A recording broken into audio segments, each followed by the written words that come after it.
Welcome back to God Jack Joan, the home of epic adventures, powerful heroes, and stories. We will see second part. What if Harry Potter was framed and sent to Azkaban? Dark Harry O. Here is short summary. Harry Potter is falsely accused of murder and sent to Azkaban at the start of his 6th year. Betrayed by everyone he trusted, Harry discovers a mysterious power that even Voldemort never anticipated. When the truth finally comes out, his former friends must face the consequences of abandoning him, but will Harry ever forgive them? Watch this Dark Harry O to see how one false accusation changes the wizarding world forever. Before we begin, don't forget to like the video, subscribe to the channel, and turn on notifications so you never miss another adventure. Now, grab your wand, prepare for the unexpected, and let's dive into today's story. Harry paused for a moment, then got back on track with what he had originally intended to say. Even with the life debt hanging over your head, instead of trying to help me, or standing by me, you joined the rest of your kind and condemned me without even listening to me. The life debts you and your father owe me will never be repaid, because I won't accept anything from you ever again. What happens, I wonder, when a life debt goes unpaid for generations? Will your whole family eventually lose its magic? I know that if your father's debt remains unpaid, it is passed on to all of his children for one of them to redeem. That means that you and your children, if you have any, will have 2 life debts unpaid, not just one. I rather imagine there will eventually be some kind of stigma, if the wizarding world doesn't turn a blind eye to it the way they usually do to most things. Enjoy your life, Weasley, may it be long and a total misery. From her position on the floor, Ginny stared at Harry's back as he stalked away, not toward divination, but in the opposite direction. Tears began filling her eyes as she searched for her wand. She'd wanted to provoke a reaction and she'd gotten one, only it wasn't the one she wanted. While she hadn't pestered Harry over the last 2 months the way everyone else had and was still doing, Ginny had hoped that time and her quiet supportive presence would ease Harry's anger toward her, but that hadn't happened. Harry had treated her like she didn't exist for the most part. At other times she had the feeling he was thinking he should have left her in the Chamber of Secrets 5 years ago. Well, she wasn't giving up. He might hate her now, but he was hers and no other, which was going to take him away from her. She'd already had to take steps to discourage several of the more determined and predatory witches from their pursuit of her man. Ginny didn't see Harry again until dinner. He was sitting at the end of the Gryffindor table, his attention fixed on the pages of the book he was reading. She started to go over to apologize for her earlier behavior, but Ron intercepted her. "Ginny," he hissed, "don't rock the boat right now. According to what I heard from McGonagall, the replacement Firebolt will be here tomorrow. We need to give it to him and get him back on the Quidditch team before that game against Slytherin next week. If you make him madder than he is right now, he'll refuse to play, and I don't want to see us flattened like we were by them in last year's game that was embering. Not to mention the fact that Draco Malfoy was positively disgusting the way he gloated over the fact that he got the snitch before you. What makes you so sure he will want to play Quidditch for Gryffindor?" Ginny asked. "I mean, given that he hates our entire house right now, why would you think he would want to help us beat Slytherin? He loves to fly and he loves playing Quidditch. He also hates Malfoy," Ron reminded her. "Even if we can't get him to play Seeker for any of the other games, I'm sure we can convince him to play in the one against Slytherin. And I'm sure that once we've got him back on a broom, he'll want to continue playing and the Quidditch Cup will be ours once more." Ginny just shook her head at her brother's priorities as she allowed herself to be dragged away. Hermione was right. Ron was Quidditch mad. She was certain that if he were to die tomorrow, Ron's last thoughts probably wouldn't be of his family. They would probably be about the Chudley Cannons and whether or not they would have a winning season, and lamenting the fact he wouldn't be able to see it. As she ate her dinner, Ginny watched Harry and tried to work out what she was going to say to him so he wouldn't freeze her out again. She would have the man she dreamed of having since she was a little girl and had first heard of Harry Potter. Even though she made some mistakes early on, she knew he liked her, or rather he had, until she had turned against him last year. He just needed to see that this time it would be different. She needed him to see that she'd regretted what had happened last year and her part in it. He had to see that she wouldn't make the same mistakes again and that it was safe for him to trust, love her, because she would never betray him again. She would die before she did that. "Potter," Colin Creevey poked his head into the 6th year dorm. "What is it, Creevey?" Harry looked up from the notebook he was writing in. "You're wanted in the common room by McGonagall," Colin told him before ducking back out of the doorway. Sighing, Harry put the thick book he was reading in his notebook back into his book bag and took it to the common room with him. As he reached the final stairway that led to the common room, he saw the room was full of people and level of noise from their conversations sounded like a large hive of bees. A quick check showed him that none of the first years were there, only the second through seventh years were waiting there with McGonagall. What was going on now? He tensed, determined to be ready for anything. They weren't going to catch him by surprise like they had last year. McGonagall, seeing him at the top of the stairs, called, "Please come down, Mr. Potter. We're all waiting for you." Sighing, Harry headed down the stairs, wondering what Dumbledore and McGonagall had planned now. As he was heading down the stairs, Harry saw all the Gryffindors carefully maneuver around until their head of house was closest to the foot of the stairs, and he smirked at their actions. So much for the very of Gryffindors. "What did you want to see me about, Professor?" Harry asked as soon as he reached the foot of the stairs. "Your fellow Gryffindors would like to make a little presentation to you, Mr. Potter," McGonagall told him. "Oh, and what might that be?" Harry folded his arms across his, now certain that Dumbledore was trying to manipulate things again. McGonagall stepped to one side, revealing Ginny, who had been concealed behind her. Ginny was holding a broom in her hands, and around the handle was tied a red and gold ribbon. "Harry," Ginny's voice squeaked. She took a deep breath and tried again. "Harry, we, your fellow Gryffindors, would like to apologize for our behavior last year and for destroying your possessions, and to let you know how sorry we are for what we did. While we cannot replace everything that was destroyed, we have gotten together to replace your firebolt." She stepped forward and held the broom out to him, a slight smile on her face. Her smile faltered when Harry made no move to take it. "Harry, please take it. It is yours. And your place on the Quidditch team is waiting for you too," Ron called from within the crowd behind Ginny. Harry shook his head. "This isn't mine. The firebolt I got as a Christmas and birthday gift from my godfather was destroyed last year. This is a guilt offering. I rather imagine that Dumbledore and McGonagall thought of it. I mean, I doubt the Gryffindors wouldn't have thought of this themselves, especially given that a firebolt is a very expensive broom. What does it matter who thought of it?" Ginny was beginning to get a little angry. This wasn't going at all like any of them had planned. They had all thought he would be pleased to have his broom back. Instead, he was acting like an ungrateful git. "The point is, we all paid for it so we could give it back to you."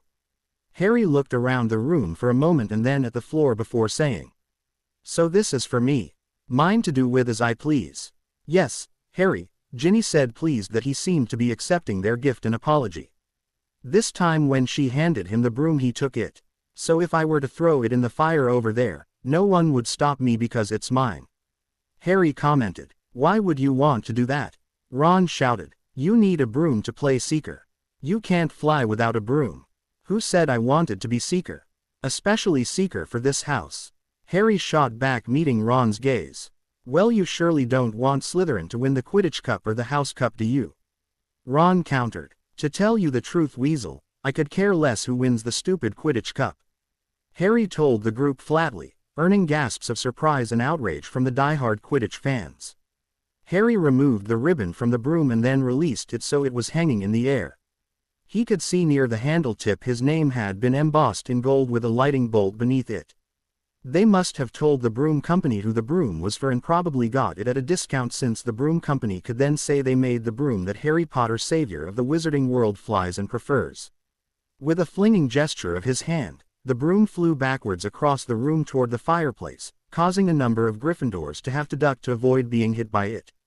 The broom came to rest not in the fireplace as they all feared it might, but against the side of it. A moment later, a shiny bronze plaque appeared beneath it. Harry headed for the portrait hole, pushing people out of his way when they tried to prevent him from leaving.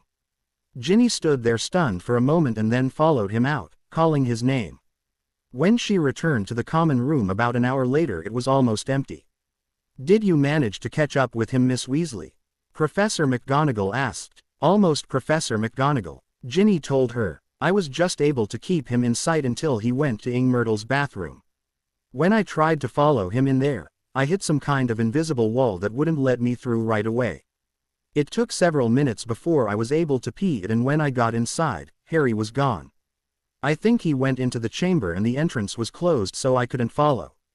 Well, I'm glad you didn't, was all McGonagall said before quickly heading out of the common room and to the headmaster's office.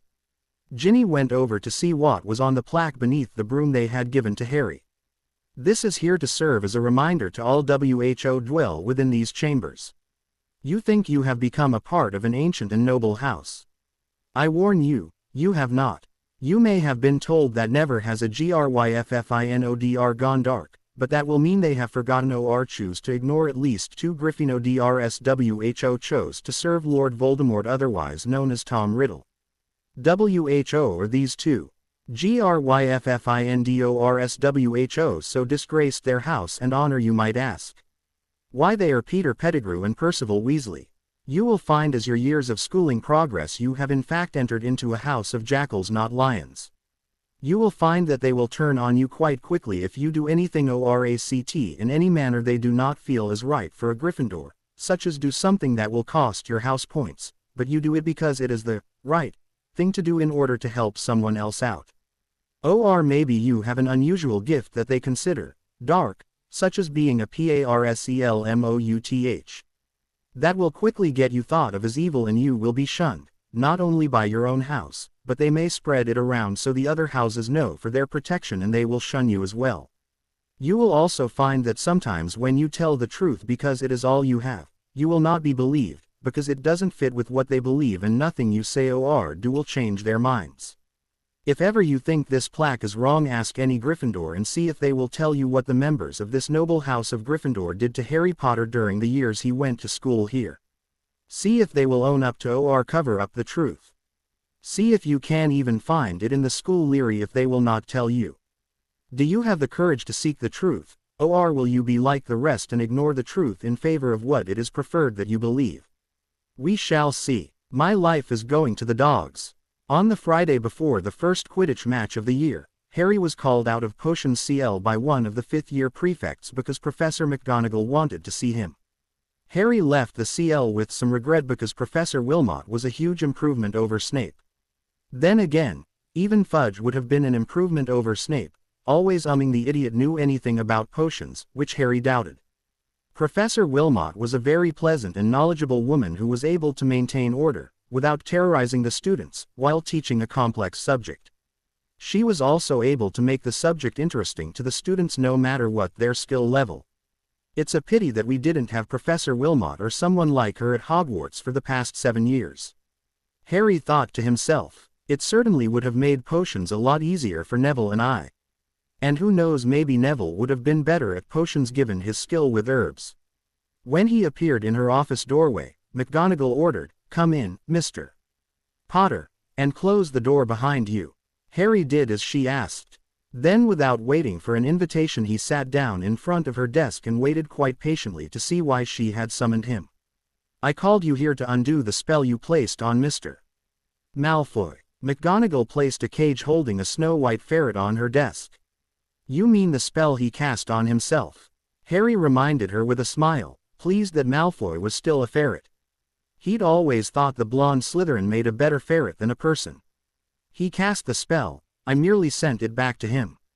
"Well, whatever you did to the spell when you returned it to him, has prevented me from undoing the change," McGonagall told him crisply. "You mean that a Transfiguration mistress can't undo the spell that Malfoy cast?" Harry glanced at the caged ferret. "Damn Malfoy, you're good." The ferret chattered angrily at him. "I'm not the one who acted without thinking, remember, Malfoy." Harry reminded the angry ferret. "You definitely aren't living up to the qualities of your house, which I believe include cunning and patience. Are you sure you weren't sorted into the wrong house? I mean, you are acting more and more like a Gryffindor every day." If it were possible for a ferret to give someone a death glare, Ferret Malfoy managed it. Beyond returning the spell to Mr. Malfoy, did you alter it in any way? McGonagall was fairly certain he had, but wanted to get it confirmed. There was a pleased look on Harry's face as he contemplated the ferret. "Maybe just a little," he admitted. Malfoy had intended the change to be permanent. "I altered it to give him an out if the spell he'd cast couldn't be undone." "What kind of out?" McGonagall asked since Malfoy couldn't.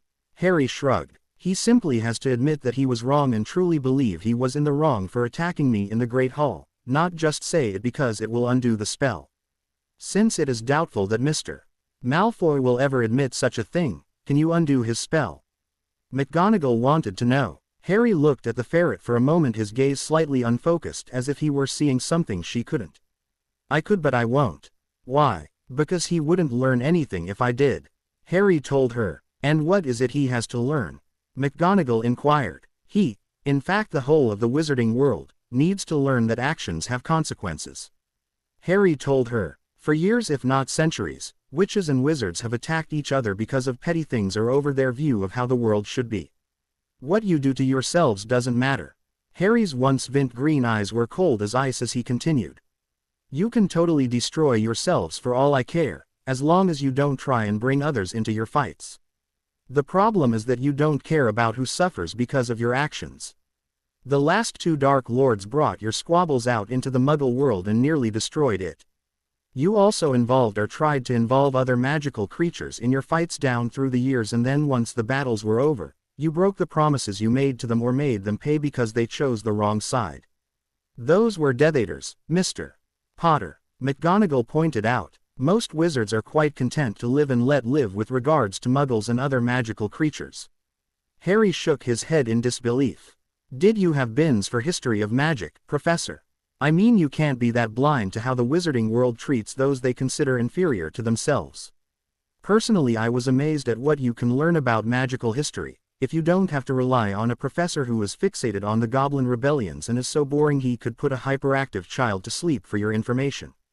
I've learned that up until about 1945 Muggle and squib baiting was quite common among the members of the magical community and considered only a minor offense. I personally think that the only reason the Ministry has made it a crime is because of how quickly Muggle science have advanced, and they've realized just how dangerous the Muggles can become if pushed into a corner. In my opinion, I think the Ministries want to avoid provoking the Muggle people, given that they outnumber you by at least 100 to 1. Even with the change in policy though, I've noticed that even when a witch or wizard is caught using their magic against a Muggle in a harmful way, they're not really punished. They receive a slap on the wrist and the Muggle who was attacked is obliterated so they don't remember the crime perpetrated on them. He paused for a moment waiting to see if she would comment.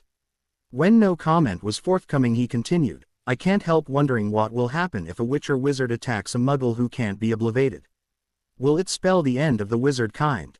Will the Ministry order the defenseless Muggle killed because they can't block the memory? Or will the Muggle pretend that it worked and then come back to wreak vengeance on the wizarding world because of the actions of one witch or wizard? At her expression of disbelief, he told her, it is entirely possible for them to do so, you know. In the last 50 years Muggles have shown they can be quite ingenious when they need to be or there is a great enough threat. I know for a fact that Muggle science is working on a way to modify cells to target specific diseases like cancer and AIDS, because I've invested in several of them. It wouldn't take much effort to turn that into a weapon of war, if there were a good enough reason and a non-magical person were to get a sample of magical blood. They could probably tailor a disease that would wipe out anyone with magical ability and leave those without magic completely alone, and they wouldn't even have to find the places where you live to make sure you are infected by it. All they would have to do is infect a Muggle born, and they are fairly easy to find, given that they go to Platform 9 and 3/4 every year to go to Hogwarts. Harry didn't bother to conceal the smirk on his face at the sight of McGonagall stunned into silence by his words. Apparently she, like the rest of the wizarding world, had never considered that Muggles could and would find wizard kind and wipe them out if given sufficient reason. When she remained silent, Harry asked her, was there anything else you wanted to discuss with me, Professor? If not, then I need to get to my next CL. You wouldn't want me to lose any more points for your house now, would you? McGonagall finally managed to recover her voice and said crisply, I don't know why you are so eager to get to CL. According to all your teachers, you just sit there and do nothing. Harry shrugged. It gives me something to do while I'm locked up in this prison of yours. Hogwarts is not a prison, Mr. Potter. McGonagall snapped, offended. Hogwarts is a place of learning where students receive the very best education they need to make it in the wizarding world. I'm certain that the other inmates would all agree with you about this being an institute of learning, but I do not. There is nothing being taught here that I need to learn, unless it is how to betray others. Harry told her coldly, and I do have expressed my doubts about the quality of education received here given the teachers I have had in the last almost 7 years. If those teachers are an example of the quality education students receive, it's a wonder more of them weren't killed by moldy shorts. How dare you? McGonagall's anger was clearly visible. You have no idea what you are talking about. The headmaster always does his best to ensure that the students have the very best teachers available to teach them. Then let's look at these teachers, shall we? Harry was unfazed by her anger. I can only speak for the past 7 years, of course, but in that time, this supposed exemplary learning institution only had count them, two competent teachers, Lupin and the polyjuiced Death Eater, Crouch. The rest were a joke and shouldn't have even been allowed to teach because they all turned out to be tremendous wastes of time and space. No wonder they never lasted more than a year. They were the very best available. McGonagall repeated, then added, until Professor Quirrell met up with he who must not be named, he was an excellent teacher. Professor Lockhart and Professor Smithering were as well. I can't confirm or deny Smithering's qualifications to teach given I wasn't here long enough to form an opinion on him, but given that he is no longer a teacher here, he must not have been good enough to break the curse that seems to hang over the teachers. Harry countered smoothly, and the only thing Professor Lockhart was good at teaching the students was how to preen for the cameras, the stupid fop. He was also good at making the girls and women go gooey-eyed and gooey-inned. Personally, I think that Filch would have been a better teacher than Lockhart. McGonagall said nothing, remembering all too well how her fellow female teachers got all mushy at the sight of Lockhart. She had been largely immune to him, having better things to do with her time, especially once the basilisk was let loose. Let's move on now to what could be termed the more permanent staff that I have had for Cleese, Harry continued with an evil grin. First we have a potions professor who for at least the last 20 years loved to terrify the students and favored his own house so much that only heaven knows how many potential potions masters were destroyed by his teaching methods. I won't even mention the grudge he carried over to me because he hated my father. That matter has been resolved. McGonagall reminded him. Snape is no longer teaching here and can never teach again. But not before the damage was done. Harry countered. There were a number of complaints about his teaching methods, but the headmaster never removed him. And you know very well why he was not removed. McGonagall retorted. The headmaster could have found another kind of work for him to do that would have kept him close and a viable source of information on moldy shorts. Harry pointed out. The headmaster made no attempt to rein him in or force him to change his teaching methods, and if he really had cared about the students he would have done so. But as you pointed out, Snape is no longer an issue, thanks to me. He held up one finger. Let's now turn our attention to the current care of magical creatures teacher. While I have nothing against Hagrid personally, I can't help wondering how many students who might have had an interest in magical creatures were frightened away, because of the creatures Hagrid chose for them to study. That particular CL is both similar and the opposite of potions, because unless you have a love from the very beginning for large dangerous creatures, it is not a CL you want to take. Hagrid is a half-giant, so there is very little that can be a threat to him. Unfortunately, he is in love with large and dangerous creatures, and thinks that everyone will see them like he does as harmless puppies and kittens. Instead of starting with small, harmless, nice-looking creatures, he brings in the biggest, most dangerous and sometimes the ugliest of creatures to have his students learn about. He needs to learn to gauge his Cleese to the students he is teaching. In other words, a 3rd or 4th year student shouldn't be expected to be able to handle a hippogriff or a blast-ended scroot. A 6th or 7th year might be able to, but nothing earlier. 3rd through 5th years should be exposed to relatively harmless animals like unicorns, then gradually work up to the more dangerous creatures. And don't even get me started on that fraud Trelawney who predicted my death every year I had her CL, or Binns who was so boring, that it's a wonder no students have died in his Cleese. McGonagall looked slightly annoyed at him for pointing out the flaws in the school's teaching staff. While I will admit we have some problems with a few members of the teaching staff, Hogwarts is internationally renowned for providing the very best magical education a witch or wizard needs to succeed in the magical world. Harry snorted at this claim. Yeah, I'm sure that being able to turn a porcupine into a pin cushion is really going to help me succeed. I bet it's something I'll be doing every day. Who knows, maybe someone will be elected minister for their ability to do it.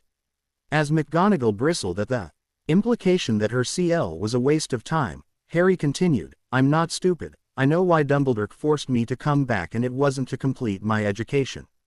He thinks that with time I will forgive my former friends as well as the rest of the wizarding world for what you all did to me last year, but I told him, and now I'm telling you, that isn't going to happen.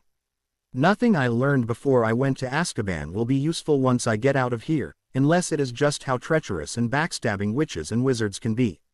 I learned that lesson the hard way in my 2nd, 4th, 5th, and 6th years. Like a fool after each occurrence, I expected people to learn from their mistakes and not repeat them, but they didn't. Now I have no intention of allowing wizard kind to betray me again. I am just marking time and taking care of some unfinished business before the end of the year. Then once I turn 18, no one will be able to force me to do what I don't want to do ever again." He left her office without waiting for permission to go. McGonagall shook her head and wondered yet again if the headmaster might not be too optimistic about their being able to get Harry forgive his friends and be willing to stay in the wizarding world. She knew the headmaster was right about one thing though: there were so many problems in the wizarding world that given the current divisions would never be resolved, especially with someone like Fudge in power. However, if the Daily Prophet was to be believed, Fudge was to face a vote of no confidence in front of the Wizengamot before the end of the year, and an interim minister would be appointed to fill the remainder of Fudge's term, which would end in 2000. She knew that Dumbledore hoped to have Harry run for the position as minister in the next election, because it would take a wizard of great power and popularity to heal the divisions that had existed for a long time now in the magical world. In spite of the way his relatives had treated him, or perhaps because of it, McGonagall knew that Harry was one of the few who saw no difference between a wizard and any other magical creature and treated everyone equally. The day of the Gryffindor-Slytherin Quidditch match dawned clear and cold. Everyone agreed it would be good flying weather, and nearly everyone agreed this was going to be an interesting match, given that the traditional rivalry between Gryffindor and Slytherin had escalated to fever pitch. Over the past week, the Gryffindors and Ron Weasley in particular had again been providing a source of entertainment to the other houses, whether they'd intended to or not. Rumors had been running rampant that the Gryffindors had tried to bribe Potter into becoming their seeker again by replacing the firebolt they had burned up the previous year. Apparently they weren't all that confident about their ability to win against Slytherin, even though Malfoy was not playing because he was still a ferret. Rumor also had it that Potter had turned them down flat. There were also reports that the firebolt he had been given was currently stuck to the wall in the Gryffindor common room, and that all attempts to remove it by his fellow Gryffindors had failed. Weasley had made at least one attempt a day to try and convince Potter to play, usually in between clees. Potter had begun wearing a badge after the first attempt that either said, "I see your mouth moving, but all I hear is blah, blah, blah," or "I refuse to have a battle of wits with an unarmed opponent." The sight of the badge would make Potter's former best friend go red in the face, but he was so determined that Potter was going to play that Weasley persisted in spite of it. The question about whether or not Weasley would make a last-minute attempt to convince Potter to play, even though he'd had no time to practice, was answered for the Ravenclaws as Weasley followed Potter into the Great Hall. He was practically shouting, "Harry, you are a Gryffindor. I can't believe you would want the slimy Slytherins to win the Quidditch Cup. It should be ours." Harry continued to walk away from him until Ron darted forward and grabbed his arm and swung him around. "For the honor of Gryffindor, we need you to be what you were and are, a superb seeker and the finest one Gryffindor has ever had." Several members of the other houses moved in to surround the pair along with a few of the Gryffindors. They all wanted to see the confrontation that had been building for a week now between Potter and Weasley. Harry jerked his arm free of the weasel's grasp with a growl, and the expression on his face was one of contempt. "I am not a Gryffindor." Harry's voice was cold as ice. "As for being Gryffindor Seeker, you don't need another one.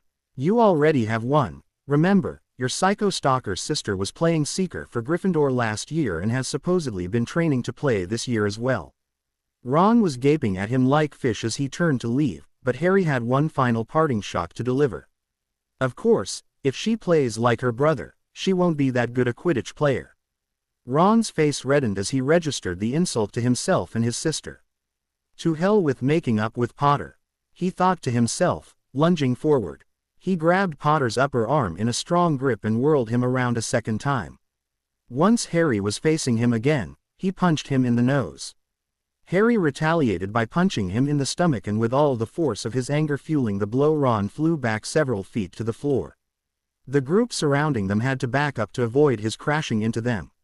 As Ron crawled back to his feet, he heard a voice he recognized as Zabini's say, 5 galleons on Potter. This enraged the redhead even further, and he charged at his former friend, intent on taking him to the ground. The two young men were rolling around on the floor of the Great Hall exchanging blows as McGonagall pushed through the crowd of cheering students. When she saw who was fighting, McGonagall shouted, "Mr. Potter, Mr. Weasley, stop this at once." The two young men were so involved in exchanging blows and venting their anger towards one another they didn't hear her order. Pulling out her wand, McGonagall pointed it at the combatants, Petrificus Totalis. Harry and Ron instantly froze in place, fists drawn back. The crowd around them quickly dispersed, before McGonagall could turn her attention to them. She unfroze the pair and they got to their feet. They stood silently before her, Ron looking at the floor and Harry meeting her glare with one of his own. "Mr. Weasley," McGonagall decided to start with the prefect. "I expect better behavior out of a 7th-year prefect, and yet I find you WLING like a common street thug in the middle of the Great Hall. Why did you feel the need to get into a schoolyard WL with your best friend?" "He's not my friend," Ron told her hotly, still angry about the insults to his Quidditch skills and to his sister. "No true friend would insult you and another member of your family." "Well, you've never been a true friend, Weasel. A true friend wouldn't be interested in someone solely for the use that they can make out of them. The only thing about me that ever interested you was being the best friend of the boy who lived," Harry countered. "And you turned on me the minute you thought I was trying to take the glory without you, or you thought you could gain the spotlight without me in the picture, by denouncing me as an evil, dark wizard." "Enough," McGonagall broke in before the fight could start again. "Mr. Weasley, what happened? I was trying to get Potter here to agree to play Seeker today and he insulted me and Ginny." Ron told her. "Is that essentially correct, Mr. Potter?" McGonagall was certain a lot had been left out. "Essentially," Harry agreed, "but he forgot to mention that I had already turned him down at least 50 or 60 times this week. I told him I had no interest in playing on a team of traitors, but he wouldn't take no for an answer." "Who threw the first punch?" McGonagall wanted to know. Ron looked back down at the floor and said nothing as Harry told her. "The Weasel did." McGonagall looked very disappointed. 20 points each for fighting. "Mr. Potter, you will also be serving detention." Harry snorted at this, but McGonagall continued. "And you, Mr. Weasley, will be turning in your prefect badge for conduct unbecoming a prefect." "That's not fair," Ron interrupted. "He started it. Why are you punishing me?" McGonagall glared at him. "Be grateful I don't remove you from the Gryffindor Quidditch team as well, Mr. Weasley. I noticed that you didn't deny throwing the first punch. You need to learn to control your anger, young man. Apparently 7 years at Hogwarts hasn't taught you that control, and it should have. Life is very rarely fair, and you will occasionally encounter things or people who upset you. However, you can't continue to act first and think later the way you have been these past 7 years, or your chances of earning a decent livelihood will go down considerably once you leave school, given that your grades are barely acceptable right now." The Gryffindor-Slytherin game lasted until evening and probably would have gone on longer if Ginny Weasley hadn't finally caught the snitch. It proved to be a hollow victory for the Gryffindors though, because the game had ended in the first tie in Quidditch history with a score of 510 to 510. Usually catching a snitch gave the team whose Seeker got it the victory. However, the World Cup during the summer of Ron's 4th year had proven that wasn't always the case when Crumb caught the snitch but Ireland won the game. Madam Hooch had declared Gryffindor the winners because of Ginny's catching the snitch, but Slytherins were requesting a rematch since they had been ahead by 150 points until it had been caught, and no game was supposed to end in a tie. Madam Hooch had refused, pointing out that the rules never said that a game couldn't end in a tie, just that it never had before. Ron, instead of being pleased with Gryffindor's victory over Slytherin, had been spent the better part of the evening snarling at his sister, telling her she should have held off long enough for them to get another goal, so they would have been the clear winners. It had taken Ginny cursing him with her favorite curse, the Bad Bogey Hex, to get him to shut up. While he was suffering the results of Ginny's hex, Ron spent the evening glaring at Potter, certain that if he had just cooperated, their victory would have been a clear one and not just one won by default because they gotten the snitch. He wisely kept his thoughts to himself, though not wanting to get in any more trouble with McGonagall, Hermione, or Merlin forbid his mother. He winced when he thought of what his mother's reaction would be to his no longer being a prefect. Hermione had made it clear that she was disappointed that he had lost his prefect's badge because of a fight over Quidditch. He would have thought she would be on his side given the fight had been with Potter, but she hadn't been. She had just told him it was stupid to lose his prefect status because of a stupid game.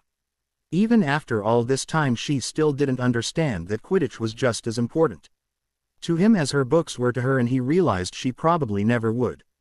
Just like he would never understand her obsession with books and learning. He found Hermione's obsessive need to know everything about anything new she encountered very unsettling, especially when she expressed her annoyance because no one else, usually meaning he and Potter, wanted to do the same. They really had very little in common, and it had only been their both being friends with Potter that had brought them together in the first place. In fact, he was beginning to rethink his idea of asking her to marry him once they got out of school. He cared for her, he really did, but he didn't think he could live with her for the rest of his life. Alexander Bailly was finishing up his argument in front of the Wizarding Tribunal. As you can see from the documents in front of you, gentlemen, Gareth Wayland was indeed found innocent after he was and his property confiscated. Yet no attempt was ever made by the ministry of the time to return his family's property to his heirs as it should have been under the law, even when Wayland tried to get it legally returned to himself and his sisters. The sole remaining Wayland heir, Mr. Dantes, has asked that the current ministry honor its obligations by arranging the return of all of his family's property. According to ministry records, the only remaining member of the Wayland family was Wayland, who died without producing or naming an heir. One of the tribunal members, Mr. Barthold, reminded Bailly, therefore this person cannot be the heir of the Wayland family. The inheritance ritual performed by Gringotts on Mr. Dantes and is legally recognized as valid by the Wizengamot because it samples both a person's blood and magic says otherwise. It named this previously thought Muggle-born wizard as the heir to the Wayland family and its property. Bailly countered. Ministry records also show that Wayland had two sisters, both of whom vanished during the time of the Dark Lord Grindelwald.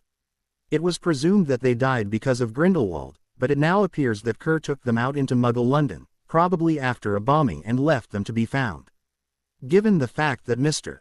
Dantes has thought all this time he was a Muggle-born, it is reasonable to assume that at least one of the sisters was a squib and survived to have children of her own, and it is plausible to assume that Mr.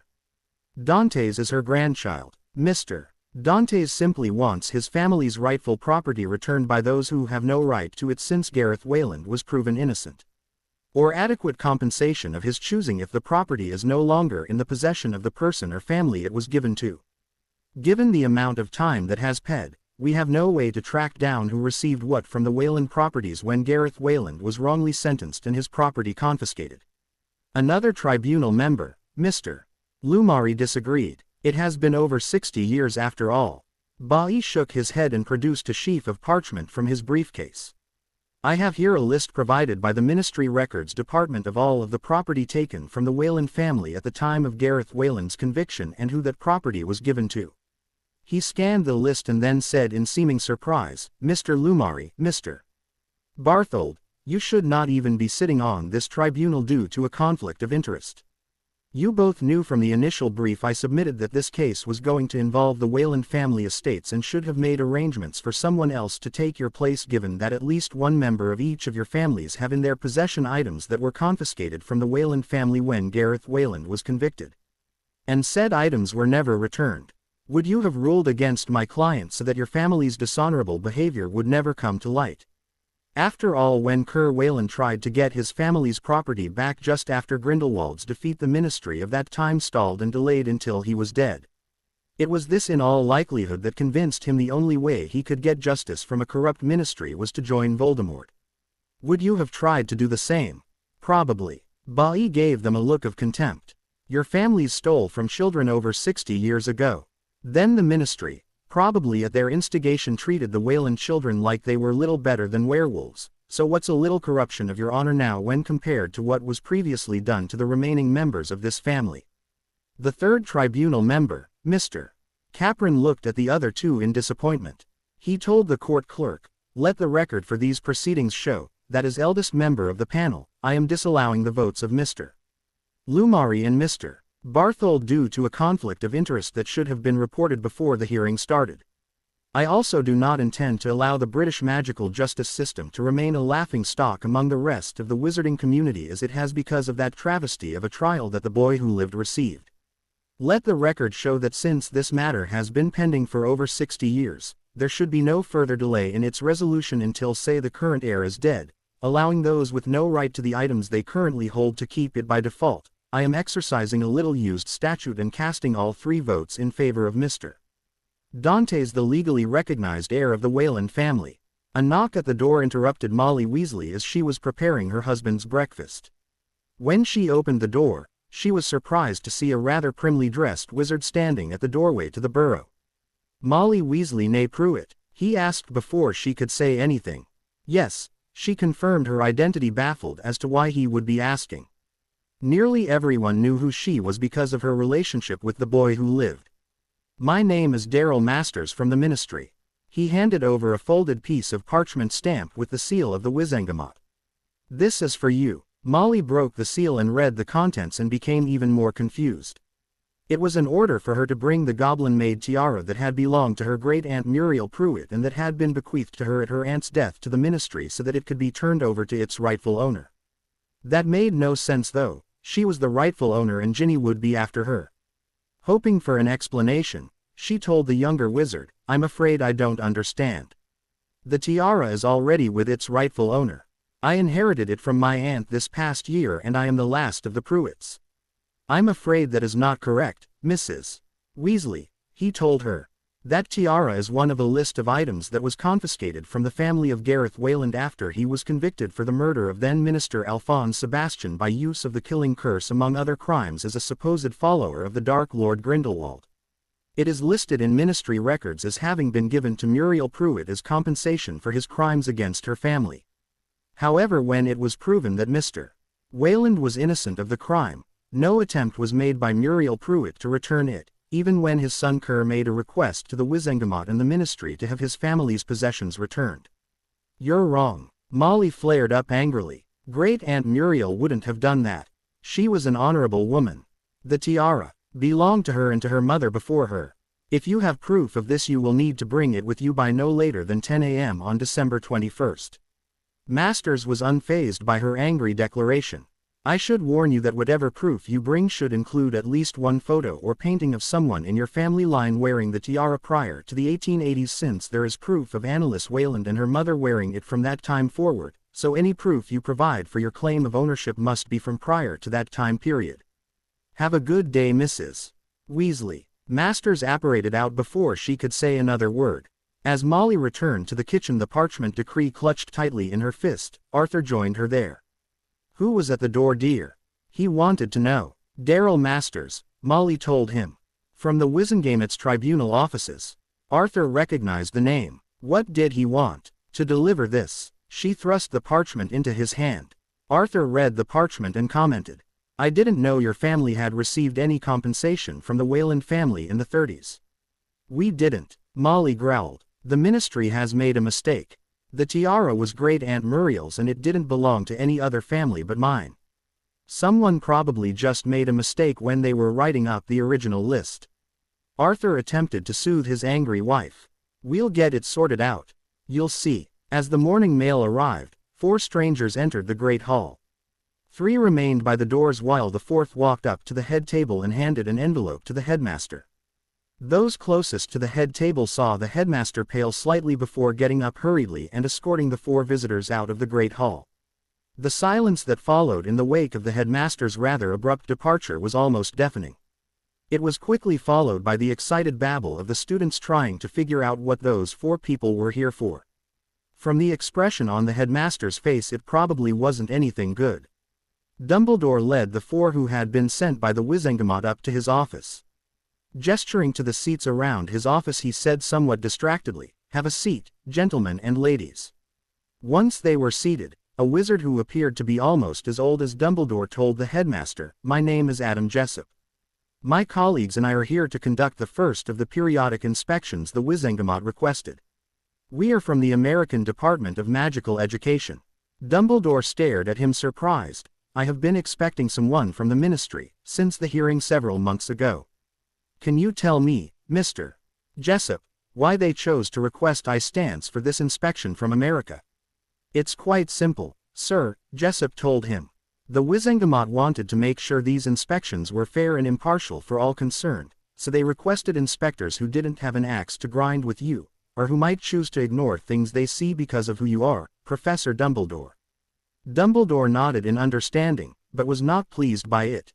He had been hoping to get someone at least moderately sympathetic to him and who had gone to Hogwarts previously.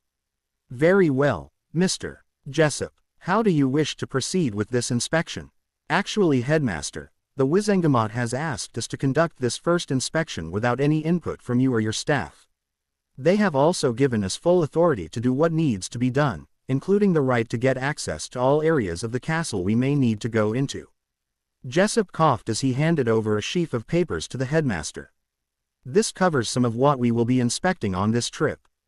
Also, you are not to tell anyone other than your deputy, headmistress, why we are here. We will also be visiting Cleese randomly. Don't worry, there will be no disruption of the Cleese. In fact, neither the students or teachers will know that we are there. That should allow us to get a better idea of the teaching methods used by the individual teachers. Once the students have dismissed for the Christmas break, we will be talking to the teachers individually. We do need a list of those teachers who will be leaving Hogwarts during the Christmas break, so that we can arrange to see them first. While Dumbledore managed to control his expression, inside he was seething. He was not pleased by this turn of events. Not pleased at all. He didn't like the idea of strangers having full access to his castle, and he couldn't fathom what the Wizengamot was thinking in allowing total strangers full access to Hogwarts. As the four strangers took up residence in Hogwarts, rumors flew fast and furious about what they were doing there. The headmaster hadn't even introduced them or explained their purpose to the students when they joined the teachers at lunch that day, and everyone agreed that was not like him. A few days later, those with family in the ministry had smug looks on their faces when they revealed to their friends the fact that the Wizengamot had brought in inspectors all the way from America to check out the school from top to bottom, including the teachers. Once this information had made the rounds, the only students who tried to keep up with any new information on the inspectors were those who still had a year or more to go at Hogwarts, and they couldn't help wondering why the Wizengamot had chosen to bring in someone from America to inspect Hogwarts instead of using their own people. Some, mostly Slytherins, thought despite their claims of impartiality that the inspectors were there to find something on Dumbledore so he could officially be removed as headmaster, unlike the way Dolores Umbridge had tried to remove him a few years ago. Unfortunately, that was all they were able to learn, because other than the rumors going around the school, there was no other information forthcoming from any official source. One thing was for sure though. No one saw the inspectors except during meals, and that made a lot of people nervous. Miss Lovegood, Hagrid called to the sixth-year Ravenclaw as she started to leave the last care of magical creatures CL before the Christmas break. Would you please wait just a minute? Certainly, Hagrid. Luna smiled at the half-giant. She really liked his Cleese. She just wished he would teach about the more uncommon creatures like the crumple-horned snarkack. When Hagrid came back out of his hut, he was carrying a wrapped present. Would you please give this Christmas present to Ari for me? Taking the present, Luna told him, Hagrid, you know you could have given this to him yourself. Harry still likes you, you know, unlike the Weasleys. I'm not so sure of that myself. Hagrid told her. He asked me to leave.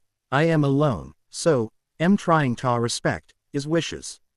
I just thought he might like to have that. I promise I'll give it to him today. Luna urged him as she headed back toward the castle. Luna finally caught up with Harry as he was coming out of Myrtle's bathroom. She didn't bother asking why he'd been in there. She was fairly certain he went there because it was probably one of the few places in the school he wouldn't be bothered, given that Myrtle wasn't very fond of many people. She knew this because she too had spent time in Myrtle's bathroom, just talking to the former Ravenclaw ghost, when the others in school became too much for her to deal with. Harry, wait up please. Given that Luna was one of the few people Harry actually liked at Hogwarts, he did as she asked. I'm glad I was finally able to catch up with you. Luna told him as she got closer. I have something for you. When she handed over the wrapped present, Harry told her, Luna, you didn't have to do this. Luna waited until he had opened the present and was looking at the photos in the album before softly telling him, I didn't do it, Hagrid did. Harry looked up startled but smiling. Hagrid, Luna nodded. He wanted you to have something to remember your family by and asked me to give it to you. He didn't think you would accept it from him.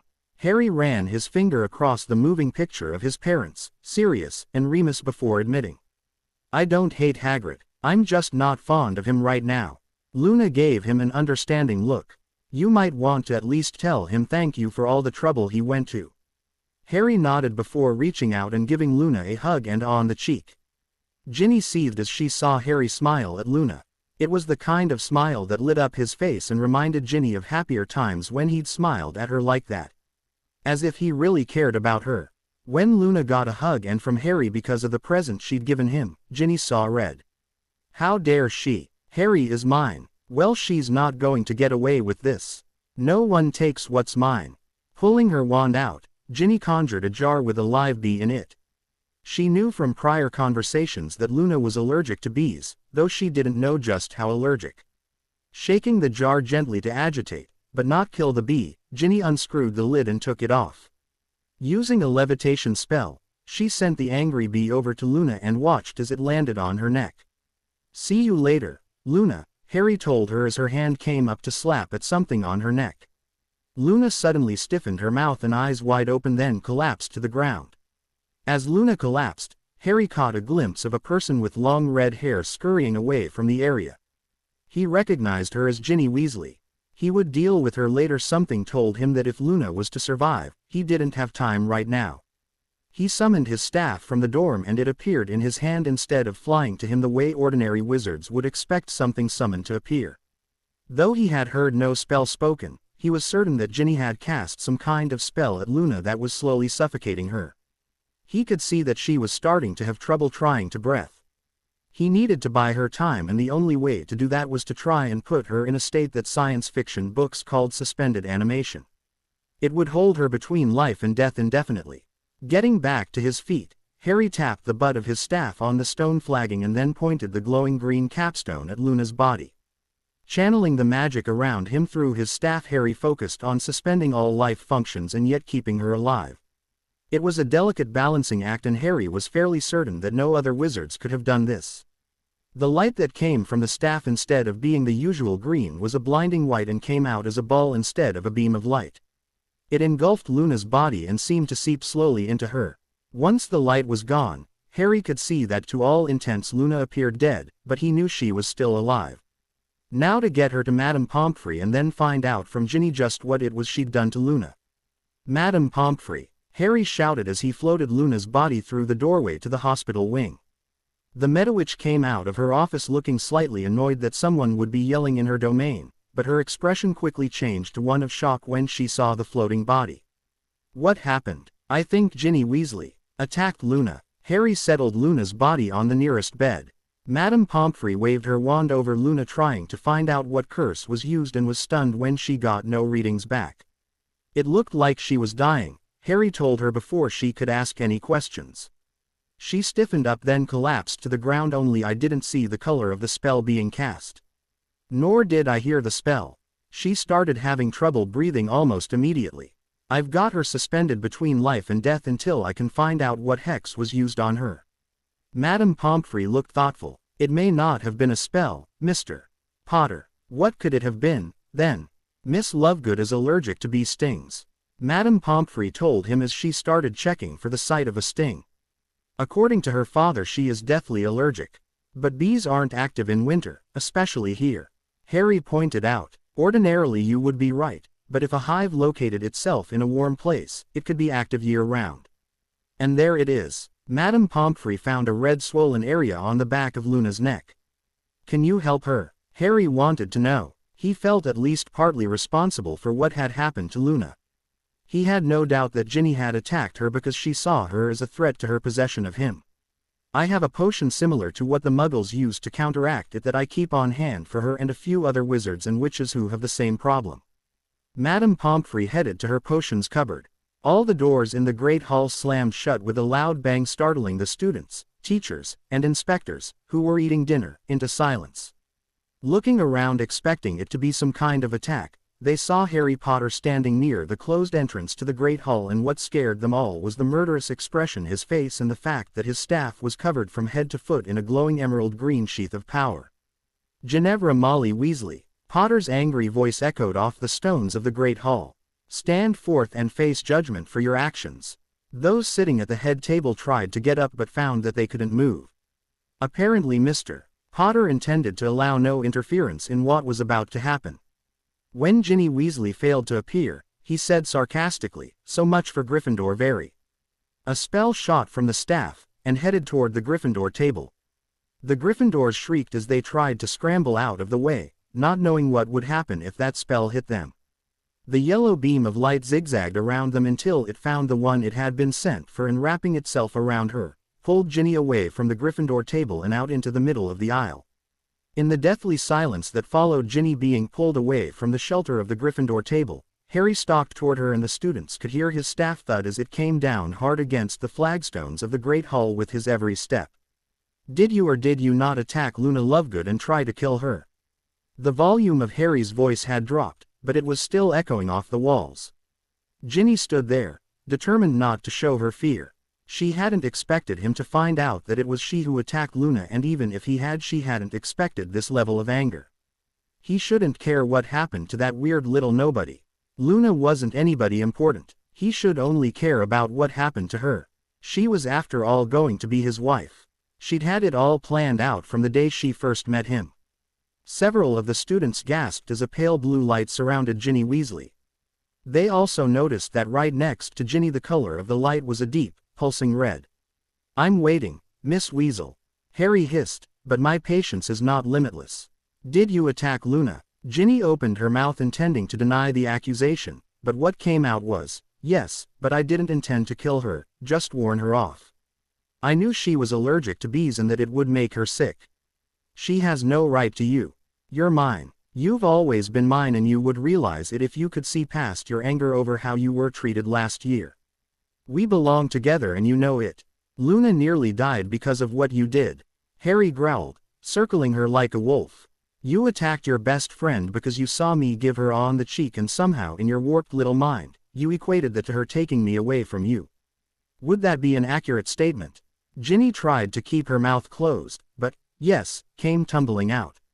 "Well, listen, and listen well, because this is the last time I'm going to say this. I am not yours. I will never be yours. I want nothing to do with you. Get that through your empty head. I want you to stay the away from me." Harry was now back in front of her, and the light coming from his staff was pulsing even stronger.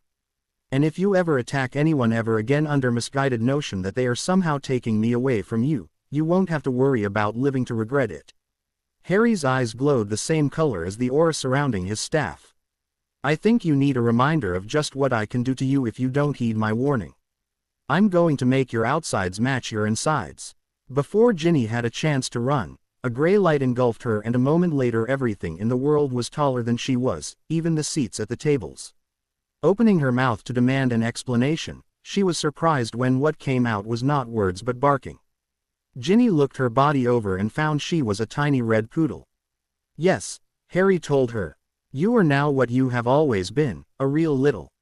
I should also tell that you are in heat, so you will be attracting every male dog for miles around.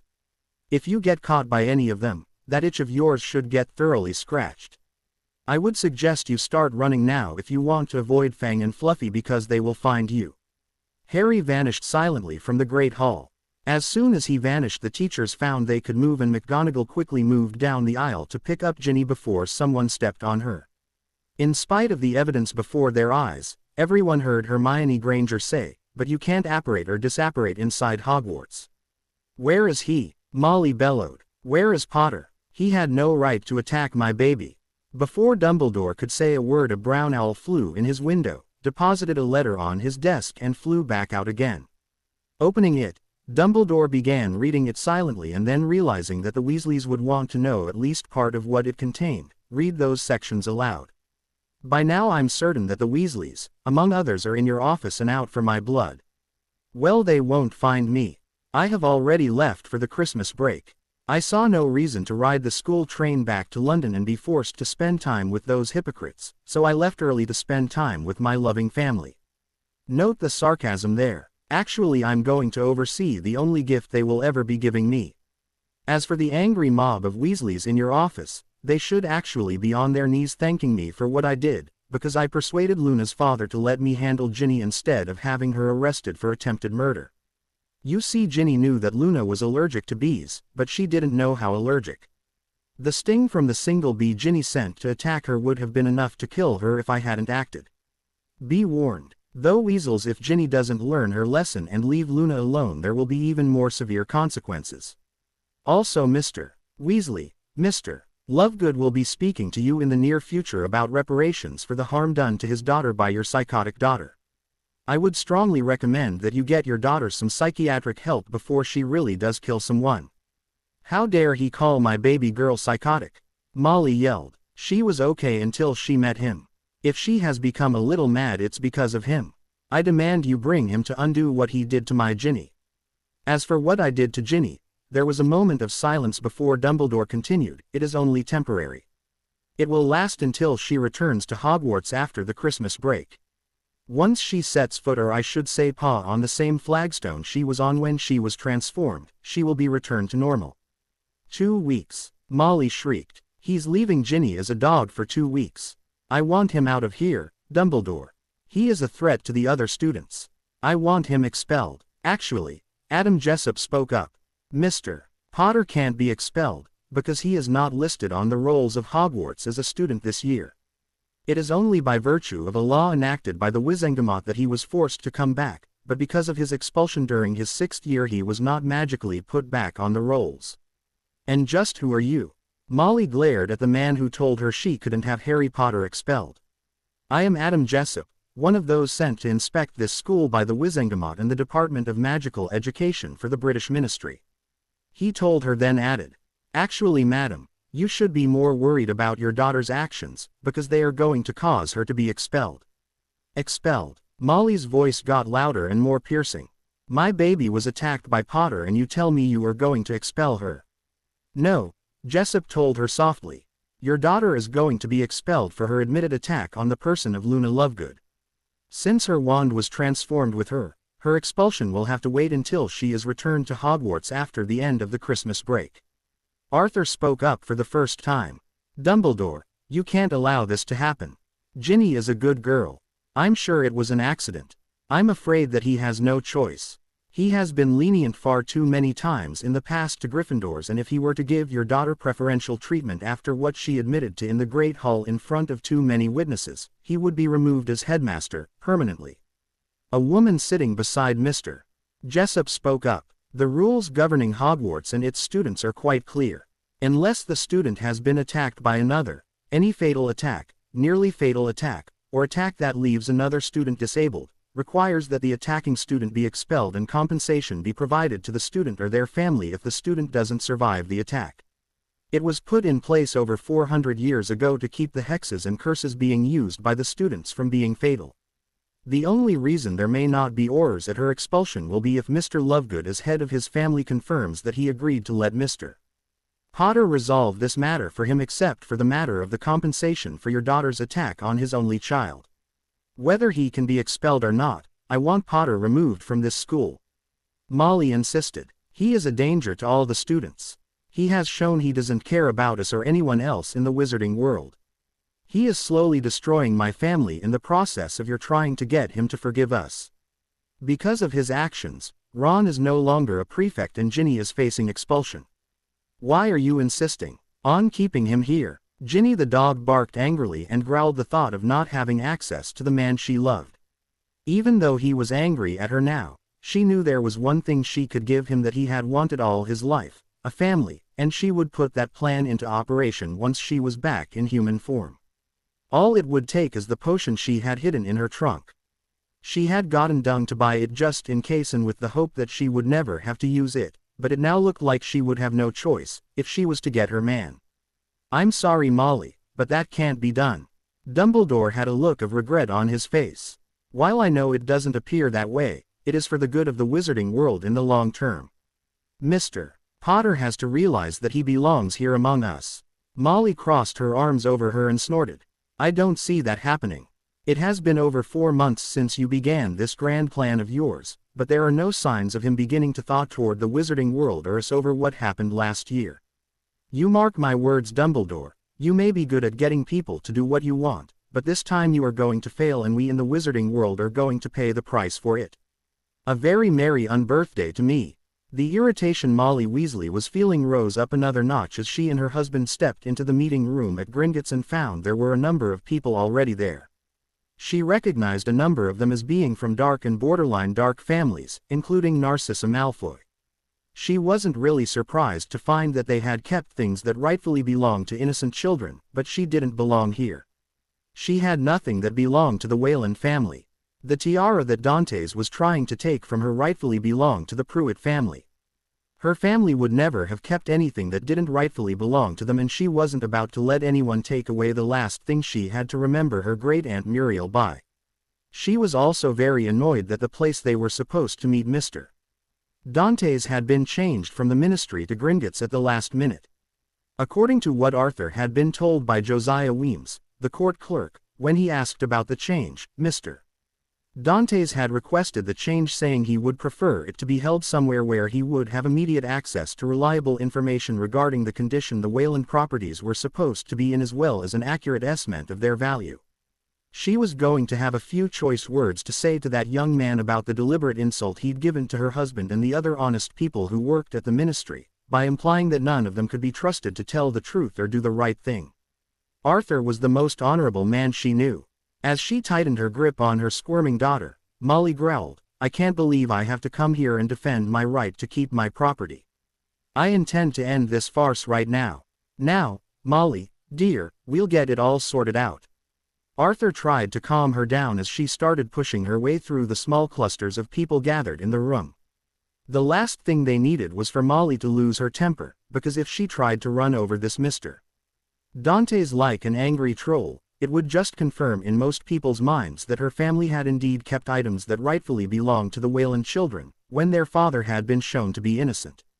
Having known the Pruitt family for years himself, he was certain that there had been a mix-up, and that was all, even though they could find nothing in any of the records that had been saved when the Pruitt family home had been destroyed that proved Molly's claim to her great-aunt Muriel's tiara.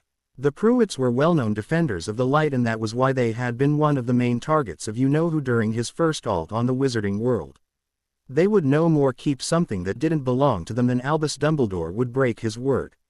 Ginny let out a yip of pain when her mother squeezed a little too hard.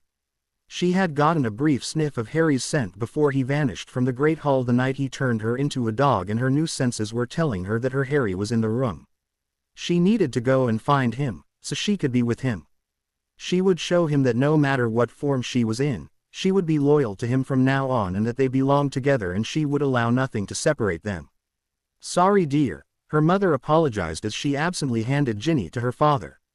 Arthur, you stay here, while I go and settle this matter once and for all.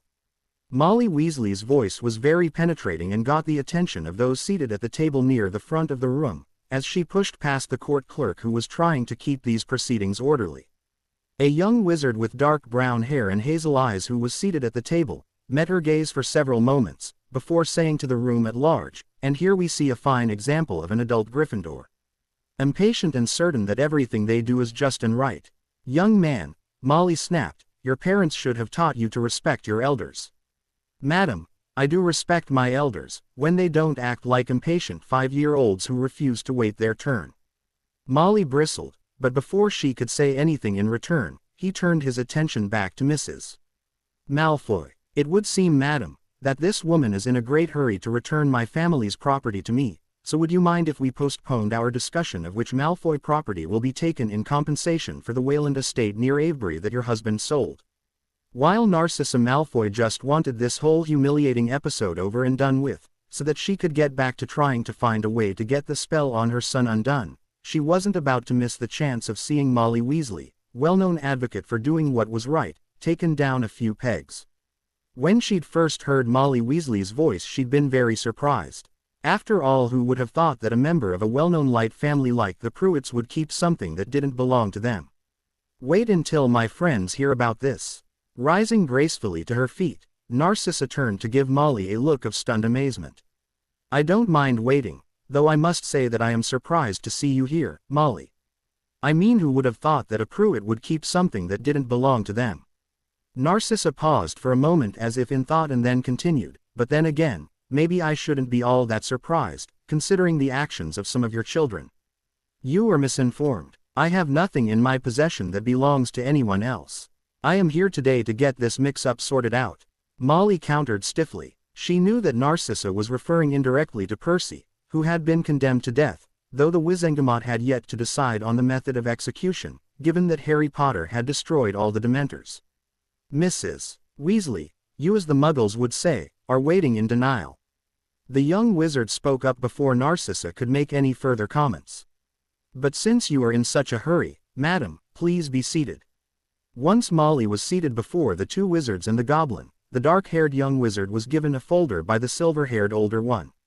It took Molly a few moments to place where she had seen this silver-haired wizard before.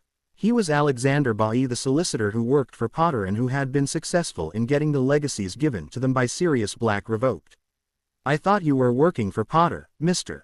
Bailly. Considering what he's been having you do, I wouldn't have thought you would have time for another client. Molly spoke curtly to the silver-haired solicitor. She was still furious with Potter for turning her little girl into a dog, not to mention the possibility of her being expelled if they couldn't prove that the statements she'd made in the Great Hall were lies. Who I work for is none of your business, Mrs. Weasley, Bailly countered just as curtly. Molly Weasley née Pruitt, who my solicitor is, has no bearing at all on why you are here today. The younger wizard interrupted firmly before Molly could say anything further to Alexander. I am Liam Dantes, and you are here to return a goblin-made tiara that was given to my great-grandmother Annalise Wayland by her mother Melinda Carrick. This tiara was given to Muriel Pruitt in reparation for my great-grandfather Gareth Wayland's supposed crimes against her. Muriel Pruitt never returned the tiara to his family when it was finally learned he was actually innocent of the crimes he was accused of after he was dead. The fact of his innocence was widely broadcast in the wizarding world, which means that you cannot claim she didn't know, given she never has lived in the Muggle world. So where is my family's tiara? Molly found it hard not to squirm under Dante's cold gaze. The man could give Snape lessons in the stare. Gathering her resolve, Molly told him firmly, I dispute your claim of ownership of my family's tiara. My great-aunt would never have kept anything that didn't belong to her. Do you have proof that anyone in the Pruitt family prior to Muriel Pruitt owned the tiara? Liam was certain of what her answer would be. No. Molly was annoyed that he wouldn't take her word about great-aunt Muriel's character. The Pruitts had a well-earned reputation for being honest in all their dealings. The Pruitt family home was destroyed by the Dark Lord and most of my family's records went with it. Very convenient. Everyone in the room could hear the sarcasm in Dante's voice as he pulled a clipping and a piece of parchment from the folder in front of him. Fortunately, I do have proof of my claim. He said, a clipping containing a picture of Great-Aunt Muriel when she was younger and wearing the tiara on the table in front of Molly. Then he laid a parchment document with a lot of ministry seals on it beside the Daily Prophet article. Next he pulled a shrunken portrait from his pocket and restored it to full size. One of the goblins waiting behind the table came forward and took hold of the frame, so that the person in the picture would be able to view the proceedings. Hello, Grandmother Carrick, Dantes greeted the woman in the portrait warmly. Hello, Liam, dear, the woman responded just as warmly. The witch in portrait, from what Molly was able to see, was dressed in wedding robes that were popular about 100 years ago, and she was wearing a tiara that looked like Great-Aunt Muriel's, and she was studying the group in the room with great curiosity. That portrait proves nothing. Molly refused to back down. Great-Aunt Muriel could have had a copy made of that one. Preposterous. Melinda Carrick's portrait snapped. Craftmaster Abelock's pieces were all original and as far as I know never copied. That is true, the goblin seated at the table spoke for the first time. Craftmaster Abelock wasn't as highly revered among our jewelsmiths, and even now 50 years after his death, none of them want to attempt to duplicate his work because they feel they couldn't do it justice. Now madam, Given the evidence I have to back up my claim that the tiara did belong to the Wayland family, you either need to produce proof that the tiara was in the hands of the Pruitt family, prior to Muriel Pruitt, or admit publicly that your great-aunt violated her precious ethics and stole from children. Dante's face was an unemotional mask, but his voice conveyed the level of contempt he felt for someone who would do that. Molly was silent for several minutes before repeating yet again, I have no proof other than my knowledge of my great-aunt's character and the Pruitt family's reputation for honor. I know as certainly as I am seated here that Aunt Muriel would never keep anything that didn't belong to her. Nor would my family have allowed her to do so. Tapping the Daily Prophet clipping and then gesturing toward his great-great-grandmother's portrait, Dantes commented. It would seem the Pruitt family's honorable reputation is about as reliable as the Daily Prophet's reputation for truth. Leaning back slightly in his chair, Dantes folded his hands in front of him and continued a smirk on his face. Reputations are very fragile things, easily made, and just as easily destroyed. Harry Potter the boy who lived has experienced that firsthand. I doubt that a year has gone by since his entry into the wizarding world, where he hasn't either been treated as a savior or the next Dark Lord in training, depending on the whims of the ministry, the prophet, or the public at large. Don't you dare compare my aunt to that vicious boy. Molly flared up. He has done nothing but bring harm to my family. Oh really? Dantes drawled sarcastically. It was my understanding that your family did far more harm to him. After all, it was testimony from your sons Percival and Ronald as well as testimony from your daughter Ginevra, that ensured that he was condemned to Azkaban when he was in fact innocent. Molly knew there was no point in denying the truth of that, since Potter's trial had been very public, so she said, my aunt wasn't a thief.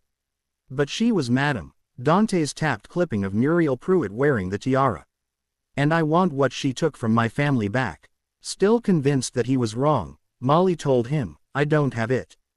Dante's expression became even colder as did his voice. If that is true, then you have a problem, madam. There is the matter of compensation due to my family for the item from the Pruitt family line that you and your children are the sole remaining members of. If you no longer have my property and you are unable to get it back, then I am within my rights to seize any property you and they may own. And if your family's goods and chattel do not equal the value of the tiara, which is currently valued at 2,500,000 galleons by the way, then I can seize you and your children as indentured servants until the balance of the debt is paid off under the old laws that are still on the books at the ministry. Molly gasped, unwilling to believe that this young wizard would make her family over that tiara. As if reading her thoughts, Dantes commented, you're probably trying to tell yourself, he wouldn't be that cruel to my children. What was cruel, madam, was your aunt's failure to return the Wayland children's property. The room around them was now silent as everyone waited to see what Molly Weasley would do. The silence dragged on until Dantes said, well, madam, are you going to return my property, or do I begin the process of seizing your family's ETS? And since I already know that even including the business begun by Frederick and George Weasley, you do not have enough in goods to compensate me, should I also begin the process of indenturing you and your children under the old but still active compensation laws? Molly said nothing for quite a while, finally realizing that because she had no physical proof of her claims, this uncaring wizard was going to legally be able to steal one of the last remaining pieces of her family's history. Finally she told him, I will need to go and get it. No you won't, Dantes told her. I don't trust you, Mrs. Weasley. If you leave here, there is nothing to stop you from getting your children and leaving for good. Molly glared at the impudent wizard. How dare you accuse me of wanting to do something so dishonorable? I am not the one who failed to obey an order from the Wizardgamot to bring the tiara here today. Dantes interrupted before she could get started. Tell your husband where it is and he can retrieve it for you. His reputation for honesty is well known, even if his judgment is sometimes poor. Molly started to protest, but Dante's tone was implacable. You have no choice. Since you have finally admitted you still do have my property, either send your husband to get it or go to jail. Your going to jail will have one other result: it will broadcast far and wide the dishonor of the Pruitt family. I have no doubt that there are some who would thoroughly enjoy hearing about it, especially after the lies your son Ronald and your daughter Ginevra told about the boy who lived at that travesty of a trial he had last year. Defeated, Molly went over and spoke with Arthur for several minutes. He nodded his understanding and handed Ginny back to her mother before leaving the room. Narcissa Malfoy had retaken the chair in front of the table, and since all the other available chairs were taken, Molly had to stand there, holding her frantically squirming daughter. "Ginny, please hold still," Molly requested, "or I may accidentally drop you." Ginny whined. How could she make her mother understand? Harry's scent was stronger here, so he had to be close by. She had to find him. She needed him to change her back so they could be together the way they were meant to be. She was certain she could make him understand that she never meant to hurt Luna, just warn her off. Harry would forgive her once he knew she'd done it out of love for him. Hash hash hash hash hash hash hash hash hash hash hash hash. It was about another hour before Arthur returned with the carved wooden box that contained the tiara. Still furious that she had to give up a precious family heirloom, Molly stormed up to the table and slammed the box down on it just as Dantes was finishing up with a young man who had handed over a set of enchanted swords. "There's the tiara," Molly growled as she tightened her hold on a now wildly squirming Ginny. Dantes took the box without comment and handed it to the goblin to have the contents verified. "Understand this, Dantes," Molly leaned forward until she was almost in his face. "I intend to get my family heirloom back. There is proof somewhere and I will find it." Ginny started barking at the dark-haired wizard Harry. "Harry, my love, I'm here for you." "Ginny, hush," her mother admonished her. Dante's eyebrow rose. "You named your dog after your daughter. That must get very confusing when she's at home. You know perfectly well who I am, Harold James Potter." Ginny barked. "You also know what you did to me and you're going to undo it right now. It is the correct tiara, Mr. Dantes." The goblin spoke up before Molly could say anything further. "As if I would try and pee off a fake." Molly snorted as she fought to keep hold of Ginny. She didn't know why her daughter was acting this way, but she wasn't about to put her down so she could be trampled or kicked. "I believe our business is concluded, madam." Dantes didn't bother to respond to her comment. "For now," Molly countered, "I will be back for what is mine." Dantes ignored her and gestured for the Wizengame's clerk who was organizing these proceedings to bring up the next person. Hash hash hash hash hash hash hash hash hash hash. "Hey Gred," Fred called his brother out of the back room. "Yes, brother mine." His twin appeared a few moments later, his arms full of inventory to refill several bins. "Any idea who he is?" Fred pointed to the dark-haired man in a set of expensive robes who was carrying a clipboard. "He's been looking around and poking his nose into things for the last 30 minutes, but he's not buying anything. Think he was sent by our competitors." After depositing the items he was carrying in their bins, George suggested, "Shall we ask him, Forge?" The direct approach, sneaky and unexpected. Fred gave his twin an evil grin. "Let's." Since they were between waves of Christmas shoppers, the store was practically empty. Once he and George had taken up positions on either side of the man, Fred commented loudly, "Gred, I wonder what nefarious business this gentleman could be up to in our shop." "I have no idea, Forge. Maybe he would care to enlighten us as to why he is here."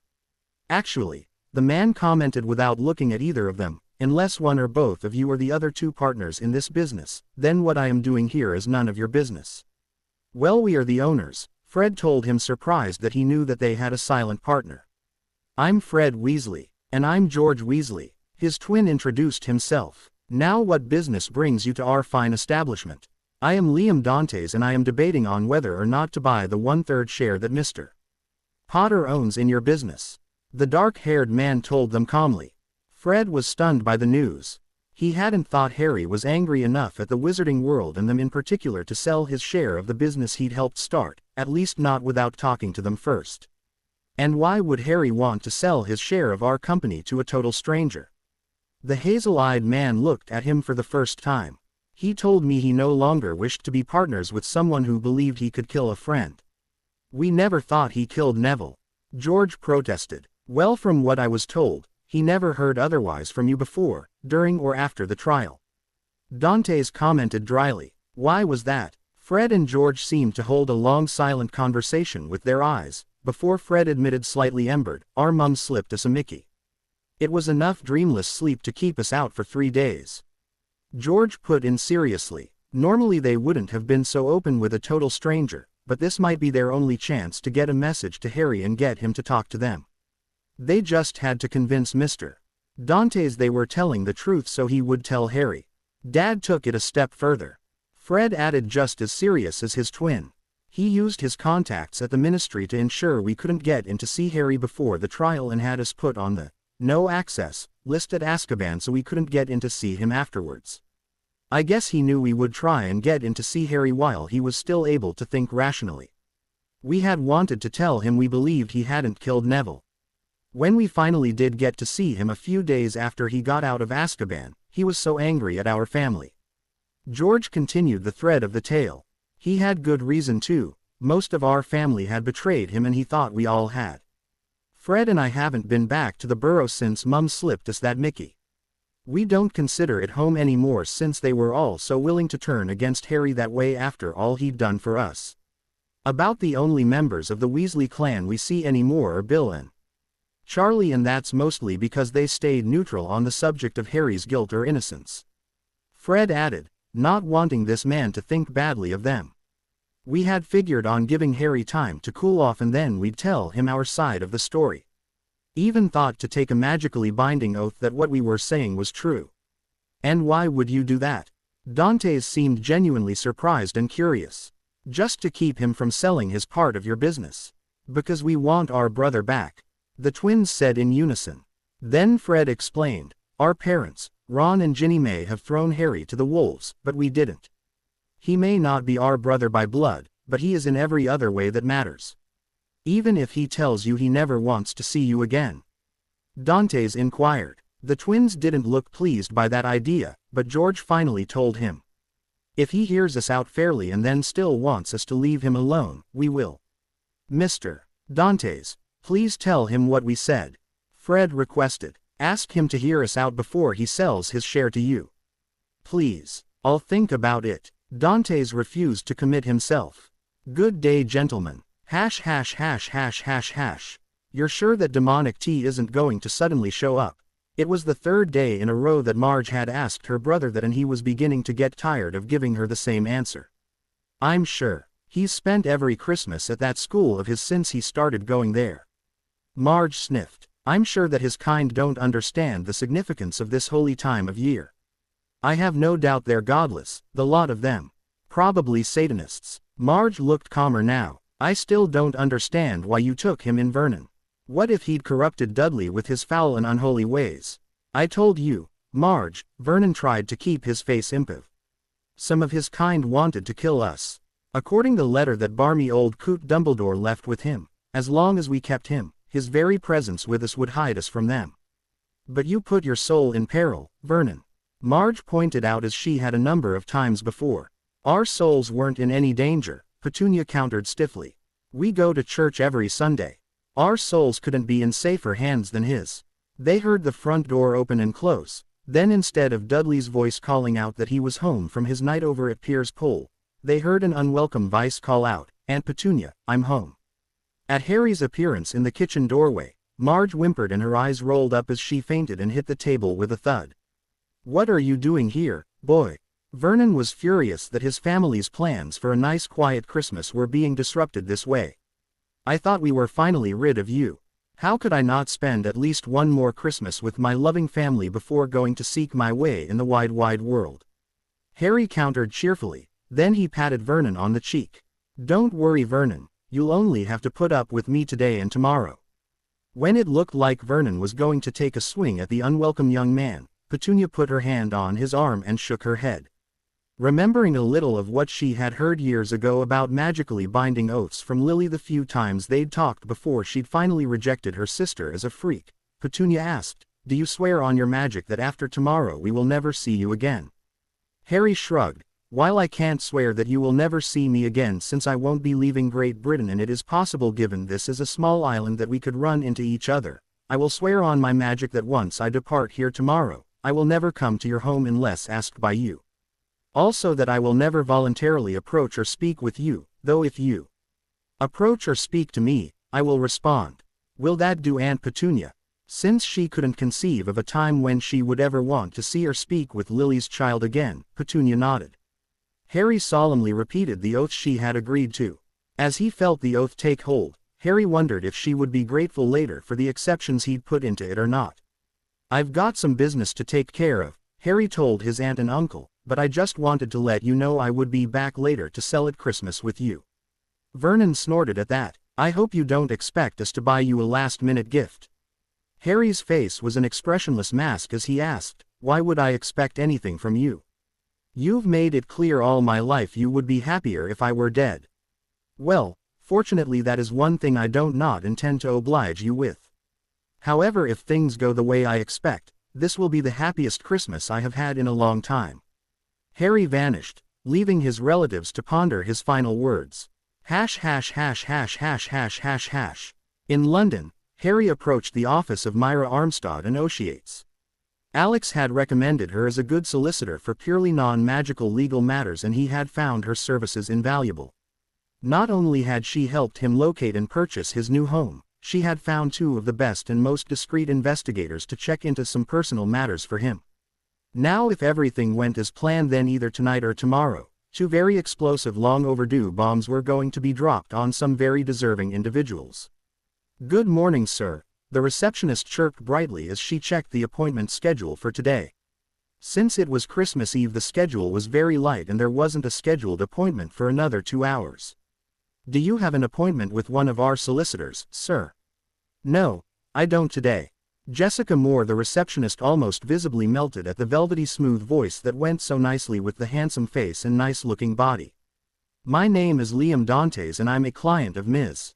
Armstead's. I was hoping I might be able to speak to her about a matter she is handling for me before I leave for the Christmas holiday." Briefly, Jessica wondered if he would like some company, because it sounded like he was going alone. With a mental wrench, she pulled her thoughts away from fantasies of what the man might look like and told him, "Give me a moment, sir, and I'll find out for you." After a quick call to Ms. Armstead's office, she led him down the hall to her office. "Here you are, Mr. Dantes." Once the door was closed, Harry dropped the glamour he was wearing and heard Myra say, "You've made another conquest." Harry shrugged, not really worried about it. "It's a good thing the office is closing early today."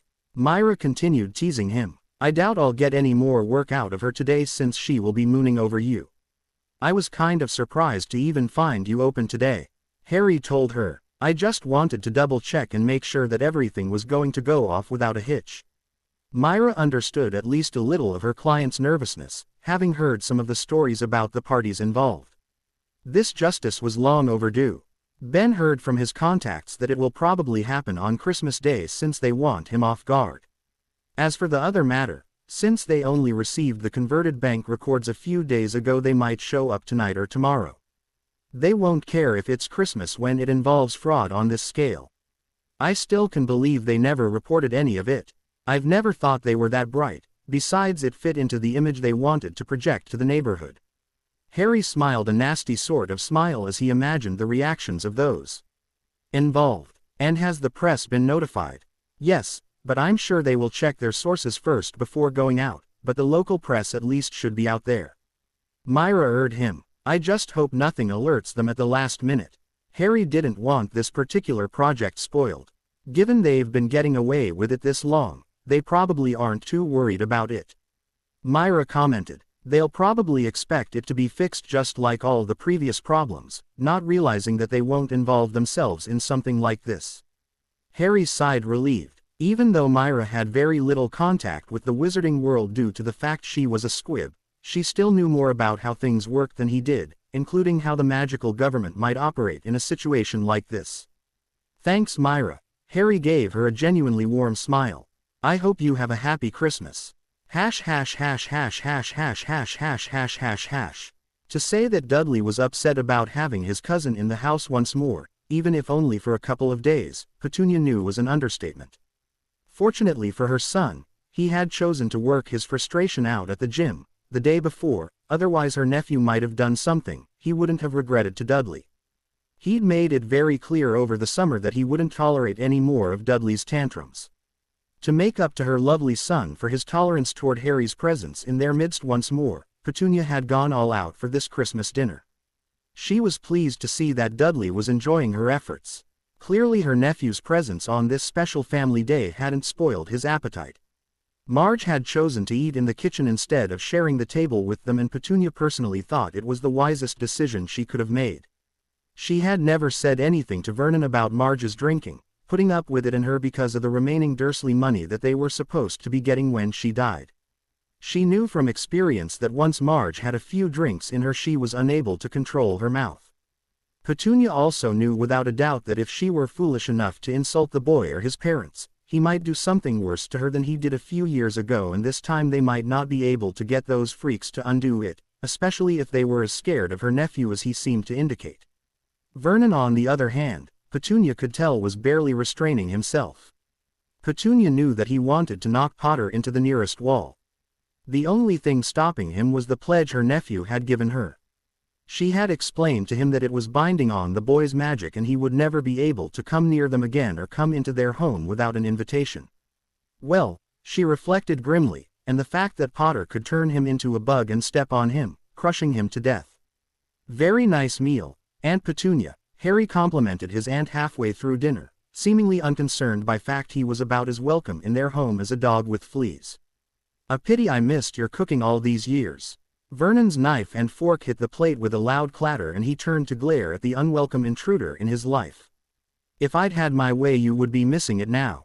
Now, Vernon, think of what your vicar would say if he could hear you now. Harry chastised the beefy man. It's Christmas, remember, the season of giving. Before Vernon could think up a suitable response, the doorbell rang. Vernon glanced at Petunia silently inquiring about the identity of the caller. Petunia shrugged. A quick glance at Dudley showed he wasn't even paying attention to the door, so the visitor wasn't for them. The doorbell rang again and was followed quickly by a knock. Vernon turned on Harry and growled, "Friends of yours perhaps, boy." Harry looked at him calmly, not responding to the boy taunt. "I have no friends around here. You and your misbegotten family saw to that. And those few I would call friends in the magical world." He enjoyed watching Vernon purple at the word, knowing that he couldn't do anything about it, wouldn't come here. The doorbell rang again, followed by more strident knocking. Stomping to the door, Vernon growled, "Probably somebody collecting for something and thinking they won't get turned away because it's Christmas." He fully intended to show that person the error of disturbing his meal, but was brought up short by the sight of police uniforms on two constables standing in his doorway and the large police van out in front of his home. Police Constable Danforth and his partner Police Constable Salak recognized Vernon Dursley from the photos they had of the man. They knew from the chief that this was a man that no charges seemed to stick to, and most of them had revolved around the nephew who lived with them, usually accusations of abuse of one type or another, though the accusations were quickly retracted by those who had made them, up to and including a teacher who had been summarily transferred but the school's headmaster after her accusation had been withdrawn. The chief had suspected he had to be high up in organized crime, and it had appeared his son was going the same way until today. Earlier this week something had made the chief stay. A pair of investigators at the request of their employer had dropped off rock-solid evidence of Dudley Dursley's criminal activities. There would be no getting out of this for either him or his gang of thugs. They finally had an airtight case against one of the Dursleys. "How may I help you, officers?" Vernon finally growled, though his tone was respectful. Determined to do everything by the book, so there would be no procedural errors that would get the boy off later, Danforth identified himself. "I'm PC Micah Danforth and this is my partner PC Dennis Salak." "Are you Vernon Gilbert Dursley?" "I am." Vernon confirmed, then asked again, "What can I do for you officers? And is this also the residence of your son Dudley Malcolm Dursley?" Salak asked. "Yes, he lives here with his mother and I." Vernon was beginning to get a little worried. "Why would they be asking about Dudley? Is your son currently at home?" Salak wanted to know. "Why do you want to see my son?" Vernon demanded, blocking the doorway. "Has one of the neighborhood TS accused him of bullying them again?" "My son would never hurt anyone younger than him. In fact, he's been known to protect them from bullies. The matter we need to see your son on is police business, sir," Danforth told Dursley. "May we see your son please?" "Not without a warrant." Vernon bristled, annoyed that they wouldn't believe him when he said his son hadn't done anything wrong. "I know my rights and my son's." Vernon shut up as one of the constables handed him the warrant for Dudley's arrest. "And now may we speak to your son?" Salak stepped closer to the doorway, forcing Vernon to step back and allow them to enter. Hearing sounds in the dining room, the two constables headed there. Silence fell on the room as they entered. Petunia had stopped in mid-word her one-sided conversation with her son. Spotting their quarry seated at the table, they moved until they were on either side of him. As soon as they were within reach of Dudley, the senior constable, Danforth announced, "Dudley Malcolm Dursley, you are under arrest for extortion and assault upon a number of individuals." He continued listing the young man's rights under the law as Salak gestured for Dudley to rise. Dudley initially refused, until Salak applied a pressure hold to the hand holding his fork that, while not ultimately harmful, was very painful. "Stop, you're hurting him," Petunia cried, trying to get between the policeman and her son. "My son never hurt anybody. You've got the wrong person. Madam, I would suggest you back away or you could wind up being arrested as one of his accomplices," Salak told her as he pulled Dudley's fat wrists behind him so they could be handcuffed together. Their regular handcuffs wouldn't fit. He had to resort to the zip ties they used for people who couldn't fit the cuffs. "We've already picked up 4 of his Confederates. Mr. Dursley is the last, and at least one of the other 4 has implicated your son. And I tell you, you are wrong," Petunia snapped as Marge came in to see what the commotion was all about. "My son would never hurt anyone. These pictures tell a different story, madam." Danforth showed her a few of the less offensive pictures of Dudley and his gang threatening children and young teens. "I would suggest you find your son a good solicitor." Marge picked up one of the pictures that Petunia had dropped on the table and looked at it. "It could be an altered photo. I know someone near home who does it for a living." "Constable, you have the wrong person. I know my nephew and I will vouch for his character. He would never do this. He has no reason to. We provide him with everything he has ever wanted. And maybe that's part of his problem," Salak muttered softly, before saying in a louder voice, "That will be for a judge to decide, madam." "Mummy, I don't want to go." Dudley burst out crying like a child as the officers led him toward the door. He tried to drag his heels, hoping the men would give in just like his parents always had. That had an undesired result, as the man who'd gotten him out of his chair applied that painful hold again, and it quickly put an end to his resistance. "Darling," Petunia promised, "Mummy and Daddy will be there as soon as we contact Mr. Parkinson. You won't be there long. Be my darling boy." Danforth wanted to throw up at the drivel coming out of this woman's mouth. Her son was a grown young man, not a baby or a child. The expression on his partner's face as they continued to drag Dudley out showed he was trying to contain his laughter at what Mrs. Dursley had said. Harry stood off to one side, taking everything in. He would be storing this event in a pensieve as soon as possible. He made mental note to find out when Dudley's trial would be. He wanted to see it, and as long as he never went near his relatives, then his oath would be kept. Vernon put down the phone. "George said there won't be any hearings until after Boxing Day, and we won't be able to arrange bail until then." "You mean our baby has to spend 2 whole days in jail?" Petunia looked furious. "I won't have it, Vernon. You must have some connections that can get him back home tonight." "They are all out of town until after the 1st. Vernon told her. "You can get him out of jail." Petunia whirled around and looked at Harry. For the first time in her life she was glad there was a magic user in the family. Harry pointed to himself and asked, "Me?" "Yes, you can get my baby out of jail," Petunia insisted. "You know he's a gentle boy who would never hurt a soul." "You are deluding yourself as you always have, Petunia," Harry told her, surprisingly calm. "You're willing to make a deal with the devil right now to save Dudley, but I will not use the thing. You've made quite clear you despise me for to get your son out of the trouble he's made for himself, even if you got down on your knees and begged my forgiveness for all the wrongs you have done to me in my life. Your son is a bully and has been since he was little. You both taught him by your treatment of me that it was okay to beat up on those who were smaller or weaker than he was. He and his friends used to engage in a game called Harry hunting, and if they found me they would beat me to a pulp. Once I was gone to Hogwarts, he would pick on the children in the neighborhood. You and Vernon never disciplined him when his bullying and assaults were reported to you, so he learned from that was that he would never be punished for anything that he did wrong. He also learned that you would always excuse it or buy his way out of whatever trouble he'd gotten himself into." A few of the curious neighbors who had come over to see what was going on and had congregated near the open front door had missed the first part of Harry's speech, but they applauded for the last part.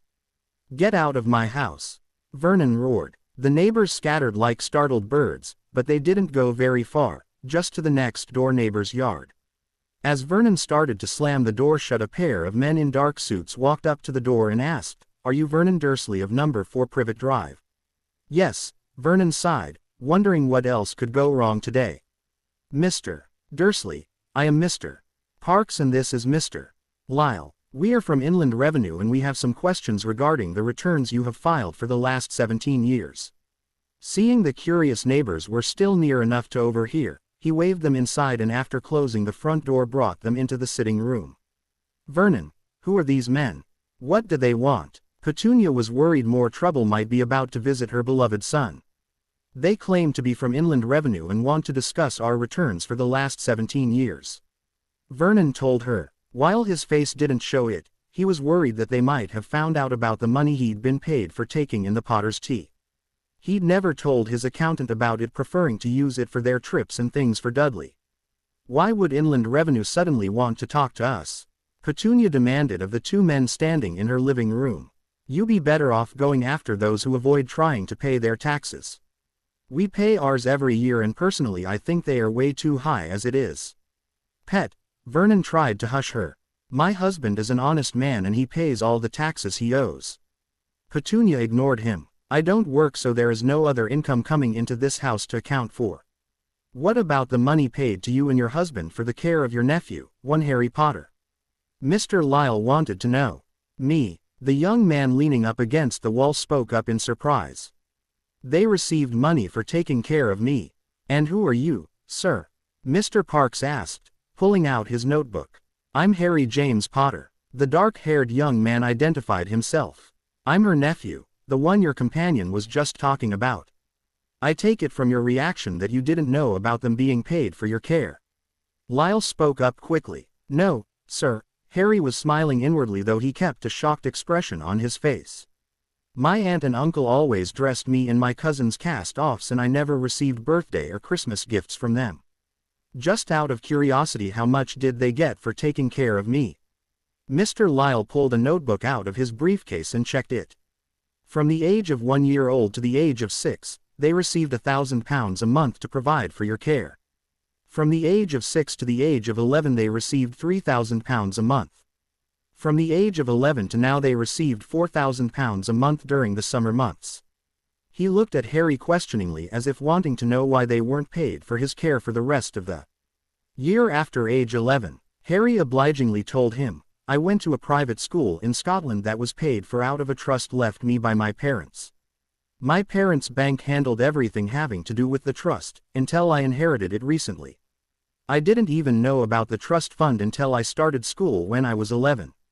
So you're telling me that the Dursleys received almost," he did some rapid calculations in his head, £250,000 for my upkeep and they never spent a penny of it on me. They always made it sound like I was stealing their life's blood with the little they did provide me." Harry turned on his aunt and uncle. "How much of my money went to that junk you bought Dudley every year and that he promptly destroyed? How much of it was spent on those trips you never took me on? You know, the ones you left me with old Mrs. Fig for." Neither of them answered him. There was nothing they could say that wouldn't implicate them further in front of the Inland Revenue agents.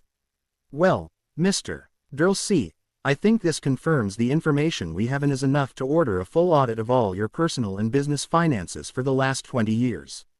I would suggest you start getting all your records together, Mr. Dursley. You will receive a notice about when you will need to appear in our offices in London. I would suggest bringing your accountant and possibly your solicitor." Mr. Parks announced as he and his partner moved toward the front door. Harry bowed slightly to his aunt. "Lovely dinner, Petunia, and I very much enjoyed the show as well. A pity we won't be able to do it again."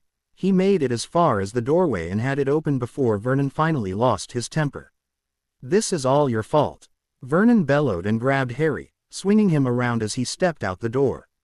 Whether he intended it or not, Vernon's attempt to turn Harry around knocked him to the ground. Catching sight of the neighbors still chattering away in a nearby yard, Harry decided to stir the pot even more, especially if the press were still there. "You claim it's my fault that you decided to steal from me. Oh, give me a break." You are the one who decided to steal £250,000 that my parents left in trust to provide for my care while I lived here. You make out like I'm a penniless orphan to the neighborhood, so they'll look down on me. You let them think I'm ungrateful for all the good things you provided for me and that I destroyed them when it's actually Dudley who destroys everything he touches. He noticed that some of those selfsame neighbors were looking at the ground ashamed of themselves.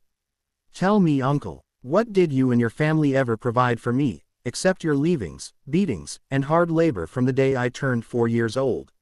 You tell the neighbors I'm a criminal when you, Aunt Petunia, and your precious Dudikins are actually the thieves. You stole from me and you expect me to be grateful that you did. You expect me to take the blame because your crimes are now coming out into the open. Well, I won't. You created this situation and now you'll have to figure your way out of it. I can tell you this, it's not going to disappear by magic. Harry felt compelled to deliver one last parting shot. By the way, your sister is broken up to her eyeballs in debt. I know this because I managed to acquire all her debts.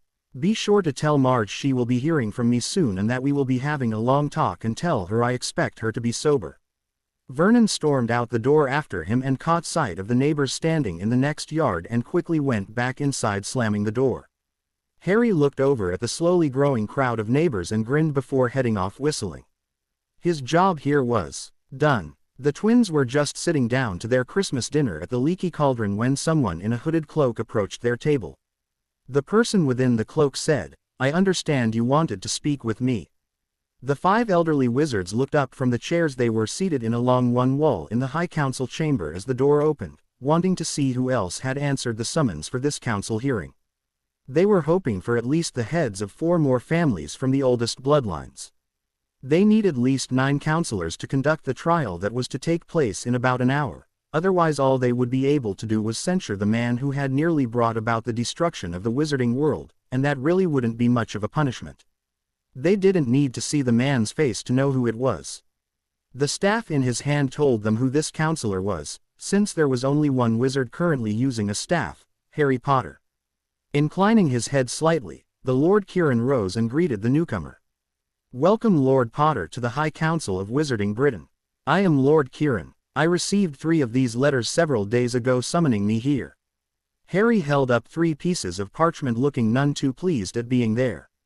"Why was I summoned?" Lord Paravor was the one who hurried to explain, not wanting Lord Potter to bring down the wards and spells on this old chamber. They were there for a reason and would be needed later. "Lord Potter, I am Lord Paravor. You were summoned here along with the rest of us to sit in judgment on a case of high treason against the people of Wizarding Britain. Those letters are sent out magically to the heads of those houses when a counselor feels that a case coming before the Wizengamot needs to be handled by the High Council instead. We are the highest level of law in magical Britain. I'm surprised Fudge didn't try and get my hearings held before you then." Harry muttered. He wouldn't have known about the High Council.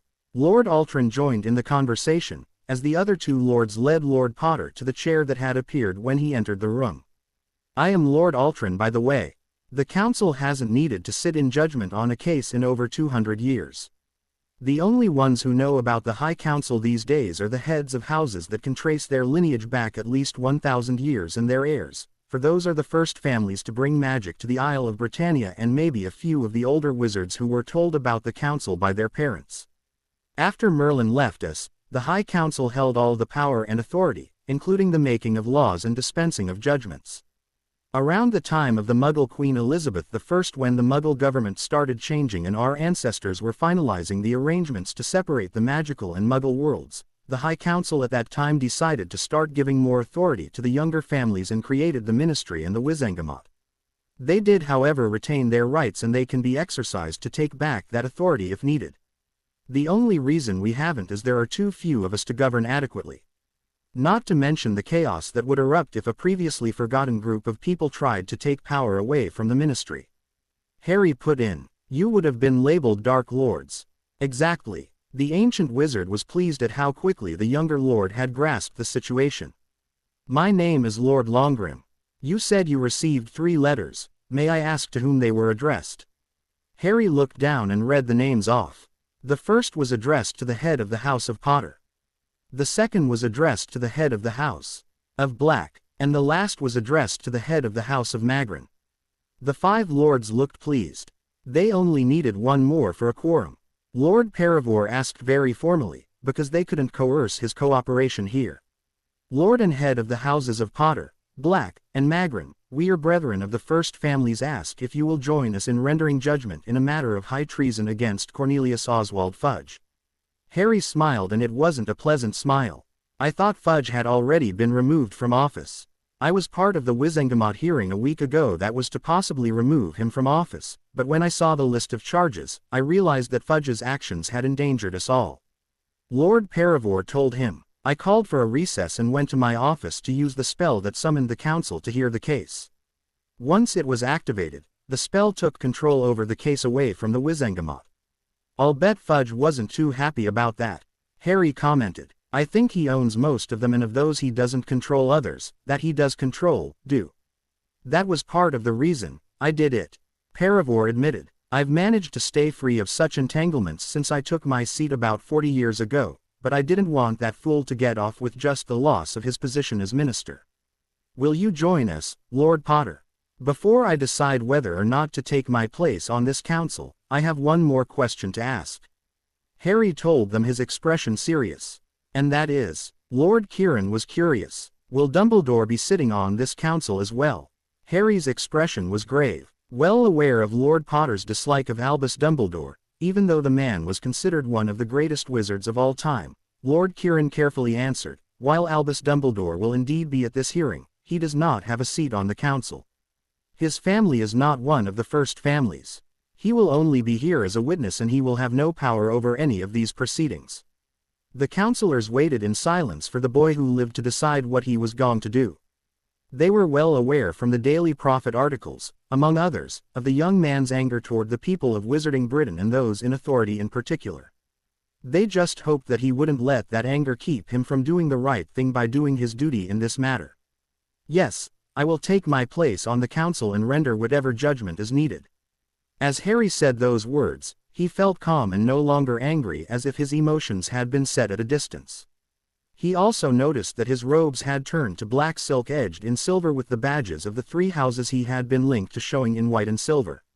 Instantly suspicious, Harry demanded to know, what just happened to me? Well aware of the spells that were placed on councillors once they agreed to sit in judgment, Longrim had a good idea of what he was talking about. Lord Potter was no doubt suspecting some treachery had just been perpetrated on him. His great-grandfather's journal had detailed the spells on the High Council chamber so they wouldn't be forgotten. Do not worry, Lord Potter, you are merely feeling one of the spells that have been placed on this room taking hold. None of the spells in this room will compel you to do anything you do not want to do. My great-grandfather called this particular spell Caradwen's Guidance, since it allows you to render a fair judgment without your emotions getting in the way. What other spells are on the room? Harry asked, curious. There is a truthfulness spell that compels witnesses to tell the full truth without the addition of things they suppose or don't know but only heard from someone else. Longrim listed off the spells. Spells to keep the accused and any witnesses from attacking each other or the councillors, and spells that ensure all present can be understood by the others, since at the time this room was originally built, people still spoke different languages. There is also a spell on the room that will provide us with whatever is needed, like food, private facilities for rest or other needs if the hearing runs longer than a few hours. The room will also provide evidence from other places, if necessary, since once all necessary parties have arrived, the most important spell ensures that no one can leave until the hearing is over. Oh, it acts like the Room of Requirement at Hogwarts. Harry decided. Room of Requirement. Lord Altrin had never heard of such a room during his time at Hogwarts. Harry had just finished explaining how the Room of Requirement at Hogwarts worked when the door he had come through opened again. This time a slender man with dark brown hair entered the room. Hello, my name is Liam Dantes, the man introduced himself when he was close enough not to have to shout. Can one of you tell me why I received 2 summons to come here today? I will be more than happy to explain, if you will answer one question for me first. Lord Paravor told him. When Dantes nodded, he asked, what were the names on the letters asking you to come today? One was for the House of Wayland and the other for the House of Ravenclaw. All the lords except for Potter rose to their feet stunned. One to the heirs to the founders had been found. It had been thought for the longest time that between Grindelwald and Voldemort all the remaining heirs to the founders of Hogwarts had been killed. Somehow it was very appropriate that one of the founders' lines was going to sit in judgment on Minister Fudge, since some of his crimes had been against the school. After Paravor had explained the purpose of the summons and Dantes had agreed to sit in judgment, the configuration of the room changed. A curved table with 7 high-backed chairs each bearing the badges of the houses the lords represented appeared at one end of the room. The table had parchment and quills and a number of other things necessary for one of the tribunal judges to make notes and keep a trial on course. 3 slightly smaller tables also appeared a few feet in front of it. 2 with a pair of chairs each were set at a slight angle so they would be able to see each other and the table the 7 lords would sit at. The third was situated halfway between the curved table and the 2 smaller tables. On it there were 3 piles of parchment and quills. Behind the smaller tables about 24 chairs appeared. Harry guessed they were for the witnesses who were to be called. The councillors took their places at the curved table and Lord Altrin requested, "Lord Ravenclaw, since you represent the oldest house here, you are by law the head councillor, so would you please say, 'We are ready to begin'? That will summon the remaining participants." "We are ready to begin," Dantes announced in a clear, calm voice. Harry watched in amazement as the 3 quills rose and were each poised over a piece of parchment. "That's a recording table. The High Council, Defender, and Protector will each receive a copy of the hearing, in case there are questions during or after the trial." Paravor told him, seeing Potter's amazed expression. "It's the only one in magical Britain." When the High Council was also a law-giving body, sometimes the debates over proposed laws would go so fast and furious that the scribes couldn't keep up, and this table was created as a result of that. It also had the advantage of allowing secret debates to remain just that, secret.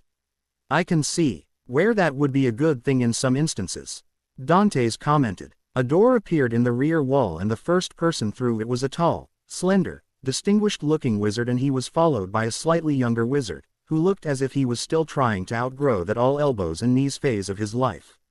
"That is Alessandre Delacour," Lord Paravor identified the man to the other members of the council. "I was very surprised when he showed up in my office a few days ago to accept the position as protector for this hearing. I had expected the magic that governs these proceedings would select Madame Bones, the head of the Department of Magical Law Enforcement, to be the protector for the wizarding world. She has an excellent record of remaining impartial and is interested in getting to the truth." "Delacour," Harry looked thoughtful.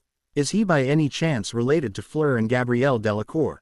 "He is their uncle, I believe," Lord Altrin replied. "Greetings, my lords." Alessandre Delacour looked up at the table where the High Council members were seated and spotted a potential problem. He double-checked his list of witnesses just to be sure. "My lords, we seem to have a bit of a dilemma." "What is it?" Dantes asked, since he had been told he was to be the head of the council for this hearing. "Lord Potter is going to have to excuse himself from his seat on the council," Delacour told them. "He is on my list of primary witnesses for this hearing." Harry raised a single eyebrow in surprise. "I'm sorry, Mr. Delacour, but did you say I am a witness?" "That is correct, Lord Potter," Delacour replied. "Did you not receive the notice we sent to all witnesses?" "No, I'm afraid I did not." Harry sighed. "I think I know why you didn't receive your witness notification, Lord Potter." Longrim spoke up. "Given you had already been summoned to render judgment that took precedence over being a witness, given that at least a 2/3 majority of councillors are needed to even begin a trial for high treason." Harry looked back and forth between the older members of the council and Delacour. "If I must step aside, then how will we have enough to make the required number for the council to sit in judgment? Or is it possible for me to choose not to be a witness and remain on the council?" "It is possible for you to decline, since you are also a member of the council," Delacour responded after looking over a section of the procedures that governed these types of hearings that had been handed to him by his assistant. "But the case against Cornelius Fudge would be stronger if there were 2 main witnesses, you and Albus Dumbledore." The older members of the council conferred for a few moments before Paravor told him, "While it hasn't been done in some time, even on the Wizengamot, you can choose to appoint a proxy to cast the 3 votes you hold. As for who would be your proxy, you simply choose one of the other members of the council and they will cast your votes for this issue only." Harry sat there in thoughtful silence for several minutes, then said, "Very well, given I do not wish Fudge to be able to wriggle out of this, I yield my votes to Lord Wayland." As soon as Harry said those words, his robes returned to the state they had been in when he entered the room. Getting up from the curved table, he took one of the chairs in the first row behind the protector's table. As soon as he was seated, the door opened again, and this time 2 people came in. Harry recognized them as Madam Bones and Fudge. He couldn't believe that Fudge had chosen to wear that horrid lime green robe. The man clearly had no sense of taste. As Fudge passed by him, Harry couldn't resist humming a funeral dirge out loud. Fudge stopped, intending to berate the person who would dare treat him like the condemned, but the words never left his mouth as he realized it was Harry Potter. Potter just smiled at him, but it wasn't a friendly smile. In fact, Fudge felt like he'd just been put on someone's dinner menu. Fudge felt relieved when the boy's attention turned to Madam Bones. "Nice to see you, Madam Bones." Harry greeted her pleasantly. "Were you Ignid prisoner escort detail? If so, I must say you seem to have come down in the world from the head of the Department of Magical Law Enforcement since last I saw you."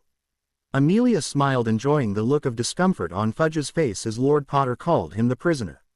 "No, actually, I received notice I was to be his defender at this hearing." "Ouch, that's even worse than doing prisoner escort duty." "No offense intended, Madam Bones, but unless you have a really big surprise waiting to be sprung, then the defendant should get ready to lose everything, especially if I have anything to say about it." Harry told her. "How could you possibly have anything to do with it?" Fudge bristled, annoyed that the tea wasn't showing him the proper respect he was due. He was still Minister by Merlin and deserved to be treated with respect. Harry's smile became even more menacing as he told the petty bureaucrat, "I'm one of the chief witnesses against you. And if you weren't told before, the charge is high treason against the magical world." Harry just loved the horrified expression on Fudge's face at that bombshell. Harry glanced at Madam Bones and saw the smirk on her face. "I take it he didn't know the real charges." "I didn't want him trying to make a break for it," Amelia told him. "I told him the hearing was about his being removed as minister, which was true. I just didn't mention the rest of the charges. If he'd known he was to be charged with high treason, he would have disapparated so fast his clothes would have been left behind." Fudge seemed to be hyperventilating, and then there was a sudden pop and he was no longer beside Madam Bones. There was a second popping sound at the far end of the room near the door. Fudge tried pulling the door open, but it wouldn't budge. He vanished with a pop but reappeared a moment later in a different corner of the room. A third popping sound was heard and he appeared back in the original corner. Grinning, Harry pointed his staff at Fudge and a bolt of blue light shot from the stone at the tip, hitting Fudge as he disappeared again. When he reappeared, he had a tail, furry ears that would have looked at home on a mouse or rat, a long twitchy nose, and a pair of huge buckteeth protruding from his mouth. "It's like watching a mouse try and get away from a cat, isn't it?" Harry commented to Amelia as she watched Fudge pop from one corner to another, unaware of how ridiculous he looked. "Fudge!" Dantes finally shouted, after Fudge's 10th attempt to leave the room. "Stop right where you are. You can't get out of this room. It is useless to continue trying. You will face long overdue justice for your actions if you are found guilty. Now act like a man instead of a mouse." Fudge reluctantly took the seat at the other table. Madam Bones joined him a few moments later. "Lord Potter, would you please undo the spell you placed on Mr. Fudge?" Dantes requested. "Do I have to?" Harry whined like a little boy. "He makes such a cute mouseman." "Yes." Dantes was firm, though there was grin on his face. Looking disappointed, Harry pointed his staff at Fudge's back and another bolt of light shot from it. This time it was yellow, and once it hit the minister the mouse features returned to normal human ones. The door at the rear of the room opened again, and this time a stream of people came through. Harry recognized some of them, but not all of them. The Weasleys were there, including Ginny the dog, having come in right behind Dumbledore. Surprisingly, Snape and Umbridge were there as well, though they were both under guard by a pair of oars each. Harry guessed that they were all witnesses, since this didn't seem like a trial where you would want a visitor's gallery to witness it. Ignoring the Weasleys, which was easy to do since they hadn't seen him yet, Harry studied Snape and Umbridge. It was an interesting study in contrasts. Snape was still wearing the robes he had been arrested in, and they were beginning to look a little worn, but he still looked as arrogant as ever. Harry was willing to bet his tongue was still as sharp as ever too. On the other hand, standing there, looking like someone had just killed her kitten. Harry doubted she was even aware of her surroundings, since she was staring at the ground and not really responding to anything. Harry couldn't help wondering if she were trying to pretend she was insane so she could get moved to St. Mungo's psychiatric ward. The two prisoners were led to chairs that had appeared on the far side of the room near the defense table. As Umbridge ped the defense table, she reacted to Fudge and Amelia's presence with a squeal of glee, like a teenager who had just seen her favorite rock star. "Minister, I knew you would make them see they were wrong to send me to Azkaban. I'm finally going to be exonerated and freed. I knew that you believed in what we were doing." Fudge looked as if he were going to be ill as Umbridge gushed about how she was glad to be getting back to work as his eyes stamped and that she would help him set things right the way they were supposed to be. "Madam," Dante's voice cut through her mindless chatter like a knife. "Please cease your caterwauling. I'm afraid you are mistaken as to the reason you are here. You see the minister as the one on trial here. If you received anything remotely like a fair trial, then I am sure you deserve to be in Azkaban for whatever crime you committed." Umbridge stared at the young man seated at the table as if she couldn't believe he'd had the audacity to say that. Drawing herself up, Umbridge said, "How dare you suggest that the minister should be on trial? Who do you think you are? It is quite clear to me that you are a nothing. A nobody. If you were someone of importance, then you know about all the good the minister has done for the magical world." "Actually, madam, that is where you are wrong." Dante smiled, but it wasn't a pleasant smile. "Based on my family's lineage, I am one of the most important people you will ever meet." Trying to avoid a situation, Fudge begged his former eye stamped. "Dolores, please sit down. We have to let them have their moment, but I am certain I will be vindicated." Umbridge stared at the unknown young man and sniffed loudly, before doing as she was asked. "Could everyone please take their seats? We are ready to begin," Lord Altrin requested. Longrim picked up the sheaf of parchment and prepared to read out the list of charges against Minister Fudge, when a woman's voice demanded shrilly. "Harry James Potter, you get over here right now and change my daughter back."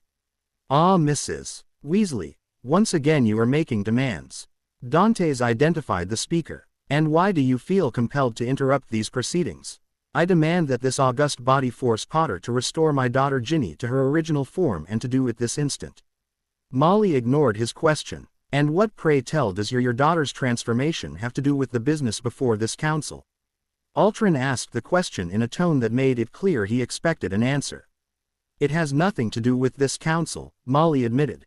"But he shouldn't be allowed to get away with transforming her into a dog. He should be forced to change her back and right this minute." "And why did you bring your daughter the dog to this hearing?" Lord Kieran wanted to know. "My daughter's presence was ordered at this hearing as a witness to the events the night he who must not be named returned." Molly told the panel. "Moldy Shorts has been dead 6 months and they still can't say his name." Harry commented loudly to the ceiling. "Is there a Ginny Weasley on the witness list, Delacour?" Lord Paravor asked. "Yes, my lord," Delacour confirmed. "Though according to the documentation I have she is just one of the witnesses for the same event." "Lord Potter, why did you change Miss Weasley into dog?" Lord Altrin wanted to know. "Punishment," Harry told the council flatly. "Miss Weasley attacked fellow student Luna Lovegood and nearly killed her. There was no reason for the unprovoked attack other than the warped idea she had that I belonged to her. I had told the female weasel repeatedly that I wouldn't have anything to do with her, even if she were the last female of any species on this earth." Harry paused in his explanation for a moment and smiled, though it wasn't a pleasant smile. "And if you are planning on ordering me to reverse the spell, I'm afraid that would be impossible, even for me. I purposely cast it so that it could only be undone in a specific place and at a specific time. Any attempt to try and undo it before then will not be successful and might do more harm than good." "What time and place?" Dantes asked. "The Great Hall at Hogwarts 2 days from now," Harry informed the room at large. "If she stands on the same stone she was transformed on at the same time she was transformed, she will be returned to what pays as normal for her. And if she isn't standing on that exact spot at the right time..." Dumbledore was beginning to get worried. "Then she will remain a dog forever," Harry said simply. "Harry," Dumbledore protested, "it is wrong to apply a permanent transfiguration to someone without their consent. It was wrong of the littlest weasel to attack Luna for no reason other than her warped idea that she was somehow a threat." Harry countered. If she had waited until I was out of sight to attack, Luna would have died. Very few people go near Ingmar Riddle's bathroom, and even if they had found her, they wouldn't have been able to get her to Madame Pomfrey in time. According to Madame Pomfrey, Luna is so allergic to bees that if she doesn't receive treatment within 15 minutes, she will die. She should be happy all she's had to be is a dog for a few weeks. She could have been on trial for murder, only she really would have been guilty, unlike me. Gentlemen, I think we are getting off topic here. Lord Kieran interrupted the pair before they could get started. We need to determine if Miss Weasley can give testimony or not. Both men went silent, though Harry looked slightly annoyed that he'd been interrupted. After a quick conference with the other 5 seated at the tribunal table, Lord Kieran wanted to know. Protector Delacour, is it possible for the questions asked to Miss Weasley to be phrased as yes or no questions? Or would all witnesses be required to give detailed answers? Delacour looked thoughtful. If she is the last one called for the incident she witnessed, we can ask her questions that will simply confirm or deny what the others reported. There was another whispered conference at the main table before Dante's as the tribunal head looked at the small red poodle in Mrs. Weasley's arms. Miss Weasley, you will be called last for the incident you are to give testimony on. Your answers will be 1 bark for yes and 2 for no. Do you understand? There was a growl followed by a short bark signifying, yes. Handing Ginny off to her father, Molly stormed up the table where the tribunal judges were seated. My lords, I can't believe you aren't going to force Potter to change my daughter back. I can't believe that you would be that cruel to her. Madam, Dantes spoke up before any of the others could. Your daughter, according to Lord Potter, attacked and nearly killed another student simply because she thought she was taking away her man. I think a few weeks is a relatively minor inconvenience when she could have been in Azkaban for the crime of murder. My daughter is not a... Molly sputtered, not understanding the reference. Oh, has she taken a change potion then? Harry couldn't resist saying, Lord Potter please, Dantes requested, not wanting the flames fanned any higher. Mrs. Weasley, Lord Potter also made it clear that any attempt to undo the spell before the appointed time and in the appointed place could cause your daughter harm. Is that what you really want? He was lying, Molly said with certainty. He hates my family because we made a mistake over a year ago and he is unwilling to forgive us for it. He is not lying, madam. Lord Kieran told her. He has already taken his oath since he was originally supposed to be one of the High Lords making a ruling in this case, but since he is a primary witness he had to relinquish that role. But his agreeing to be here allowed the magic within these chambers to place a truth spell on him. The same spell that will be placed on everyone within this room once the hearing starts. He cannot lie if asked a question by either protector, defender, or one of the High Lords of the court. He might have found a way around it. Molly insisted. He's a very devious person. He's a Parselmouth by Merlin's beard.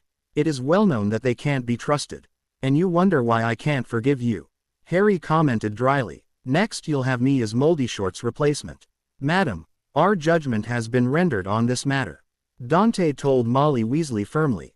Take your seat now or be bound and gagged in your chair until the time comes for your testimony.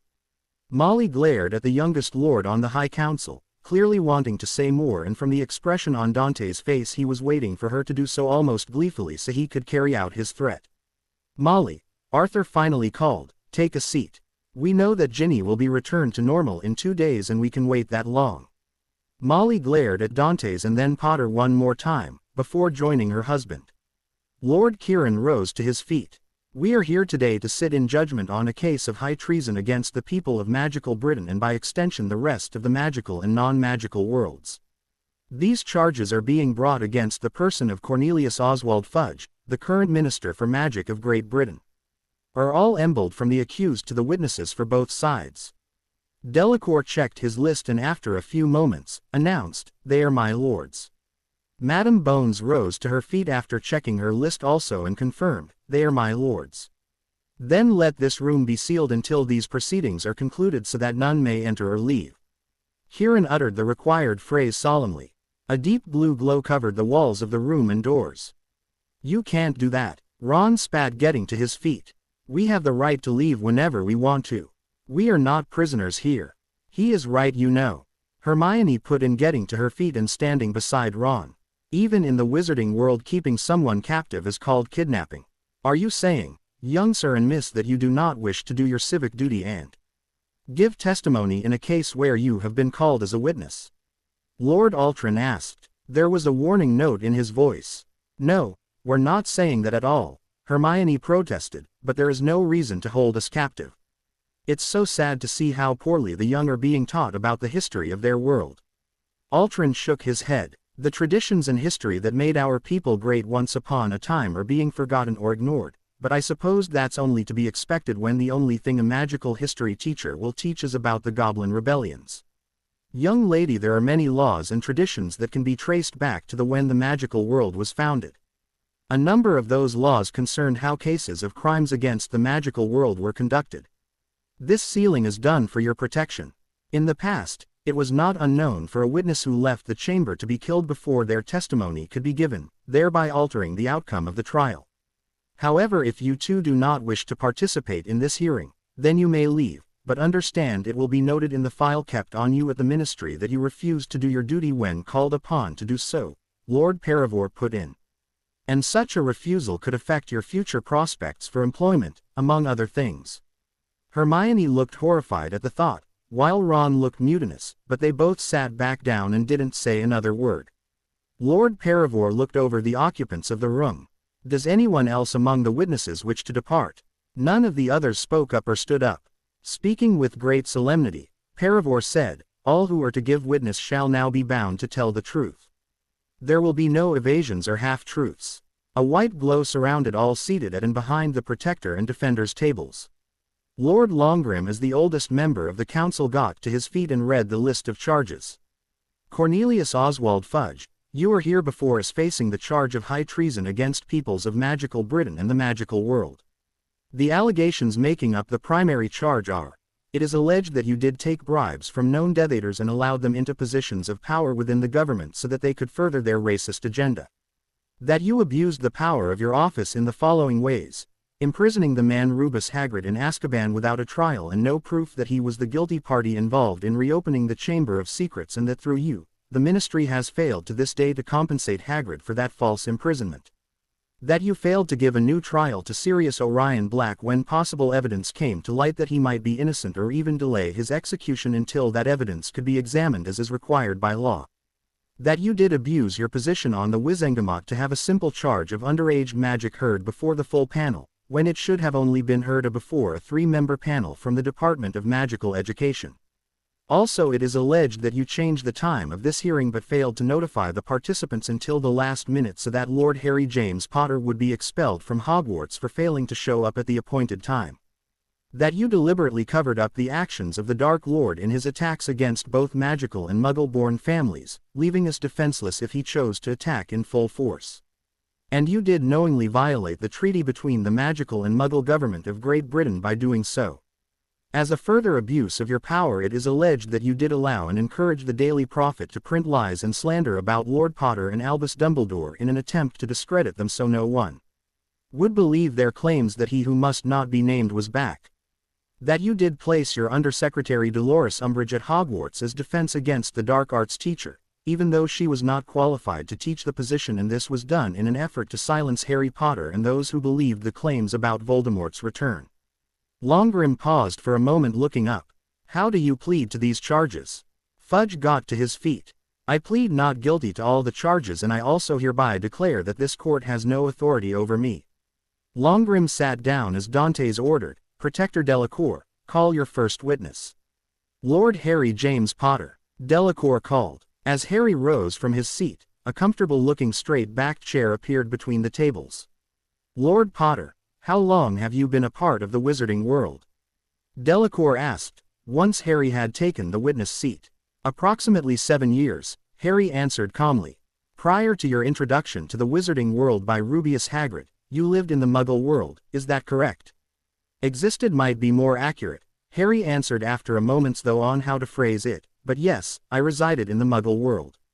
When did you first meet the Minister Fudge? Delacour wanted to know. Do you mean when were we first introduced, or when did I first see the man? They aren't necessarily the same thing. Harry explained. When were you first introduced to him? And where? Delacour clarified the question. I was introduced to Minister Fudge in the summer before my 3rd year at Hogwarts.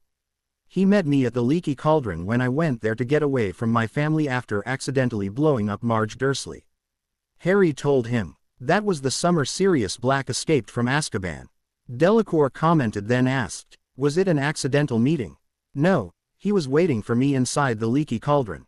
And why was the Minister of Magic, who I am sure was at that time a very busy man, waiting there for you? He came to chew me out for running away from my aunt's house. He told me that I had caused them a lot of bother, but that they had smoothed all over and I would be welcome back at my aunt and uncle's the next summer. Harry told him. Though he was polite about it, he tried to make me feel as if it were my fault that I'd put the ministry to so much trouble to fix things, even though Marge deserved it. And you didn't think it was odd that the Minister of Magic had come to do that himself? He could have sent an underling to make sure you were okay. Given that I wasn't raised in the magical world, I had no idea how things worked. I was just glad he wasn't there to arrest me, so I didn't really give it much thought. Harry admitted. I mean, I had seen him have Hagrid arrested on nothing more than suspicion and rumor about the Chamber of Secrets the previous spring, so I was expecting the worst. Delacour led Harry through the events where he had contact either directly or indirectly with the minister. So the minister didn't believe you when you told him that Pettigrew was alive? Delacour inquired. No, sir. He thought Granger and I were confounded by Sirius. Harry told the tribunal. He wouldn't listen to a thing we said. He acted like we were 5-year-olds who'd just had an encounter with a boggart. I have never been a child. Growing up with the Dursleys saw to that. Fudge chose to believe Snape, even though he had to know that Snape loathed Sirius and my father and would like nothing better than to get back at them. It was a well-known fact at Hogwarts during the time they attended school. Harry decided to add some additional information for the tribunal's consideration.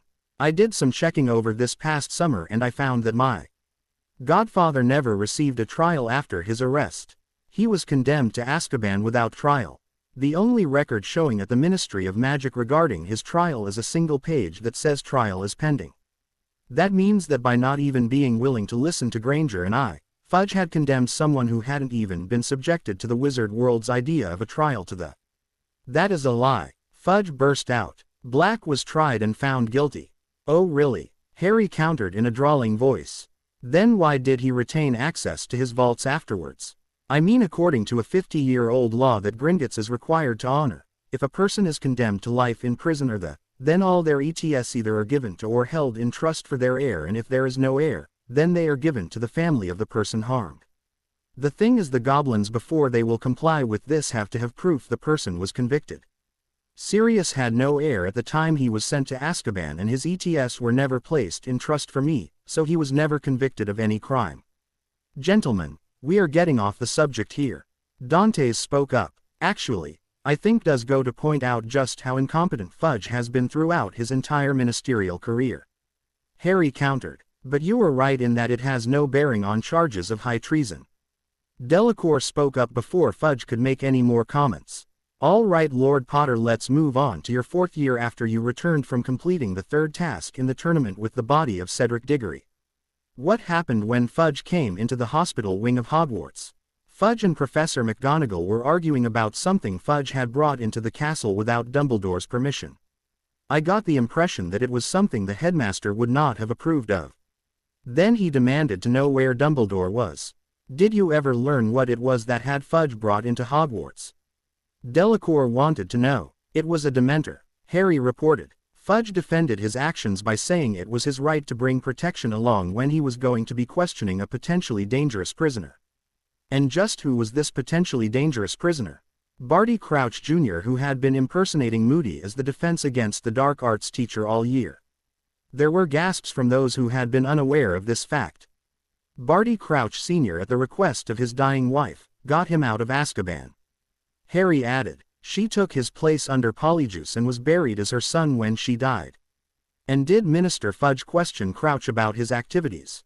Lord Paravor inquired. Not according to what McGonagall and Snape told the headmaster. Harry informed him. She said the minute the Dementor saw Crouch it swooped over and ate him. Fudge leaned over and whispered something quietly to Madame Bones. She shot him a look of disgust because of it. So Crouch was never interrogated. Bones inquired. Not by Fudge. He called the death of Crouch before he could be questioned, no great loss. Harry informed her. Dumbledore had questioned him under Veritaserum though before sending for Fudge, and found that he had helped arrange things so that Moldy Shorts would get his body back, using my blood along with a few other things. Did the minister ever question you about the events surrounding the Dark Lord's return or Cedric Diggory's death?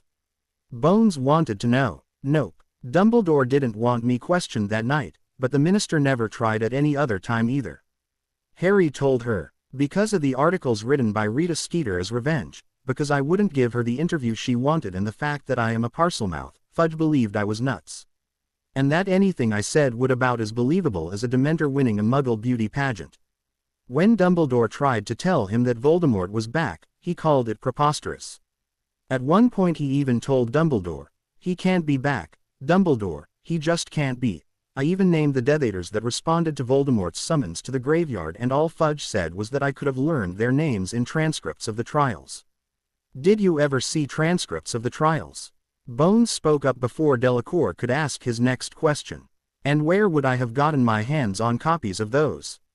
Harry wanted to know. Prior to my 5th year, the only parts of the wizarding world I had ever spent a lot of time in were Diagon Alley, Hogwarts, the Burrow, and Hogsmeade. I doubt that ministry records are kept in any of those places. What else occurred in the hospital wing the night the Dark Lord returned?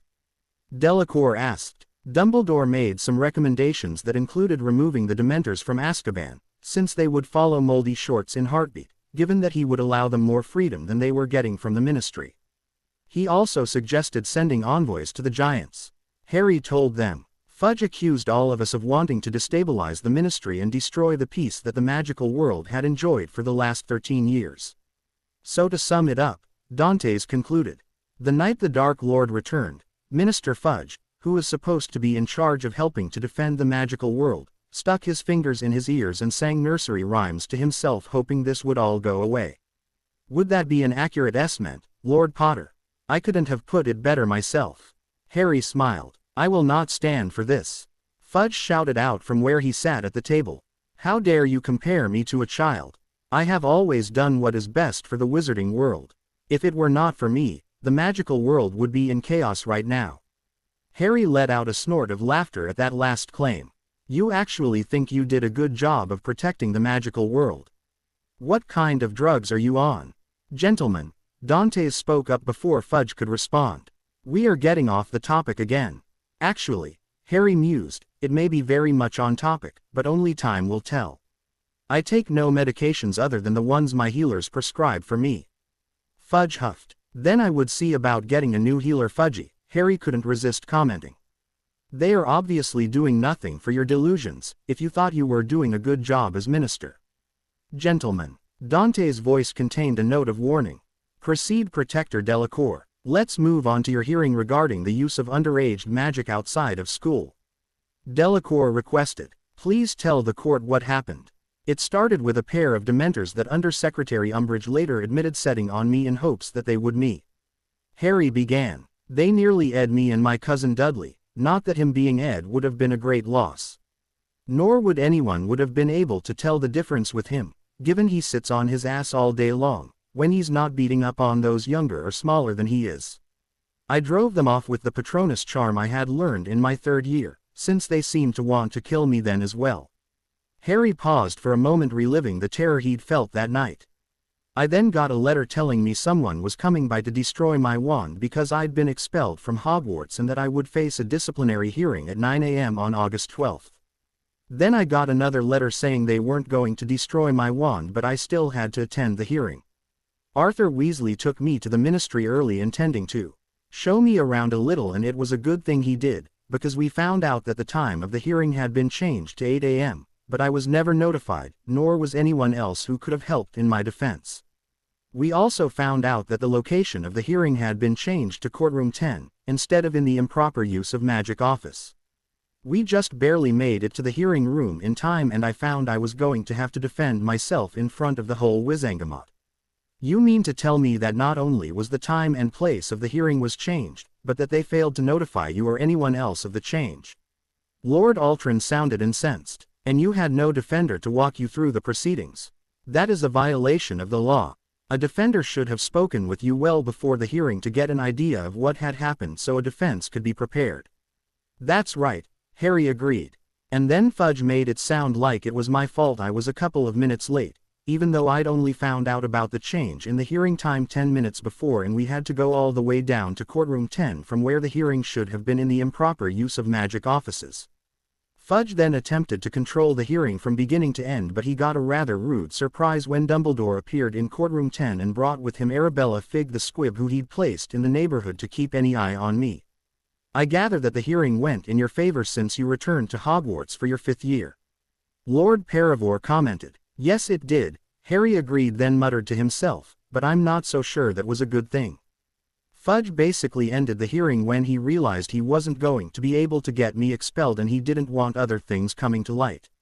Lord Potter, after the hearing ended, did you have any further contact with the minister prior to you going to the Department of Mysteries at the end of your 5th year? Delacour asked. If you mean direct contact, then no. Harry answered after a few moments' thought. I did have indirect contact through all those educational decrees he and Umbridge cooked up that basically turned Hogwarts into a concentration camp. Come now, Lord Potter, isn't that a bit extreme? I can hardly imagine how Hogwarts could be compared to a Nazi concentration camp. Bones commented. After all, no one died there, and they certainly did in those Muggle concentration camps. Maybe no one died, but people were certainly tortured under Umbridge's reign at Hogwarts. That's why she's now enjoying all that quality time at the Azkaban spa, remember? Harry countered, then conceded. Okay, maybe a concentration camp is a bit extreme. One of the old Soviet re-education camps might be nearer to the mark. There were more than a dozen educational decrees created during my 5th year to control what kind of groups could be created within the houses, ensuring that our mail was censored so that nothing got out that Umbridge and Fudge didn't want getting out, governing what we were allowed to read and what our teachers could teach us. Umbridge created an inquisitorial squad solely out of 5th to 7th year members of Slytherin House, and the majority of them were the children of now-known Death Eaters.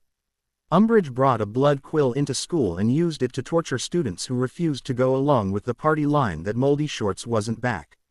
And while there were no deaths, we certainly were not allowed the freedom of expression we as British subjects had previously enjoyed. Lord Potter, Delacour wanted to finish up Potter's questioning. What can you tell us about Minister Fudge's involvement in your trial for the murder of Neville? Longbottom. Not much, I'm afraid. Harry admitted. There were Dementors around my cell day and night, and when I was dragged into the courtroom in chains I was still trying to recover from the effects of them, so I couldn't put on a very good defense. What do you mean you couldn't put on a very good defense? Lord Altrin demanded. Surely you were provided with a defender to speak for you. No sir, I was not, Harry told them. Or if I was, then Fudge probably tried the change of hearing time trick again. I certainly don't remember speaking to anyone about my defense. Nor do I remember anyone speaking up on my behalf. I wasn't even given Veritaserum, which would have cleared me. Lord Paravor looked over at Fudge. It looks as though we may have another charge to add. Interfering with a court case to ensure that Lord Potter did not receive the fair trial he was entitled to under British magical law. Fudge paled slightly. Is there anything else you would like to add to the evidence you have presented today, Lord Potter?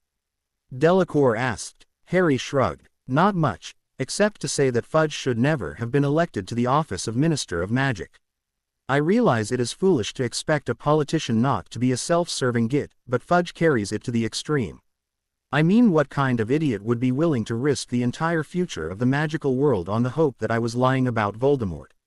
The trial resumed after a brief recess so everyone could take care of personal needs, given that Harry's testimony had taken several hours to go through. The next up was Dumbledore.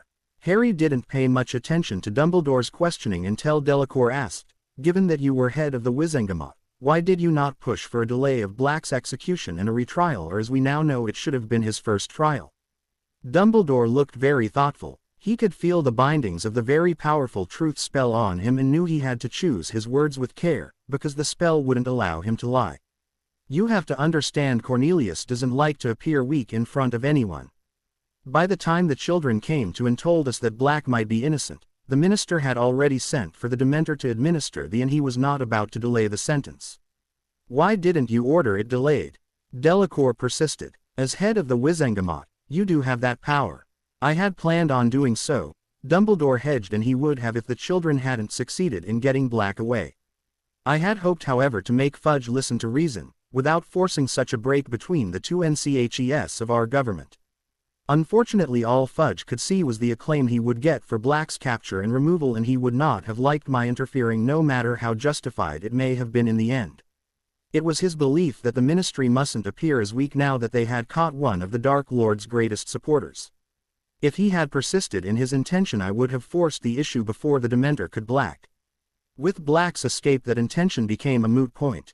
Curious Dantes asked, as head of the Wizengamot, why did you not exercise your authority to push for a new trial for Black once you suspected he might be innocent?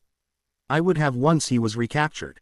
Dumbledore hedged. Once he got away, I had the order rescinded, but giving him a new trial would have had to wait until he was back in custody so that he could be questioned under Veritaserum and the truth learned once and for all. Rather loudly from where Harry was seated there was heard, cough bullshit cough bullshit cough. You disagree with some aspect of Headmaster Dumbledore's testimony, Lord Potter? Dantes inquired. You know he cannot lie. No, Harry agreed, he can't lie, but he can step very carefully around the truth. What are you saying? Madam Bones demanded. Harry met Dumbledore's gaze coldly. I am saying that Dumbledore knew exactly where to find Sirius anytime he wanted to. He could have ordered a new trial at any time and then had Sirius brought in for it, but he didn't. Harry told her. In fact, in my 5th year he all but had Sirius under house arrest at one of the Black family properties, at least until Sirius came to my rescue in the Department of Mysteries and was knocked through the veil there by his cousin Bellatrix. But that wouldn't have fit in with Dumbledore's plan of keeping me at my relatives, because if Sirius were free, by wizarding law he could take over guardianship of me, and Dumbledore couldn't have that. And why would Dumbledore want you kept at your Muggle relatives if there were someone else with more of a right to take you according to wizard law? Lord Longgrim inquired. Who knows why he does anything? Harry shrugged. My personal opinion is that he wanted me so beaten down, not necessarily physically, though that would have helped his plans, so that I would do whatever he and the wizarding world wanted because I craved their acceptance. As fascinating as this is, Dantes put in, Dumbledore isn't the one on trial, right now. You're right, my lord, Amelia agreed. I will have my people look into it at a later date. Please continue, Protector Delacour, Dantes requested. Headmaster Dumbledore, let's move on to the end of the Triwizard Tournament, where you advised Minister Fudge that the Dark Lord was back. Delacour moved on to his next set of questions. How did the minister take the news? He refused to believe it. Dumbledore answered that question honestly. He accused me of putting young Harry up to it and of trying to destabilize the ministry, when I made some recommendations on the courses of action he needed to take to try and cut off Voldemort's potential sources of allies. Between Delacour, the High Council, and Bones, Dumbledore's testimony went on for another hour. Nothing earth-shattering came out of it, just more proof as far as Harry was concerned that Fudge wanted to go through life with blinders on if he could. The man should never have been made minister, because while he loved the title and the prestige that came along with the job, he clearly couldn't handle the responsibilities and he wasn't able to make the hard decisions when needed, and those decisions he did make were usually the wrong ones. The kind meant to enhance his public image rather than do what was right for the magical world. The next witnesses were the Weasleys and Snape, and their testimony went fairly quickly since the only thing they were questioned about was the incident in the hospital wing. Harry couldn't help smiling as Ginny gave her testimony. Her barking wasn't all that different from her normal voice as far as he was concerned. He just hoped she learned her lesson and would leave him alone. After another brief recess, the next witness called was Dolores Umbridge. Madam Umbridge. Everyone could hear the contempt in Delacour's voice as he addressed the toad-like woman. According to Educational Decree No. 22, which was ped August 30, 1995, the minister appointed you as the defense against the dark arts teacher when Headmaster Dumbledore was unable to find a suitable candidate. Can you tell us why he felt the need to interfere in the running of a school that had been turning out fine witches and wizards for over 1,000 years? And more importantly, can you detail what masteries and qualifications you had that made you uniquely qualified to teach defense against the dark arts? Simpering like a schoolgirl and smiling what she no doubt thought was a pleasant smile, but it actually made everyone who saw it a bit nauseous, Umbridge said, the minister felt it was high time that the Department of Magical Education and the Ministry take a firmer grip of the reins of Hogwarts. The teachers who had been teaching there in the last few years were an unmitigated disaster. I mean, Dumbledore hired a werewolf. Can you think of anyone who should have less contact with children and be less likely to teach impressionable minds well? Actually, madam, Delacour felt compelled to interrupt.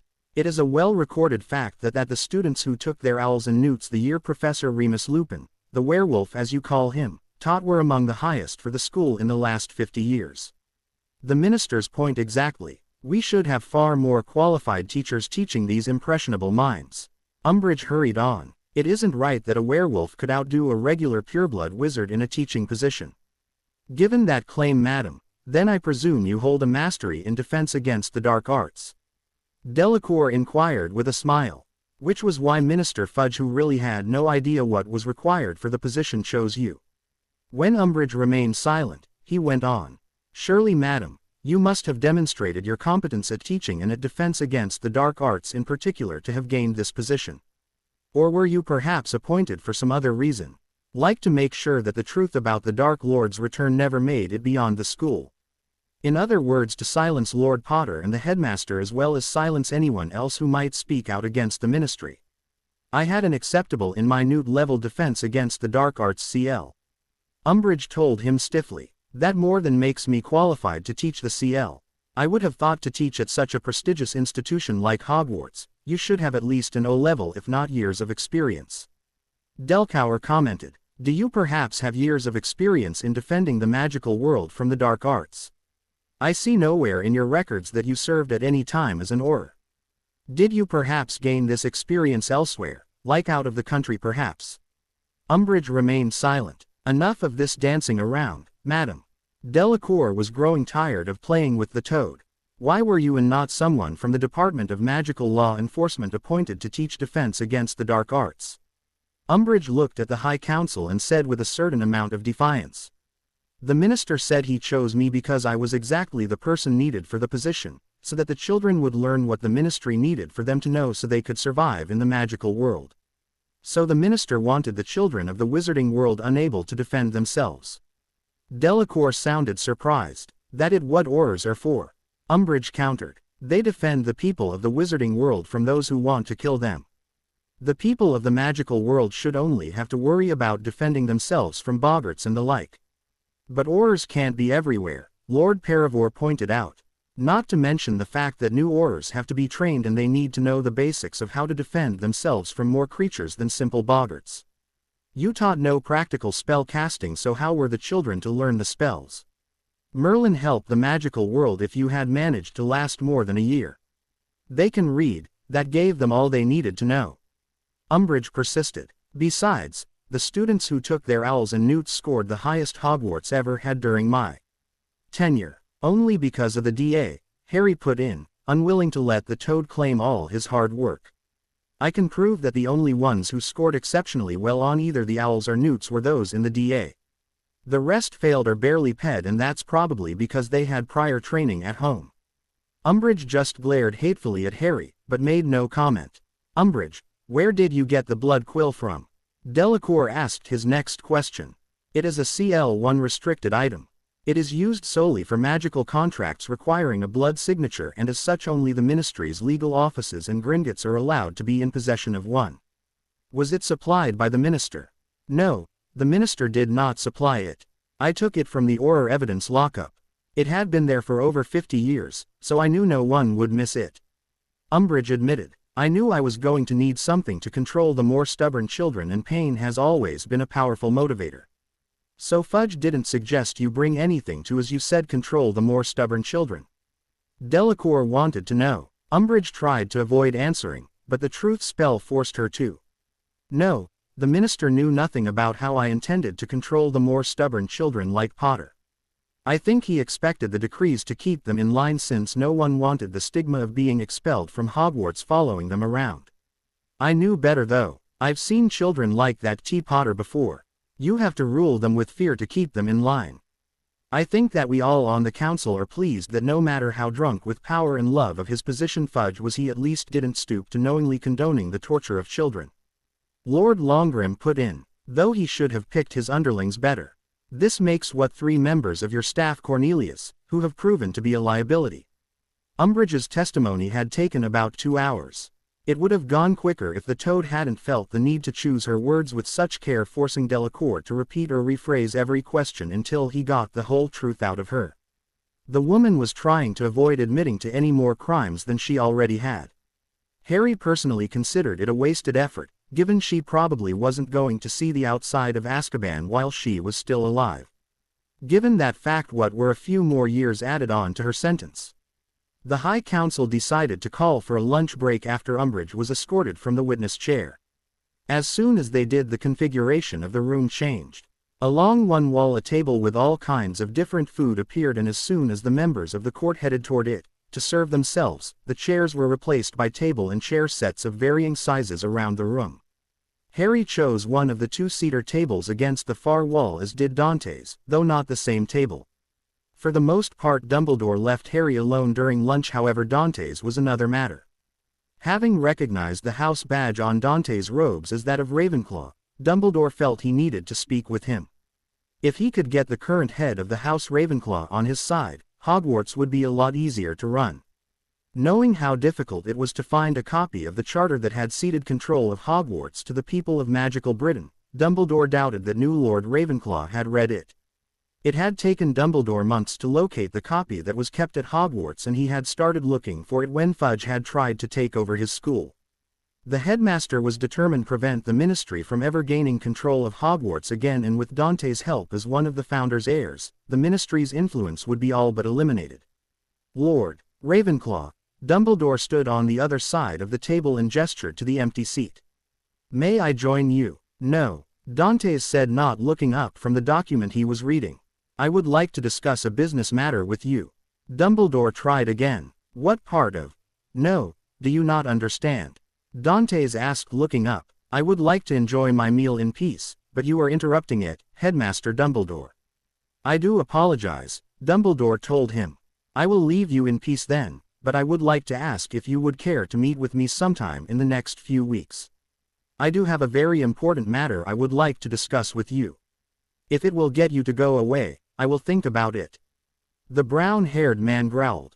Dumbledore nodded graciously and made a mental note to send Dantes an owl in a few days to remind him. Ginny had finally been able to convince her mother to put her down, and now she was going to go find Harry. She wanted to have lunch with him. With everyone still seated having lunch, it was a lot easier to move around without the risk of being kicked or stepped on. She was determined to find Harry.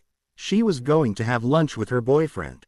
Her nose led Ginny to 2 tables on the far side of the room, and both of them had a chair with Harry's scent on it. She stared back and forth between them for several minutes before her nose picked up a familiar scent, Headmaster Dumbledore's. The headmaster must have been trying to talk Harry into changing her back, as he had done so earlier when her mother had demanded the court to intervene. He would after all have no reason to want to talk to that Dante's person who smelled enough like Harry to fool her for a little while. Hopping up into Harry's empty chair, Ginny stared at the food on the plate. It looked like rice and meat in some kind of bitter-smelling sauce. While the partially eaten meal looked appetizing, the sharp bitter smell made Ginny's currently sensitive nose burn. Why would Harry want to eat something that smelled so bad? Figuring that if Harry liked it and he must give him that half of it was gone, Ginny decided to ignore the messages her nose was sending her and quickly gulped down several mouthfuls. She knew that even though Harry was mad at her right now because of what she'd done to that meddling Luna, he wouldn't mind sharing with her. After all, he had often shared his treats off the train trolley with her before, so this was no different. Ginny had just taken another mouthful when a pair of unfamiliar hands plucked her off Harry's chair, and a voice she recognized as belonging to that Dante's fellow who smelled a lot like Harry, shouted. What do you think you are doing? Ginny's stomach didn't react well to the sudden movement. Just before the contents started coming back up the way they had gone down, she felt like a seeker who had executed a Wronski feint from too high up. A moment later her body started ripple and heave as she opened her mouth and gave out a couple of hacking doggy coughs followed by a deep long ag. The next moment the partially digested meal was adorning Dante's robes and sliding down them to the floor in a drippy gooey m. The smell of the regurgitated curry was almost enough to make Dante's want to vomit. Hearing a sound like there was going to be more heaving, Dantes quickly held the dog girl at arm's length only to catch sight of a lime green robe hurrying toward the rest room. Dantes quickly buried the feeling of satisfaction he felt at Fudge's reaction to the vomit and vented his anger at the girl's stupidity. Are you that stupid? Do you not know there are some foods a dog is not meant to eat? Did it not cross your tiny little mind that curry just like chocolate is not meant to be eaten by dogs? Vernon's sister Marge, if she didn't kill her first, would have had that stupid fixed, if she'd seen her do something like that. Harry commented as he came over to stand by Dantes. She definitely wouldn't have allowed that stupid to breed.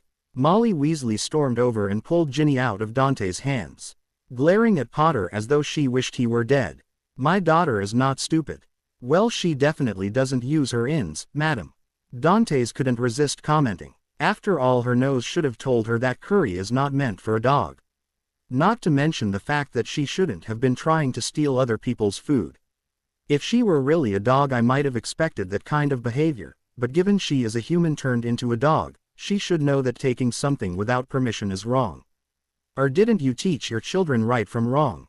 He gazed speculatively at her. I'm beginning to wonder if your great-aunt Muriel was the only rotten apple in the Pruitt tree. Molly Weasley's mouth opened and closed several times, before she spat out. How dare you impugn my family's honor? You will pay for that, Dantes. If it is the last thing I do, you will pay for your comments. Dantes simply yawned in her face before turning his back on her. I challenge you to a wizard's duel. Molly Weasley ground out from between clenched teeth. Dantes turned to look at her in disbelief. A wizard's duel? Are you serious? The room had gone silent at Molly's challenge. Yes, Molly refused to back down. You have insulted my family and my honor for the last time. Very well, madam, Dantes agreed lazily. Lord Potter, will you act as my second? Certainly, Harry agreed. Who will be your second, madam? Dantes asked. My husband will be, Molly told them. And when would you like to do this, madam? Now, Molly told him. I'm afraid that is not possible, Mrs. Weasley. Lord Altrin spoke up. The wards on this chamber, once they are raised, prevent any kinds of offensive magics from being done.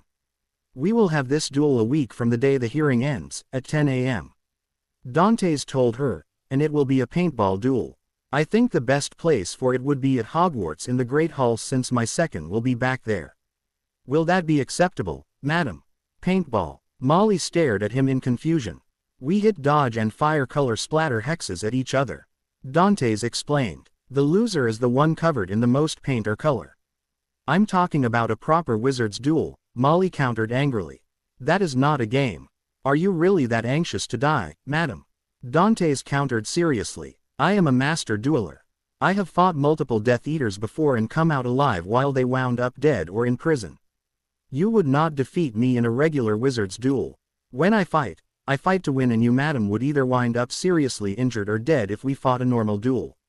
Molly stared at him and could tell he was deadly serious. When she remained silent, Dantes asked, Are my terms now acceptable, or do you really wish to leave your children without a mother?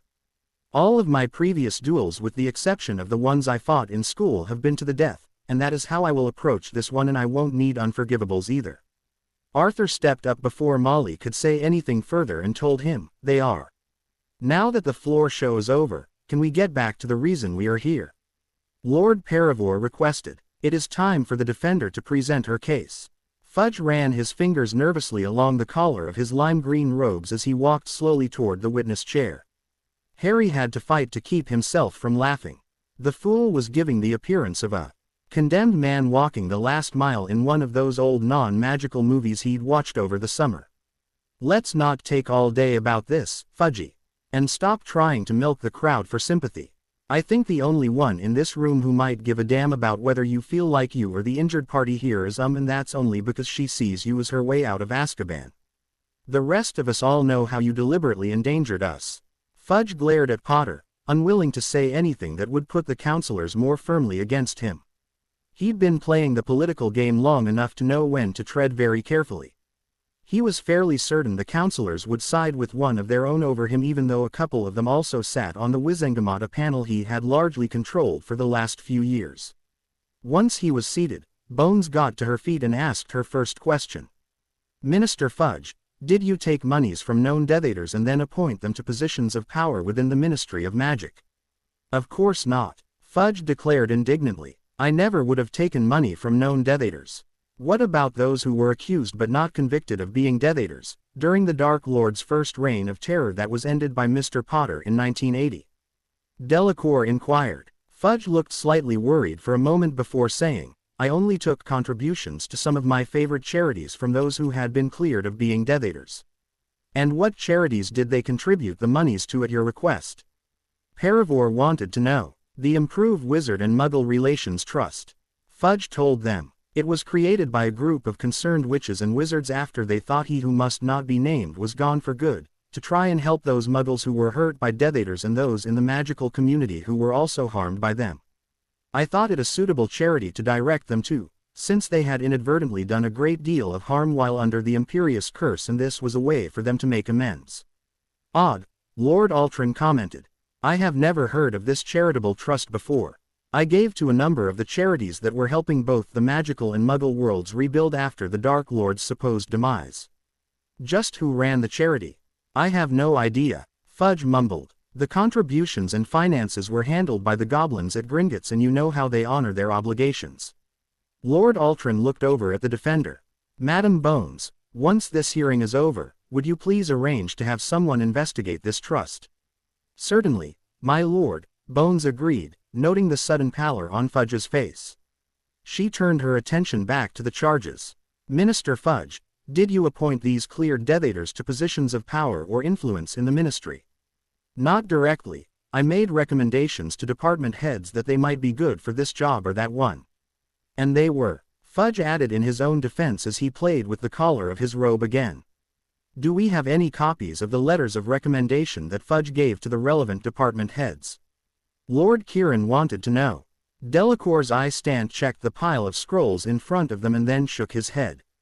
After a moment's consultation with the other members of the High Council, Lord Kieran announced, we will let the claim of indirect influence stand, though it would be a given that if the minister made a recommendation to the head of a department and that department head wanted to keep their job, they would have hired that Death Eater, no matter whether they were competent at their job or not.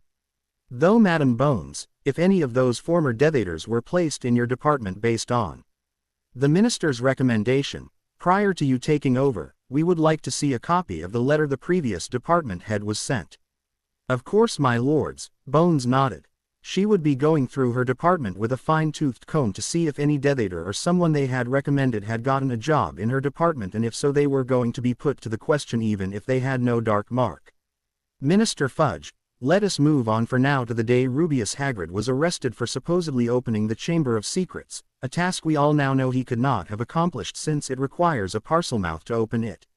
Why, Minister, did you feel it necessary to go to Hogwarts yourself and arrest Hagrid? I decided that we in the ministry needed to get a handle on this situation before it got out of control. Fudge told them. I knew it wouldn't be too much longer before someone remembered that Hagrid had been thought to be the culprit the first time, and I thought they might attack him. I simply took him into protective custody. Fudge sat straighter in the chair trying to look vague and dignified, but Harry personally thought he looked like that arrogant rooster Dudley used to watch in that American cartoon show. What was he called? Harry thought for a moment, trying to remember the name because at the time, he'd thought the rooster reminded him a lot of Uncle Vernon. Then it came to him. Foghorn Leghorn. Now that he thought about it, that rooster was a perfect match for Fudge or any other politician on the face of the planet, whether magical or Muggle. I discussed the issue with one of my top advisors, Fudge continued. And they agreed it was best to place Hagrid in protective custody, that way if he was guilty we had him where he couldn't do any harm, and if he wasn't, then he would be safe from those who might wish to do him harm. Cough Malfoy, cough cough. Harry muttered from his seat in the row behind Delacour's table. Lord Potter, please let the man testify on his own without any comments from the gallery. Lord Paravor requested, though Harry thought there was a slight grin on his face. Minister Fudge, you do realize just how stupid that sounds, don't you? Delacour pointed out. You took a man who had little more than a third-year magical education and hadn't been convicted of any crime from Hogwarts, one of the safest locations in Wizarding Britain, and you put him in Azkaban. Even if they weren't in the section of the prison where he was to be confined, how was Hagrid protected from the Dementors, given their effect can be felt throughout the whole prison, even the levels where minor prisoners are kept? He could have just as easily have been placed in protective custody in one of the unused towers of Hogwarts or in one of its dungeon chambers. Or if you didn't want to leave him at Hogwarts, why didn't you place him in a ministry holding cell? And if you really thought he might be a danger, why didn't you take any Aurors with you, in case he tried to make a break for it?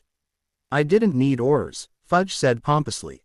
Dumbledore had accompanied me, and given that he took out Grindelwald, I felt he should be able to handle Hagrid if he got out of control. As for why Azkaban, my advisor suggested it so that we could show the public we were doing something about the situation at Hogwarts. And who was this foolish advisor that suggested you should imprison an innocent man in hell without a trial? Lord Longrim wanted to know. Fudge muttered something too low for them to hear. Speak up, Fudge, Longrim ordered. You always manage to talk loud enough when you have nothing to say. Fudge finally said, Lucius Malfoy was the one who suggested it. He said it would make people feel safer about their children remaining at Hogwarts. Dantes gave him a disgusted look. And you can honestly sit there and say that it didn't cross your tiny little mind that you were about to do something illegal. Nor did it apparently occur to you that you didn't have the authority to arrest and send someone to Azkaban. Not to mention that it was an abuse of the powers of the office of the minister to place someone there who hadn't been found guilty of any crime. Fudge looked at Dantes with a dumbfounded look. Of course I can. I'm the minister, and if I think someone is guilty of a crime, I can have them arrested or even do it myself. But he wasn't guilty, was he? Delacour put in. You had an innocent man arrested and sent to Azkaban without trial. You may have put a polite face on it by calling it protective custody, but we all know what it really was. The ministry had to be seen to be doing something. Fudge burst out, tired of the accusations. There was a lot of public pressure to get the situation resolved. The Department of Magical Law Enforcement wasn't moving fast enough, and so I took steps to get them more time and rear the public. That is part of my job. Lord Longrim commented dryly. I would like to see where in the job description for Minister of Magic it says when the public starts demanding action on a situation, the minister must find a convenient scapegoat, even if they aren't guilty of any crime, so the public can feel better about the government. It isn't in the job description, Fudge countered stiffly. It is one of those things you learn on the job. Do whatever it takes to keep the public calm and under control. Whether it is listening to some old purebloods waffle on about how the Muggleborns are ruining our society and how they were kept under better control when they were younger, or listening to the complaints of a Muggleborn about how they aren't treated fairly in wizard society. The situation at Hogwarts was getting out of hand, and Dumbledore didn't seem to be able to do something about it, so the ministry had to give the appearance of having done something. By arresting an innocent man. Lord Kieran reminded him yet again. I have a feeling you wouldn't be quite so cavalier about it if it had been you or a member of your family treated that way by the Minister of Magic. The High Council conferred for a few moments, and Dantes announced. It is agreed that Minister Fudge did intentionally or not abuse the power of his office. By exercising authority, he did not have to arrest Rubeus Hagrid and confine him to the prison of Azkaban, given he hadn't even been accused of a crime. Compensation will be paid to Mr. Hagrid, from Cornelius Fudge's personal accounts for the harm done to him, said amount to be determined by this court at the end of the hearing. Please move on to the next charge, Madam Bones. Bones wasn't really sure how to phrase a question about this charge that wouldn't make Fudge look guilty. When you were told by both Mr. Harry Potter and Miss Hermione Granger that you had the wrong man and that Sirius Black wasn't guilty of the crimes he'd been imprisoned for, why didn't you delay ordering the Dementors and instead order a new trial? Fudge was silent for several minutes, not wanting to sound like a fool again. There was no reason to. Severus Snape, a man Dumbledore trusted, was an eyewitness to the events. Snape's testimony, that Mr. Potter and Miss Granger had been threatened by Black and the way the pair acted once they had regained consciousness, made it quite clear that he had managed to place them under a confundus charm to make them believe he was innocent. The man was guilty. He'd had a trial 12 years ago. Crouch was the one who saw to that. After all, he presided over almost all of the prominent Death Eater trials, including his own son's. I saw no need to waste ministry funds on a new trial when he had done such a thorough job the first time around. You were aware, were you not, that Snape and Black hated each other while in school almost to a level to rival Snape and Potter's hatred of each other? Why would you take his word, since he would have loved to remove the man from his life for good? Bones wanted to know. Given that Dumbledore has spoken so highly of Snape over the years and about what an honorable man he was, I saw no reason to think he would lie, given a man's life was at stake. Fudge told her. Did Snape tell you he was unconscious or not present for most of the events that occurred in the Shrieking Shack that night? Delacour inquired. For that matter, since you apparently didn't wish to listen to the children who had been present, why didn't you at least delay until you could speak to the only other adult who had been present, the defense teacher Remus Lupin? That werewolf. Fudge couldn't believe the man. We have never accepted the testimony of dark creatures in a trial involving someone who uses dark magic. It is well known that they will side with the dark magic user. Delacour looked at the ceiling for a moment, and some wonder why magical Britain seems to produce the most dark lords. Fudge, prior to his destruction by Lord Potter, how many so-called dark creatures had joined the Death Eaters? Thinking he wanted a listing, Fudge told him, the giants did. So did the vampires, as well as the werewolves led by Fenrir Greyback. Did every member of those races you listed join the Dark Lord, or was it only those who were tired of being treated like they were little more than animals in the eyes of wizards and witches? Delacour wanted to know. How should I know? Fudge didn't understand what he was getting at.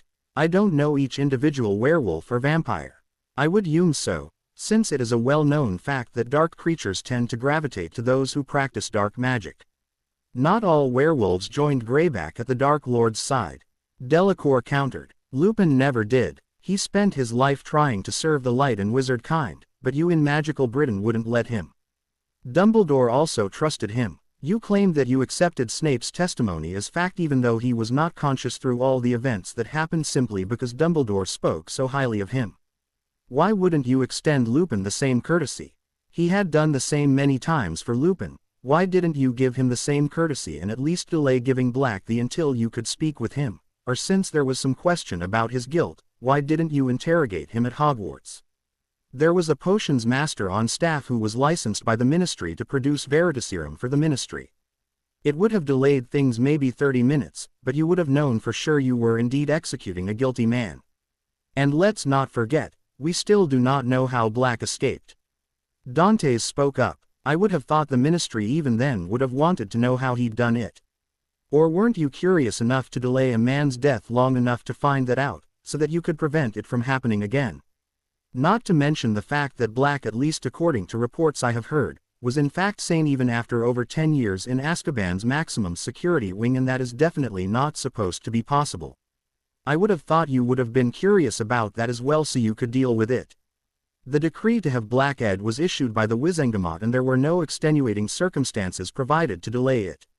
He was to be Ed as soon as a Dementor could be brought to him. Fudge countered. I was not about to go against a legal decree. Harry muttered, but not loud enough for anyone but Delacour to hear him. Why not? You've done it before when it suited your purposes. There was a longer discussion this time, and from the gestures coming from the High Counselors behind the silencing ward, it was also getting quite heated. Finally Dantes spoke again. The opinion on this charge is divided. While we all agree that there should have been a delay in carrying out the Wizengamoth's decree, some feel that as minister you could not delay it. A stay should have been ordered by Albus Dumbledore as soon as there was some doubt about Black's guilt, given he is the chief warlock of the Wizengamot. Or if there had been more members of the Wizengamot present that night than just the two of you, a vote could have been taken on whether or not to delay it, long enough to question Black under Veritaserum and learn the truth once and for all. You were declared innocent on that charge, solely because it was a decree from the Wizengamot. After a moment's pause, Dantes added, we have also decided that since the chief warlock does have the authority to delay the carrying out a sentence if there is a claim of new evidence, even without other members of the Wizengamot being present, he should have exercised that authority. Especially given that Dumbledore stated in his testimony before this High Court that he did believe there was enough reason to delay the. It is out judgment that Albus Percival Wulfric Brian Dumbledore has failed in his duties as Chief Warlock by not ordering the immediate stay of execution for Sirius Orion Black, and shall be removed from the Wizengamot permanently since it appears that he cannot properly carry out those duties along with his duties as Headmaster and Supreme Mugwump of the IWC. There was a loud, yes. And as everyone looked in the direction of the voice they recognized as Potter's, they saw him pumping his fist in the air as if in triumph. "One for you, Sirius. Lord Potter, a little decorum please," Lord Altrin requested, just barely smothering the smile that was trying to make its way onto his face. Harry looked over at Dumbledore and the expression on his face made Harry wish he had a camera. Dumbledore looked like he'd been told that Moldy Shorts was his love child and that he owed some witch decades of back child support. Or maybe that he'd just been told there were no more drops in the world. A quick glance at Fudge showed that he was pleased by their decision. Probably, Harry reflected, because someone was finally sticking it to Dumbledore and Dumbles wasn't able to do a damn thing to stop it. "My lords, surely there is no reason to go to this extreme." Dumbledore spoke up a few minutes later. "I have served the wizarding world faithfully for many years. I will grant you there are a few decisions I could have made differently, but overall, I have done nothing but good for the wizarding world." "Really?" Dantes drawled. "It is the considered opinion of the High Council that you Albus Dumbledore took the easy way out instead of doing the right thing in the matter of Sirius Black. As the chief warlock of the Wizengamot, the final authority rests with you on whether or not an execution is stayed for any reason. You claim that you didn't do so, because you didn't want to cause a split within the ministry, but you knew there were questions about Black's guilt and yet you failed to do the right thing. What would have happened if Black hadn't managed to escape? He would no be without his soul because you didn't want to. What is the American expression?" Dantes looked thoughtful for a moment. "Oh yes, you didn't want to make waves. That is not the kind of person who should be chief warlock. It should be someone who is capable of making the hard decisions and doing the right thing even if it makes waves." Lord Paravor felt compelled to speak up, and Albus, don't even think of trying to get the members of the Wizengamot to try and overturn this ruling. The High Council's rulings supersede theirs. If you try and take a seat on the Wizengamot, you will be forcibly ejected from the ministry by the spells on the chambers where the Wizengamot meet. "Hey," Ron blurted out, suddenly remembering, Fudge didn't have orders to have Barty Crouch Jr. ed. "I mean no one on the Wizengamot gave orders for his death given they thought he was dead, so Fudge wasn't acting on their orders then. You surely aren't going to waive the charge on that, are you?" The council members looked startled at being reminded about Fudge's having had the Death Eater Crouch ed, and Fudge just glared daggers at the youngest Weasley son. They hadn't added it to the list of charges facing him when Potter had brought it up before, and he was hoping they had forgotten about it. "We will take a brief break while we review the previous testimony," Lord Kieran announced. Ron couldn't help the smug smile that appeared on his face. After all, it was he who reminded these high and mighty lords that Fudge has still had someone ed by a Dementor without sanction. Ron got the additional pleasure from knowing that an additional charge regarding using a Dementor to silence someone could be added to the already MIV list of charges against the minister. Ron really didn't care one way or another that Crouch had been ed. He was a Death Eater after all. But he disliked Fudge and had since the end of his 4th year at Hogwarts, when the man had refused to believe that he who must not be named was back. A quick summoning spell pulled one stack of parchment that the testimony had been written on to the High Counselor's table. It took a few minutes to find the relevant section of Harry's testimony. Lord Kieran glared at Fudge. "Did you really bring a Dementor into Hogwarts without the sanction of the headmaster of the school?" "It was my right to bring protection into a dangerous situation," Fudge blustered. "I had just been told a dangerous Death Eater had been captured on the school grounds, and so I summoned a Dementor to accompany me and protect me, just in case." "You didn't trust the staff of Hogwarts to keep you safe?" Lord Longrim asked the next question. "I mean, earlier you testified that you took no orders with you to arrest Mr. Hagrid, because you had Dumbledore with you, and you felt then he was protection enough. What changed your mind about Dumbledore being enough protection?" "Of course not." Fudge seemed indignant. "They'd just captured a Death Eater within the very walls of the school. I wasn't about to trust my safety to them. As for Dumbledore, the Death Eater had been impersonating a close friend of his for over 9 months and he hadn't caught on. It was clear that his abilities to protect the wizarding world were beginning to be highly overrated. Then why didn't you summon a pair of Aurors? That would have been a far more appropriate choice." Lord Altrin wanted to know.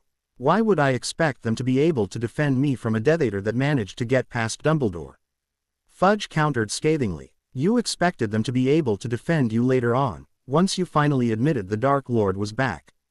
Paravor reminded him. I for one would like to know why you would bring a Dementor as a bodyguard to Hogwarts when you were simply there to judge the last task of the Triwizard Tournament. I didn't, Fudge countered. I summoned it once I was told about the Death Eater currently being held prisoner in the castle by Snape. Even though you knew that Dumbledore would not approve of such a creature setting foot over the threshold of Hogwarts without a valid reason. Lord Altrin couldn't believe the stupidity of the man to actually bring a Dementor into a school full of children. It was my right to have protection with me when questioning a dangerous prisoner. Fudge gave them the same reasoning he'd given in the hospital wing the night of Crouch's death and Voldemort's resurrection. And did you order the Dementor to Barty Crouch Jr. before he could be questioned? Dantes asked. No. Fudge was aghast that they would think so. He had always followed the law, except when it came to Potter. What do you mean no? Potter spoke up from where he was seated. I didn't order the Dementor to crouch. Fudge protested, not realizing that the person who'd asked the question didn't have a right to expect an answer. Lord Potter, Dantes spoke up after a whispered conversation with Lord Paravor. You are here as a witness today, not a member of the council. Please do not interrupt the proceedings again or we will have to silence you. Now Fudge, you say you didn't order the Dementor to Barty Crouch, that means it was a rogue. Did you bother to report it to the department that is supposed to deal with dangerous magical creatures so it could be destroyed? Paravor inquired. That is the law, you know. Fudge paled when he realized he had forgotten to order the Dementor he had taken into Hogwarts destroyed. No, my lord, I did not. In all the confusion afterwards I forgot to do so and simply sent it back to Azkaban. Am I to understand that you, the Minister of Magic, failed to report a rogue Dementor and also failed to order its destruction? Longrim wanted to make sure he had his facts straight, thereby endangering the lives of the prison guards and others who routinely visit the facility because they had no way of knowing the Dementor was a rogue. Yes, sir. Fudge hung his head trying to look pitiful over his failure. My lords, Bones spoke up. You have to take into account that Minister Fudge hasn't had to face death day in and day out, like an Auror does. He was probably in a state of shock at the Dementor's actions when he failed to report it. He got over the shock fairly quickly. Dantes commented dryly, given that a short time later he was able to claim the death of the younger Mr. Crouch's, no great loss according to the testimony we have here from Lord Potter. It is still possible that he was in shock. Bones continued with the only argument she had to get this charge negated before it could be added to the growing list. Professor Snape, Dantes spoke to the former potions professor seated against the wall between a pair of oars. Snape rose to his feet and spoke in a low voice that carried. Yes, my lord, you were with Minister Fudge the whole time from when you told him about Mr. Crouch to when he left the hospital wing, were you not? Dantes decided to settle this once and for all. I was. Snape agreed. And while not a fully licensed medi-wizard, you have enough medical knowledge to recognize the symptoms of shock, do you not? In about 9 out of 10 cases, yes, Snape told him. Sometimes the symptoms can be missed, if the shock is a subtle one. And in your opinion, would someone seeing a Dementor use its most lethal weapon be considered a subtle or sudden shock? Dantes inquired. After a few moments of silence, Snape finally answered. If they had never seen it happen before, then it would be a sudden shock. And if you are going to ask if Fudge exhibited any symptoms of sudden shock, then I must answer unequivocally no, he did not. The silencing ward went up again and there was an even longer conference between the counselors than there had been over the issue of Sirius Black. Finally the ward went down and Dantes gave them the decision of the High Council on this charge. While we will not be adding a charge of murder by Dementor to the list against Cornelius Fudge, we do find him guilty of the crime of failing to report the rogue Dementor to the proper authorities so that it could be put down. We also add the charge of endangering the warders of Azkaban prison, because he failed to report the action to them as well, so they could take steps to isolate the rogue from the rest of the population within the prison walls. We are also adding a charge of deliberately endangering the lives of the children attending Hogwarts. I didn't endanger the children at Hogwarts. Fudge protested. Oh really? Lord Kieran countered. What do you think that Dementor would have done if it hadn't been satisfied with the soul of Barty Crouch? It would have killed you and Snape, and then because the headmaster didn't know it was within the walls so he could ward off the dormitories, it would have had a free run at the pride of the next generation. You admitted brining it in, without letting Dumbledore know it was coming. Paravor reminded him. If that rogue had killed single child, you would have been held accountable, legally, morally, and financially, and if you had been Ed, then your heir would have been made accountable for your actions. While that did not happen, thank Merlin, the situation should not have occurred in the first place. That Dementor should not have been brought within the walls of Hogwarts without the headmaster's knowledge and consent. Fudge gulped at the thought of the Dementor actually ing him as well.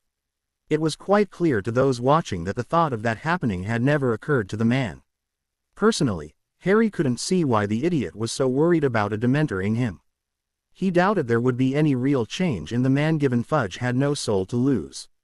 Harry shuddered slightly at the thought of Fudge having kids. The image of Fudge as a proud father was only slightly more appealing image than the thought of Umbridge as a mother. Now there was an image that should be the stuff of nightmares. Umbridge as a cooing mother. The judgment stands, Dantes told him. Let's move on to the next charge, shall we? The failure of your office, Fudge, to notify all participants of the change in time for the trial you had ordered for a simple underage magic charge. Since you were listed as the lead interrogator, that responsibility rested solely with your office, Fudge. As well as the secondary charge that goes along with it of abusing the power of your office to have it held before the full Wizengamot, instead of a simple 3-member panel from the Department of Magical Education, which is the normal procedure in such a case. Minister Fudge, who in your office was responsible for sending out the notices regarding the change of time for young Mr.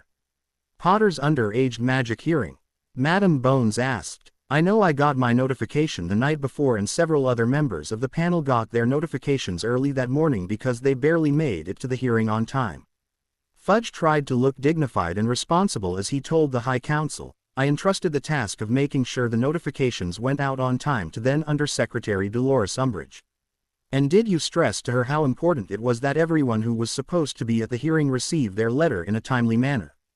Bones wanted to know. Of course. Fudge managed to sound offended. Dolores knew how important it was that this hearing be conducted in the proper manner.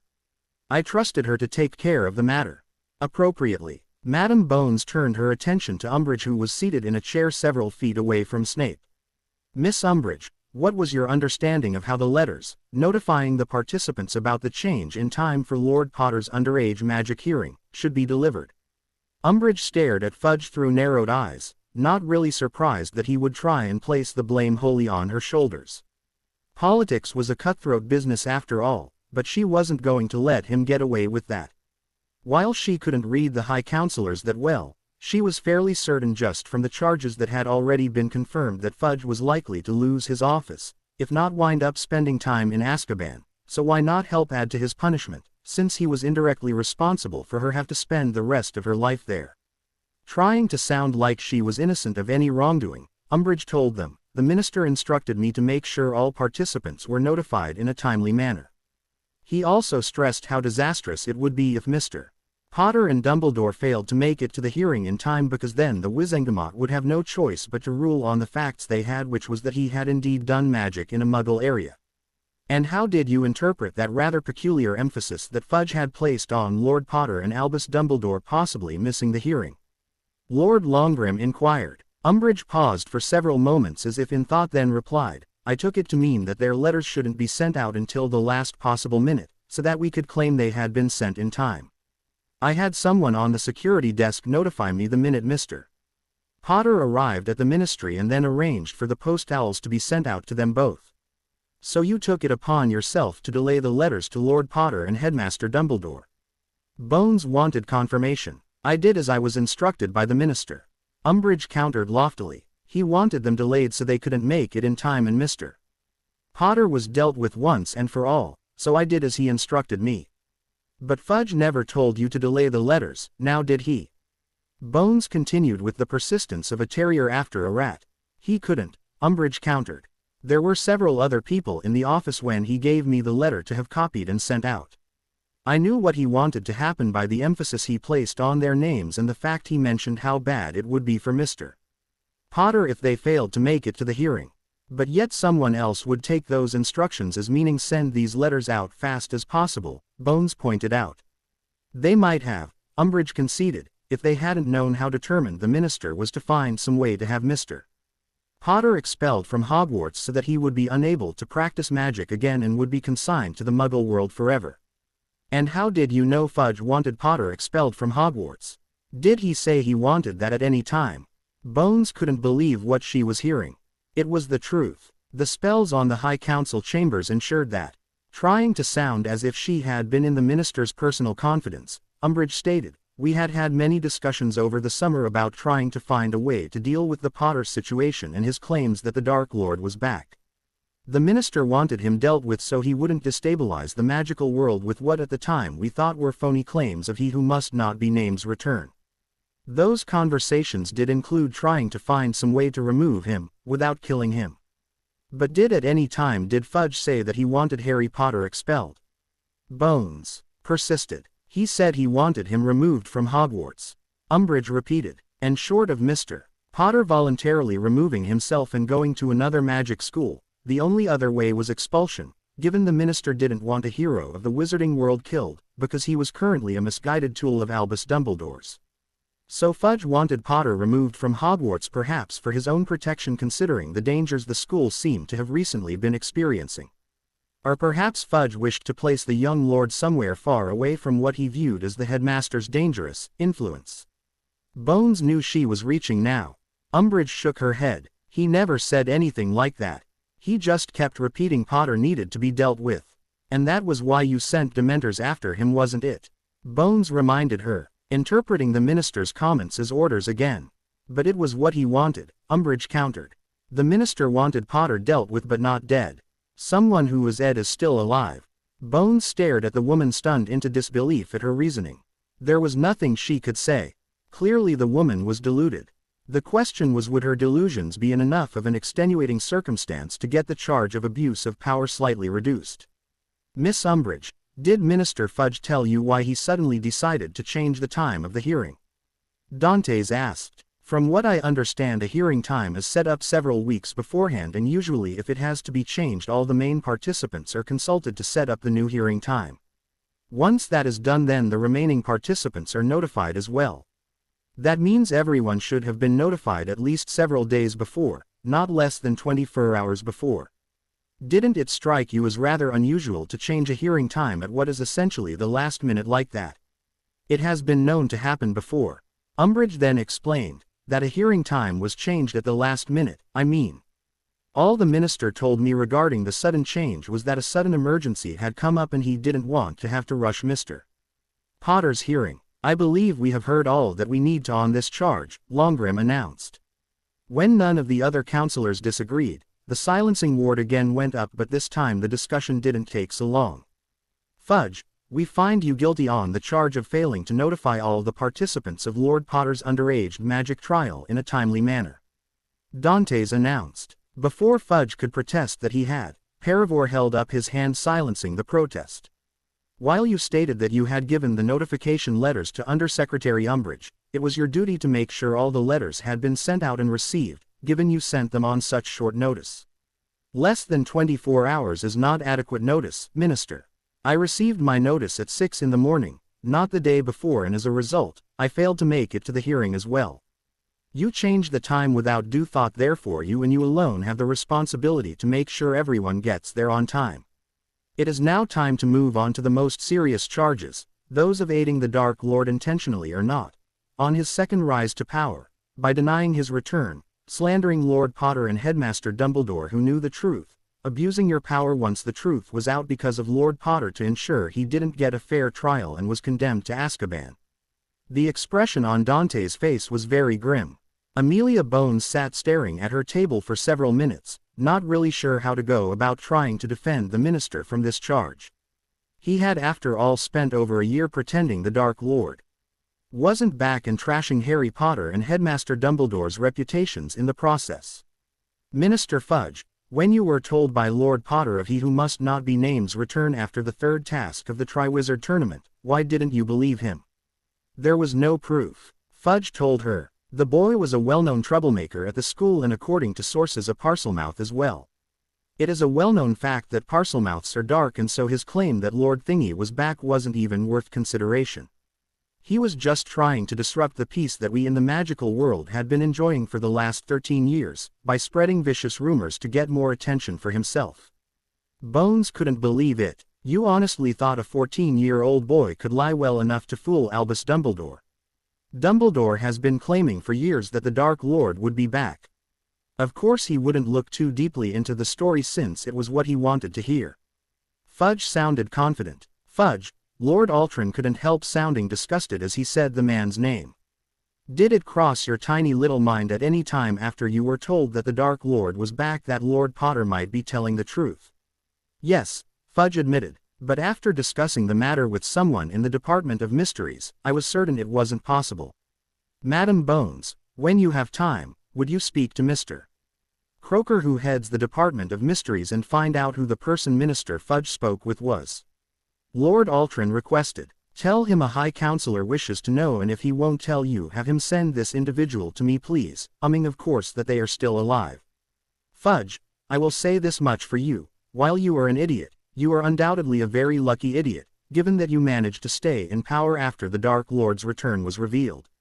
Longrim commented. It is a well-known fact that he who must not be named studied the dark arts far more in depth than even Grindelwald did. In fact, he is known to have performed a number of rituals upon himself with the intent of gaining more power.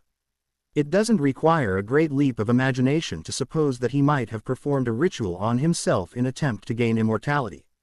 After all, some of his followers had the largest and oldest collections of dark arts books in the world, and what they didn't have they could locate for him. An intelligent man would have realized the possibility that at some point in the past some Dark Lord or potential Dark Lord had researched a way to come back from the dead, whether they used it or not. Fudge's face reddened, but there was nothing he could say to that. Fudge, Lord Kieran spoke up next. Even if you didn't believe Potter or Dumbledore about the Dark Lord's return, why did you encourage the Daily Prophet among others to print slander about them in an attempt to ruin their reputation? I did no such thing. Fudge disagreed. Oh, then this isn't your signature on this letter to the owner of the Daily Prophet, urging him that no matter what he printed about Harry Potter and Headmaster Dumbledore, they would not be called to account for it, because the minister's office would stand behind them. Lord Kieran held up a document. Taking the letter, Lord Perivore read it over. If I were the owner of a paper, I would from this document, you are giving me carte blanche to say whatever I wanted to about them, even the wildest, most unsubstantiated rumor, and that I would never have to face any consequences. Why would you be that foolish, Fudge? It wasn't foolish. Fudge defended his actions. Ministers before me have used the same tactic, even the Muggle Prime Minister has been known to use the press to discredit someone so they aren't a threat to the security of the nation. But they have never given the press carte blanche to print lies before. Altrin countered. Previous ministers, both magical and Muggle, would have the press print facts slanted a certain way, but they were still true facts. The Daily Prophet printed things that couldn't be proven, in other words they printed lies, at your instigation. Why would you condone this? For the good of the magical world. Fudge said pompously. At the time I thought they were spreading their lies about he who must not be named being back. Dumbledore told the students at the leaving feast, even though I had ordered him not to. They had to be stopped before they threw the wizarding world into a panic. But you soon realized they weren't spreading lies, didn't you? You had ministry personnel covering up magical attacks on the families of Muggle-born students and the disappearances of some witches and wizards. Longrim pointed out. Tell me, Fudge, are you familiar with the Compact of 1137, one of the few magically binding documents signed by Muggle ruler King Stephen of England and the High Council of the Magical Britain? A compact so secret, not even his brother Henry of Blois, the papal legate and Archbishop of Canterbury, was ever told about it. Of course, it's one of the documents that I as minister had to swear to uphold. Fudge couldn't see the point in the question. Did you ever read the compact, Fudge? Or did you just swear to uphold it and not bother to find out the contents? Longrim was beginning to suspect the idiot had no idea he'd violated a magically binding contract. Of course I know what it says, Fudge bristled.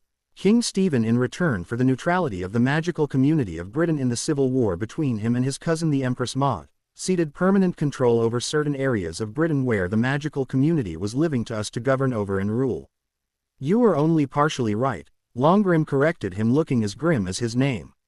It stated that in return for the neutrality of witches and wizards, in the civil war between himself and Empress Maud, that he would set aside certain areas as holy magical territory that we would govern and rule over, but only so long as we kept the Muggle world safe from our kind and alerted the Muggle government, which was declared in the compact to be the monarch or their chosen deputy, to any potential dangers so they could get their people out of the way.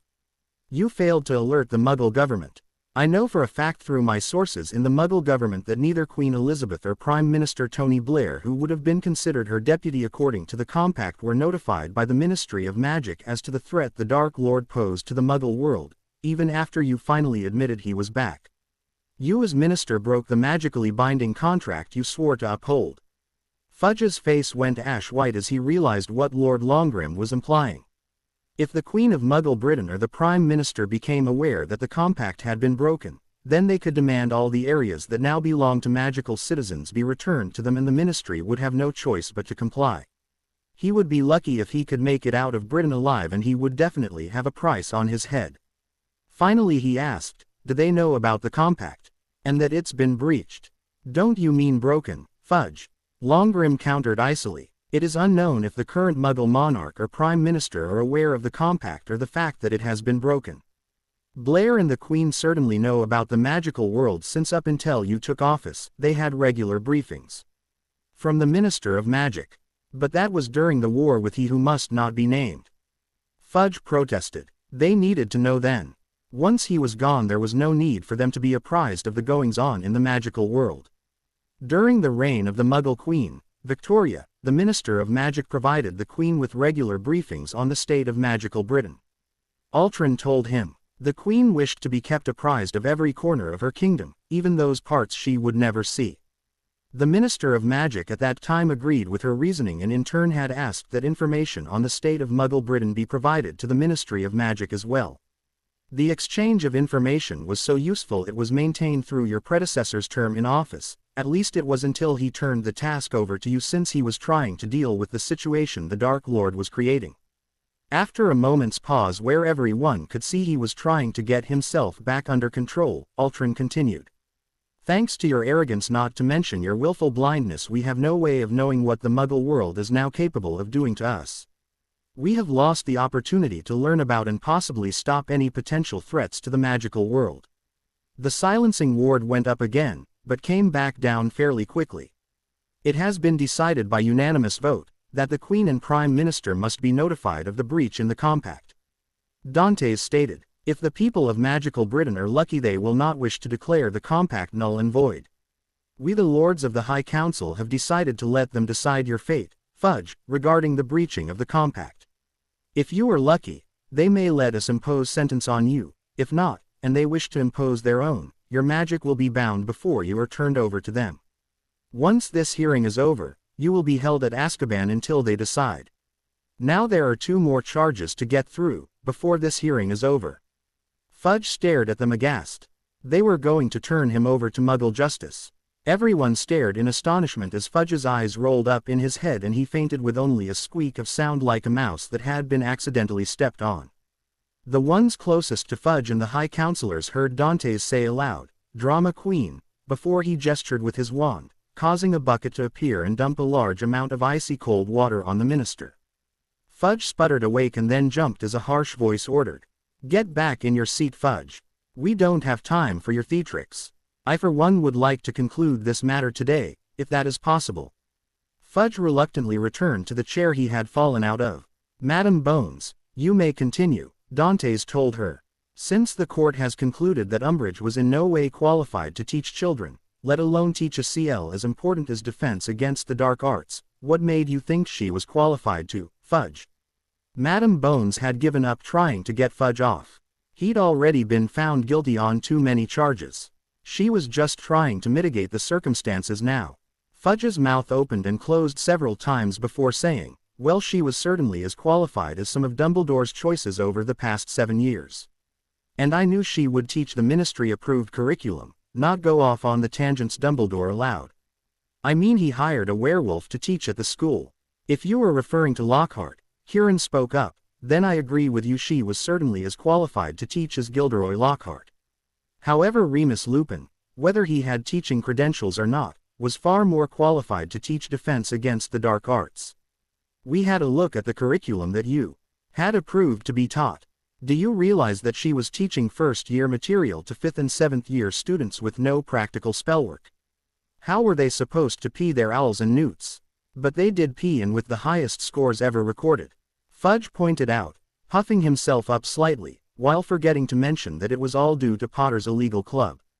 And I believe that those high scores were due solely to the defense study group that Lord Potter and his yearmates put together. Kieran reminded him, it was not due to anything Umbridge may or may not have done. Why don't you just admit, Fudge, that you placed your toady in Hogwarts to try and control the school? I mean, it is fairly obvious to us, given that within a few months of her arrival there you appointed her High Inquisitor another job she was not qualified to have, as that should be an appointment from the Department of Magical Law Enforcement, not the Minister's office. Yet another example of you abusing powers you had no right to. The steps I took were for the greater good of the wizarding world. Fudge declared pompously, we couldn't afford the instability that people like Dumbledore, Potter and those who believed them could create. A loud burst of laughter came from where Harry Potter was seated. Dantes pointed his wand in the young lord's direction. Lord Potter, you were warned. Harry held up his hands in surrender and his body continued to shake with laughter. I'm sorry, my lord, but it just slipped out. It was so funny to hear Fudge actually use the same stupid excuse Dumbledore does when he meddles with my life. Not to mention the expression on Dumbledore's face when he heard Fudge use it. I will put up a silencing ward around me so that I won't disturb the proceedings any further. There was a brief conference between the High Counselors, then Dantes said, that is acceptable. We do not want to hear another sound from you until the hearing is over, or you will be bound and gagged in that chair. The silencing ward went up around the High Council table again, and when it came down, Dantes announced. Fudge, we find you guilty of illegally placing a person not qualified to teach in a school where she was then able to harm many in pursuit of your concept of the greater good. It is quite clear that your idea of the greater good was not the right thing for the wizarding world or its inhabitants. Dantes looked at Dumbledore and added, neither was yours, Dumbledore, in the case of Lord Potter. I will remind you both of what the road to hell is paved with, good intentions. When you decide you know better than someone else how their life should be lived, you are on the road to becoming the next Dark Lord. Now we have reached the last charge, interfering with the process of a trial for Lord Harry Potter by denying the accused all means necessary to prove his guilt or innocence. Pervere told the emboldened witnesses. As Madame Bones was involved in that trial as a member of the Wizengamot, Lord Kieran, who is not a member of the Wizengamot, will be conducting the interrogation. I will not, even though I was not one who sat in judgment on Potter's trial owing to my wife's illness. Fudge, why was there no defender for Potter? Kieran asked what should have been a simple question. It is the law that the accused must have a defender. No one wanted to be OCIATED with defending him. Fudge answered meekly, then there should have been no trial until a defender was found. Kieran countered. The public was demanding a trial and there were threatened riots in the streets if the potential Dark Lord was not dealt with. Fudge tried to defend his position. So you deliberately violated the law to calm the public? Kieran wanted clarification of his reasoning. Yes. Perivore bowed his head. Have we fallen so far that the fear of the people is more important than the law of the land? That law was written to protect the people. I wonder if they or you would have been so quick to rush to judgment if it was you or possibly one of them. Fudge could think of nothing to say in response. Very well. You caved to the pressure others put on you instead of doing the right thing. Kieran decided to move on after several more minutes of silence. Now, given that you denied him the right to a defender, why did you also deny him the use of Veritaserum, which would have proven his guilt or innocence beyond a shadow of a doubt? I had been told by a very reliable source that he was immune to it. Fudge repeated what he had been told by Percy Weasley, who claimed he had overheard his brother and Potter talking about it. He now realized he had been played for a fool. It was Percy Weasley. I trusted him and told others on the Wizengamot, so we decided not to waste it since it would do no good. Fudge, I may not be a potions master like Snape over there, but even I know it takes time, a lot of magical power and repeated exposure to it to allow one to build up a resistance to Veritaserum. Potter, while he may be powerful now, wasn't then, and there was no way he could have had repeated exposure to it, not unless they are dosing the students at Hogwarts with it every day. Longrim observed, with every word you utter, you are proving over and over again why you should not be let out without a keeper. All right, you chose to believe Percy Weasley, instead of confirming the information with the Ministry Potions mistress, so why didn't you use Veritaserum on the witnesses like Percy? After all, I doubt he would have been able to resist it. He was your main witness to the events of Neville Longbottom's death, and he should have been questioned under Veritaserum at the very least. Because both Dumbledore and I believed he was telling the truth. Fudge finally answered. It was the only safety net he had and he took it. The fact that Dumbledore believed Percy enough to snap Potter's wand before they even left the school grounds had been all the urance Fudge had needed, that Percy could be trusted. So you again decided to ignore the law that all witnesses should be questioned under Veritaserum in cases involving murder. Longrim commented. I don't think we need to hear any more. He was convinced of Potter's guilt before the trial ever began and was determined to do everything possible to make sure he got a conviction. The silencing ward went back up and stayed up for a very long time. When it finally came down, Dantes looked oddly triumphant. Fudge, your sentence has been determined, but whether or not it will be carried out will depend on whether or not the Muggle government wants exercise its right to punish you for the breach of the compact or let us administer the punishment. Paravor took over at this point. If the Muggle government chooses not to punish you, then here is the Wizarding World's judgment. You are removed as minister effective immediately, though you will continue to work at the ministry. Fudge perked up at this, imagining some advisory position where he could move back into the center of power. Paravor's next words dashed that dream to smithereens. From now until you are too old to work, you will be a janitor 3rd CL and you will be unable to rise out of that position. Each day when you arrive at work, magic suppression celots will be placed on you so that you have no more power than a squib and have to clean things the way a squib would. If nothing else, maybe you will learn to think and consider before you do things from now on. You will also be bound with a loyalty oath that what you see, hear, touch, taste, and even smell in the ministry will not be spoke of to anyone living or dead inside or outside the ministry. Molly Weasley placed her daughter on the stone flagging that she had been standing on when she had been transformed into a dog by Potter. Albus had been nice enough to mark the correct stone so they would make sure she was on the right one at the right time. Stepping back, she waited for her daughter to be restored to normal. Ginny didn't move, waiting for the spell Harry had placed on her to reverse itself. After a few moments she felt her bones growing and shifting. It was an uncomfortable and almost painful feeling. She bit her lip to keep from crying out as she once again looked upon a world that had color in it.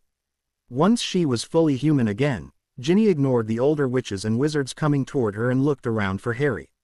She was going to make sure he understood that he was not allowed to do that to her ever again, or she would make their life together hell. She finally spotted him sitting with Luna Lovegood and started to growl as she headed toward the Ravenclaw table to pull her man away from that. Harry was hers and it was time he understood that.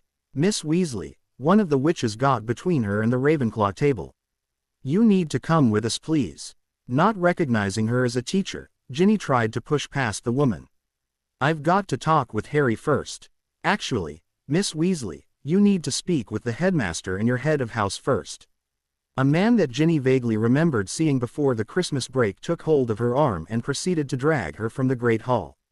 Ginny dug in her heels as the stranger tried to take her from the Great Hall and the man who belonged to her. Harry, help me, you can't let this man keep us apart.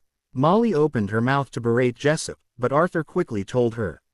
Not now, Molly, we don't want to make a scene in public. Molly sniffed and stalked off after Mr. Jessup and her daughter. She was going to give that man a piece of her mind once they were in Dumbledore's office. How dare he haul her daughter off as if she were a common criminal? He should be hauling that Potter boy off. After all, he was the one who made her daughter fall in love with him and then treated her like dirt because she made a mistake the previous year. As the Great Hall doors closed behind the departing group, the level of conversation rose sharply among the students, but it didn't get out of hand since there were still a few teachers there to keep an eye on things. Most of the older Ravenclaw and Hufflepuff students couldn't help wondering just how much longer it would be before the headmaster admitted defeat in the matter of Harry Potter. Those who had family, either in the ministry or on the Wizengamot, knew that a law had been passed the previous summer whose sole purpose was to get Potter back to Hogwarts and force him to interact with his peers. As far as they could see, it had been one of the headmaster's most spectacular failures. Potter not only refused to have anything to do with his housemates in Gryffindor, he had made it quite clear to anyone willing to look beyond the end of their nose that he was using this time to get his revenge on those he thought had wronged him. About the only success the headmaster's plan could claim was it caused near-school unity amongst the Ravenclaws, Hufflepuffs, Slytherins and the 1st through 3rd year Gryffindors. They all had one goal in mind: not to do anything that would attract Potter's attention. One Slytherin 4th year had put it best, and in a way it mirrored the school motto: it was better not to wake the sleeping dragon. As they resumed eating the welcome feast, a couple of Hufflepuffs couldn't help wondering why Ginny Weasley would be expecting Harry Potter to come to her aid, given he had made it quite clear he loathed her. "Enter," Dumbledore's voice called in response to the knock. Jessup, the American inspector sent by the Wizengamot, came in, followed by one of his fellow inspectors, Molly, Arthur and Ginny Weasley. Dumbledore could tell from the expression on Molly's face that she was barely containing her rage at the treatment of her daughter. "Ginny, it's good to see you are back to normal." Dumbledore sounded pleased, and no sooner was she human again than this man, Molly spat, unwilling to remain silent any longer, dragged her up here, before we even had a chance to make sure she was all right after what that brute Potter did to her. Ginny was not about to let her mother badmouth Harry. She was the only one with the right to put him in his place. "Mum, Harry is not a brute. He just doesn't understand that we belong together and reacted badly to my trying to protect what we have." Arthur just shook his head. He knew Ginny was stubborn, like her mother, but this was ridiculous. Harry had made it quite clear he wanted nothing to do with her or any other member of their family. It would take time, but he was certain she would come to realize and accept that fact. "Ginny, we will discuss your relationship with Harry at another time. Right now we have other matters to take care of. You can't mean that expulsion business again," Molly demanded, looking at Jessup, who had been the one to bring it up. "You seriously intend to force the headmaster to expel my daughter, when she isn't the one at fault? If the blasted Potter boy hadn't led her on all these years." "Molly, he has no choice." McGonagall interrupted her rant before it could get started. For whatever reason, Ginny deliberately attacked and nearly killed another student, and it wasn't in a duel, which is the only exception allowed. And for that one exception to apply, the reason for the duel must be declared in front of a staff member and fought in front of the staff to be legal. Ginny did none of those things, and so she must be expelled. Dumbledore was advised by the Board of Governors that if he doesn't follow the rules, he will be removed as headmaster and a new one put in his place. McGonagall held up her hand to silence Molly as she opened her mouth to speak. "And I have already been told the new head of the school won't be me if that happens." "Headmaster," Ginny spoke up before anyone could ask why McGonagall wouldn't be considered for the post of headmistress. "May I make a request before you expel me?" "And what is that, my child?" Dumbledore looked at her sadly. This child had had so much promise. "I would like to spend one final night in Gryffindor Tower, before my wand is snapped." Would that be possible? Dumbledore saw no reason not to grant her request and was certain she just wanted to say goodbye to some of her yearmates. A quick glance at the American inspectors showed they were not going to object either. "I see no reason why not, but you will have to leave your wand here with me."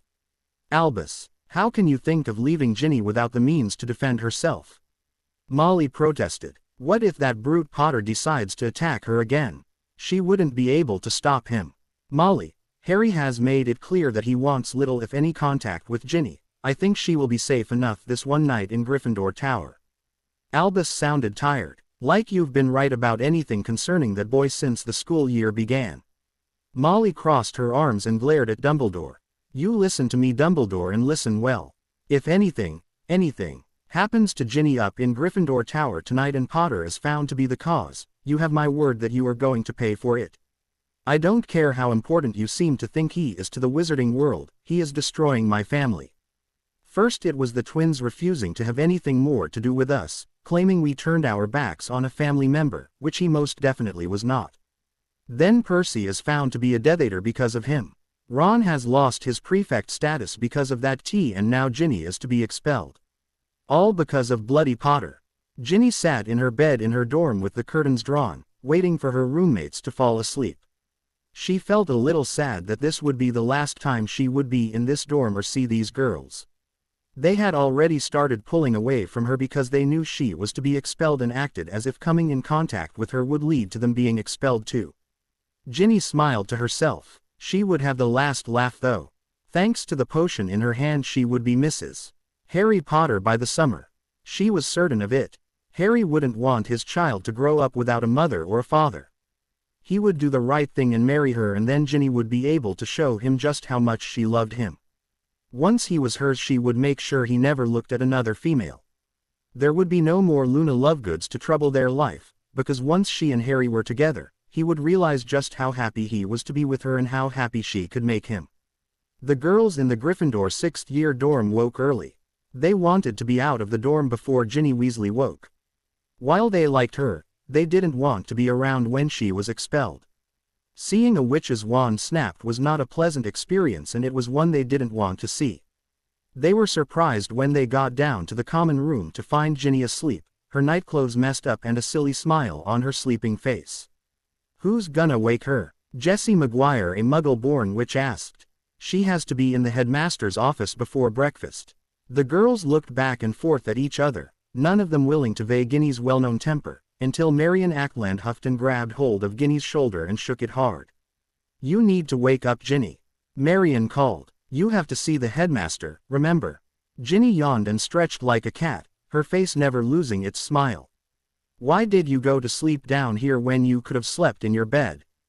Jessie asked. "I mean, that couch can't have been very comfortable to sleep on." "Oh." Ginny's smile deepened and she blushed as she headed up the stairs.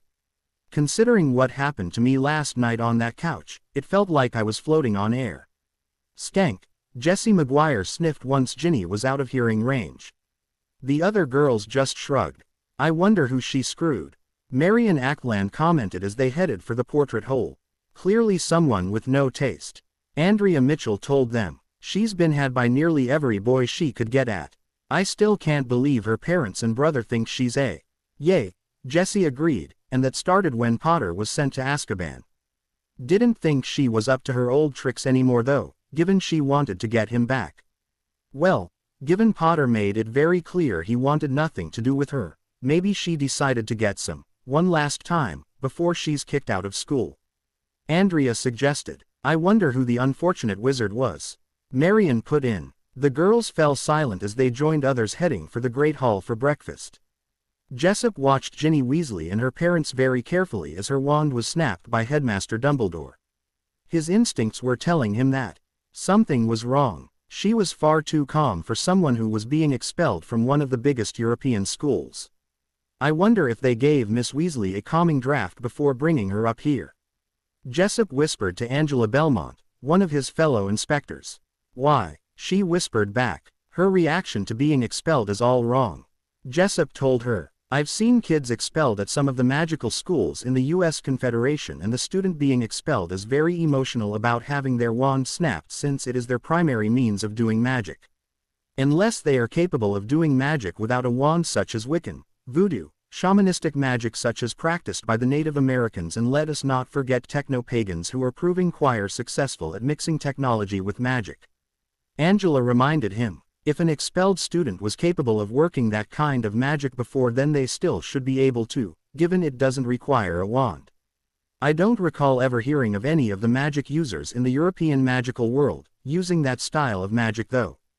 Jessup nodded, conceding that point. "That's true. Those who can work any type of wandless magic are few and far between, but even for them there is some kind of reaction to their wand being snapped." She didn't react at all to her wand being snapped, as if it didn't matter to her.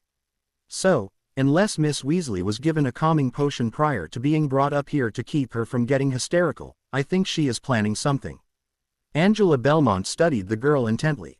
Adam was right. The girl was too calm, and Angela thought she detected an air of smug satisfaction about her that didn't bode well for someone. "I think we should advise Madame Bones, who heads the Aurors department, about our suspicions. I'm fairly certain she won't have any problems arranging for someone to keep an eye on Miss Weasley, given she was the child who was possessed by Voldemort's diary in her first year here.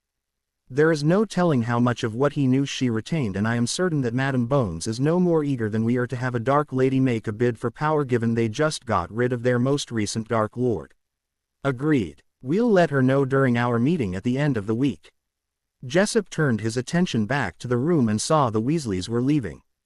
Dumbledore was looking very old and solemn as he returned to the seat behind the desk. Of all the duties I have as headmaster, that is the one I like the least. Snapping a student's wand and expelling them makes me feel as if we at Hogwarts somehow failed them. Understandable, Jessup commiserated with the man, but ultimately each of us is responsible for our own actions. True, Dumbledore agreed, but I feel that people should be given a second chance to correct their mistakes or they never learn whether they be young or old. I intended to try and correct the mistakes I made with Mr. Potter, but I seem to be causing almost as much harm as I do good with my attempt to make amends.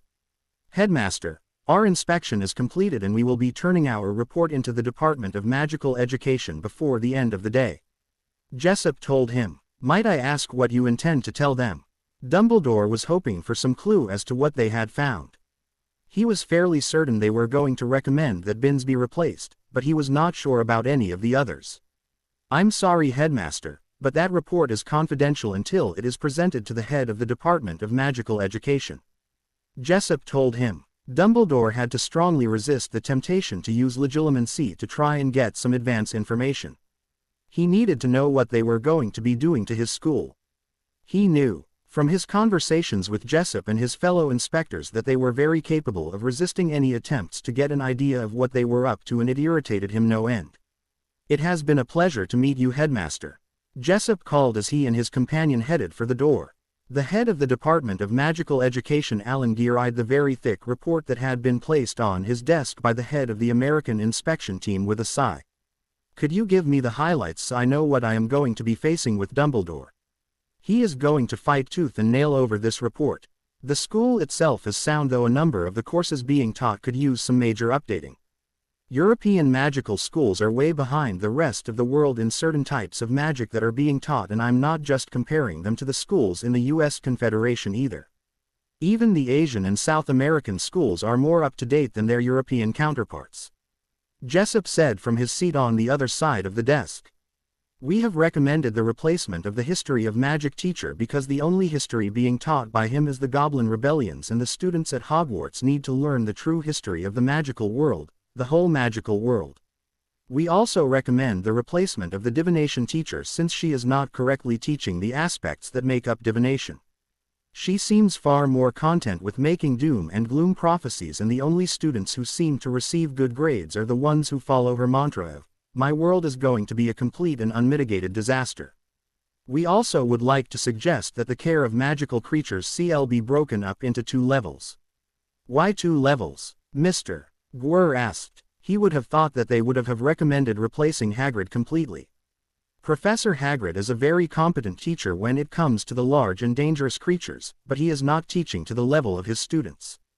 The creatures he is teaching about are fine for, say, 6th and 7th year students, but 3rd through 5th year students, in order to acquire a love for the magical creatures that share our world, should be started off with safer creatures and a teacher who can teach them at their level of magical competence in case something does go wrong. Jessup told him. We also recommend that the Muggle Studies teacher be replaced with an actual Muggle born and not a pureblood who is working with information that is at least 60 years out of date. Anything else? Mr. Gwr had a feeling he hadn't heard the worst yet, and there had to be more given the size of the report. Yes, Jessup looked very serious. We strongly recommend that the heads of the 4 houses no longer be teachers, but instead former students of at least 30 years of age, with skills at handling children from all walks of life, be they Muggle or magical. We are also recommending that they serve no more than 5 or 10 years before being replaced.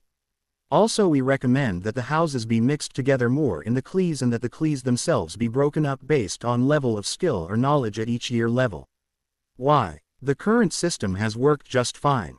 Gwr couldn't see why they wanted to overturn the house system. Actually, it has not. Jessup disagreed. We have ample evidence that because the teachers also have teaching duties, and in some cases because they have other duties in addition to teaching, like Professor McGonagall, they are unable to give the students in their houses the attention they need. For example, did you know that during her first 5 years in Ravenclaw House that Luna Lovegood's possessions were constantly broken into and damaged? Professor Flitwick either was never informed, or was unable to devote the time needed to stop the harment by a group of Miss Lovegood's own housemates who, according to the speech given at each sorting, were supposed to be her family when she was away from home. May the deity help anyone with a family like that at home. Did you also know that because of her numerous duties, Professor McGonagall was unable to spend adequate time with the students in her house? During Miss Ginny Weasley's first year, she failed to notice any changes in the girls' behavior. While it may not have changed the outcome any, it is our contention that if each house had had a full-time head and not just a part-time one, they might have been able to pick up on the signs of possession that Miss Weasley must have shown, or at least a change in personality that would indicate that something was wrong. Also, according to Mr. Potter, when he tried to tell Professor McGonagall about Miss Umbridge using a restricted artifact on him in detention, he was told to keep his head down and avoid drawing attention to himself, and that if he wasn't able to do that he would just have to accept the detentions. Gwr stared at the inspector in disbelief. He wouldn't have thought he would ever hear such things reported about Minerva McGonagall. She had always seemed so caring and concerned about the members of her house. To him, what are you proposing? As I said before, that the teachers will no longer be heads of house and that a former student be hired to fulfill that role for each house. Their sole duty will be to be there for the students in their house's needs, whether it be as a sounding board because they are homesick, or to help with homework or a problem.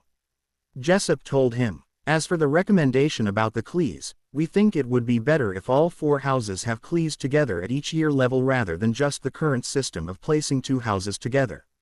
Also, to avoid the problem of having the Clees be too large for the teacher to handle, we suggest that the Clees be broken up based on skill level or knowledge of the children being taught. This will ensure that children who can learn the material more quickly aren't held back, and those who maybe need extra help in certain subjects can get that help without being made to feel as though they are worthless or stupid. On January 7th, as the students were finishing up breakfast in the Great Hall, some of them noticed a stranger dressed in Muggle clothes quietly entering the Great Hall and nudged their friends to alert them to his presence. These days at Hogwarts, strangers whether meant something very bad or very good was about to happen. They just didn't know what this stranger was going to bring with him. The wizard, at least they assumed he was a wizard in spite of his Muggle attire given he had gotten into Hogwarts, had an aura of power around him, and that combined with the way he moved made the students think of Mad-Eye Moody, though a younger one with a much slenderer build and shoulder-length brown hair. He also seemed to be looking for someone. After a few moments it was apparent that he found the one he was seeking as he headed toward the end of the Ravenclaw table where Harry Potter was again seated next to Luna Lovegood. Those Ravenclaws closest to the pair were surprised to see Potter smile when this strange wizard greeted him. "Hello, Harry." "Liam, this is a surprise." Potter shook the other wizard's hand. "What are you doing here? It's been a week since the end of Fudge's trial." Dantes reminded him. "Oh yeah, I forgot." Potter nodded. "The duel with Mrs. Weasley is supposed to be today. You're still going to be my second, aren't you?" Dantes wanted to know. "Of course." Potter urged him. "Wild hippogriffs couldn't stop me." The name Liam sounded familiar, and it took the eavesdropping Ravenclaws a few minutes to make the connection with the articles they'd been reading over the past few weeks. Liam Dantes. Despite his attire of Muggle jeans and shirt, this was the heir to the Ravenclaw line. This man standing near their table was the heir of their founder. Word quickly spread down the table, but before one of the 7th-year prefects could greet the Ravenclaw heir, Dumbledore walked up to him. "Lord Ravenclaw, it is a pleasure to see you again. If you will join me in my office we can have our discussion in private." "Headmaster Dumbledore," Dantes countered dryly, "I did not come to meet with you. I have an honor duel today, if you will recall, with Molly Pruitt Weasley, and it is to be fought here in the Great Hall at 10 a.m. "Lord Ravenclaw," Dumbledore spoke up, trying to be conciliatory. "A duel with Mrs. Weasley will solve nothing and only create more ill feelings between you. One of you should be the better person and apologize and call off this duel. Then I suggest you speak to the one who made the challenge and not me." Dantes countered. "If she wishes to retract her challenge, I will have no problem with that, but I will not apologize for what I said regarding her daughter or her family, since it is most likely true. Lord Ravenclaw, by your own admission, you are dueling master, which puts Mrs. Weasley at a severe disadvantage." Dumbledore persisted. "Which is why I insisted that this duel be a paintball duel."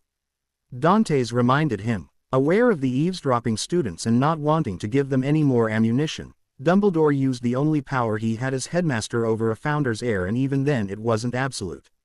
Lord Ravenclaw, as headmaster, I must ask that you come to my office so that we can discuss this matter among others in privacy. Dantes nodded. Very well, headmaster, I will come to your office, but do not think you will change my mind. The mind that must be changed is Molly Weasley's. Lord Ravenclaw, why are you so willing to duel a woman who is nowhere near your equal? You do realize it makes you look like a bully. Dumbledore pointed out once they were in his office. I am not the one who offered the challenge to a duel. Dantes reminded him. I am not the one who wanted to be magically bound to appear and fight. Molly Weasley was the one who issued the challenge and magically bound us both to this duel. She either will have to see it through, or if she does withdraw or fail to show up, then she will forfeit her honor. But we are not talking about a magically binding contract. Dumbledore persisted. You do not have to duel Mrs. Weasley. Actually we are. A challenge to a duel that is made with every intention of it being carried out by the offering party and accepted by the party it was offered to is in fact every bit as binding as the contracts for the Triwizard Tournament, except in this case instead of a person's magic being lost, it's their honor that is. Dantes pulled out his watch and looked at it. And Molly Weasley has 30 minutes to appear or forfeit the duel in her precious honor. But Molly wasn't thinking clearly when she made that challenge. You had just insulted her daughter and her family's honor. Dumbledore reminded him. Dantes looked him straight in the eye. If you want this duel stopped, you are talking to the wrong person. You need to be talking with Mrs. Weasley. I don't know why you are in such a hurry to stop it. No one is going to get hurt. It is simply a paintball duel. But it may not stay that way. Dumbledore reminded him. It will on my part, unless Mrs. Weasley chooses to sacrifice her honor to win the duel. Dantes countered. As Dumbledore made a fire call to the Weasleys' home, Dantes walked over to the phoenix perch and whispered, "Hello, Fawkes." Fawkes stared into the hazel eyes for a moment and then took a quick look at his bonded before stretching out his head and rubbing it against the man's hand. You like me now, Dantes commented in a very low voice, but will you like me at the end of the year when I give the old fool what he richly deserves? Fawkes gave him a reproachful look. Oh, don't worry, he's not going to be dead, but he's not going to be too happy either.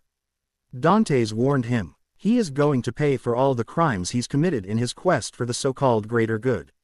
Fawkes gave him a soulful look, but Dantes shook his head.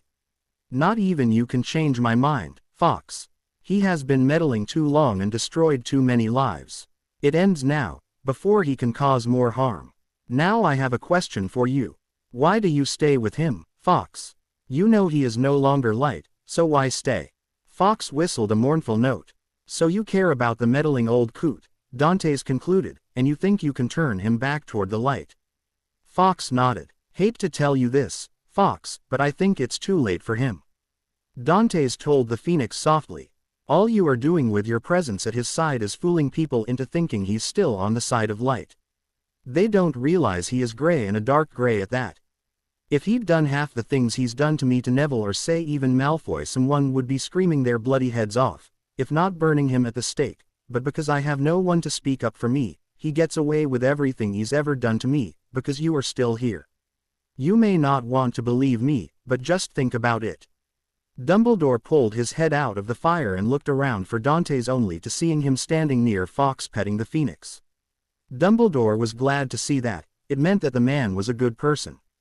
He'd always found Fawkes to be an excellent judge of character. Molly is on her way, Dumbledore announced, getting to his feet. So you couldn't convince her to call off the duel either? Dantes concluded. Regrettably no, Dumbledore told him. She has get hold of Arthur since he is her second, but they should be here in time. Since I am not able to change either of your minds, there is another matter I would like to discuss with you that concerns Hogwarts itself. Molly and Arthur Weasley stared around the great hall in surprise. The tables and benches were gone. Instead there were wooden barriers scattered around the room. You were a little late, Mrs. Weasley, Dantes observed. I was beginning to wonder if you had changed your mind and decided to sacrifice your honor. Not on your life, Molly hissed. Fortunately for me, my life is not on the line, and neither is yours, since this is a paintball duel. Dantes pulled a shrunken case out of a pouch at his waist and enlarged it. Opening it, He pulled several items out and handed them to Molly. You will need these. Molly looked at the clear, over-large things that looked like glees, a half-mask-looking thing that looked like it was to be worn on the lower half of someone's face, and something wooden that she couldn't figure out. What are these? These, Dantes tapped the clear large glees, are to protect your eyes. They have been treated with an impervious charm so that the paint won't stick to them, so that you will always be able to see. The mask is to be worn so you don't accidentally swallow or breathe in the paint. And last but not least, he slid his wand into the groove on the top of the wooden thing. This is similar to the Muggle pistols used in Muggle paintball tournaments. It links to the core of your wand and allows you to aim and fire the Orbis Pigmento spell that produces the balls of colored paint. You have got to be kidding. Molly stared at the things in disgust. We are supposed to be fighting a proper duel, not a children's game. I didn't come here to play some game with you.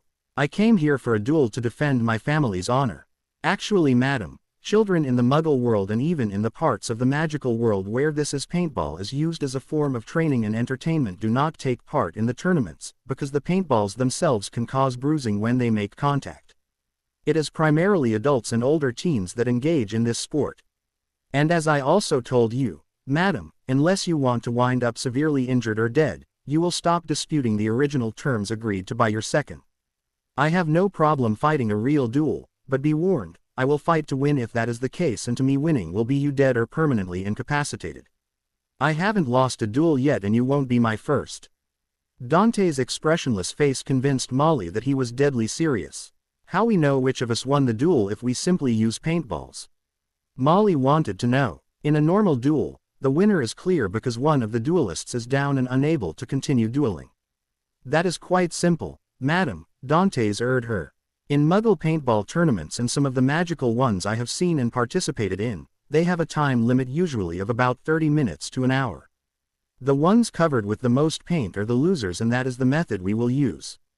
If you are agreeable, our duel will last 30 minutes and then we will see which of us is the loser. Very well, Molly huffed. Dantes showed her how to put on the glees and mask that was to protect the lower half of her face.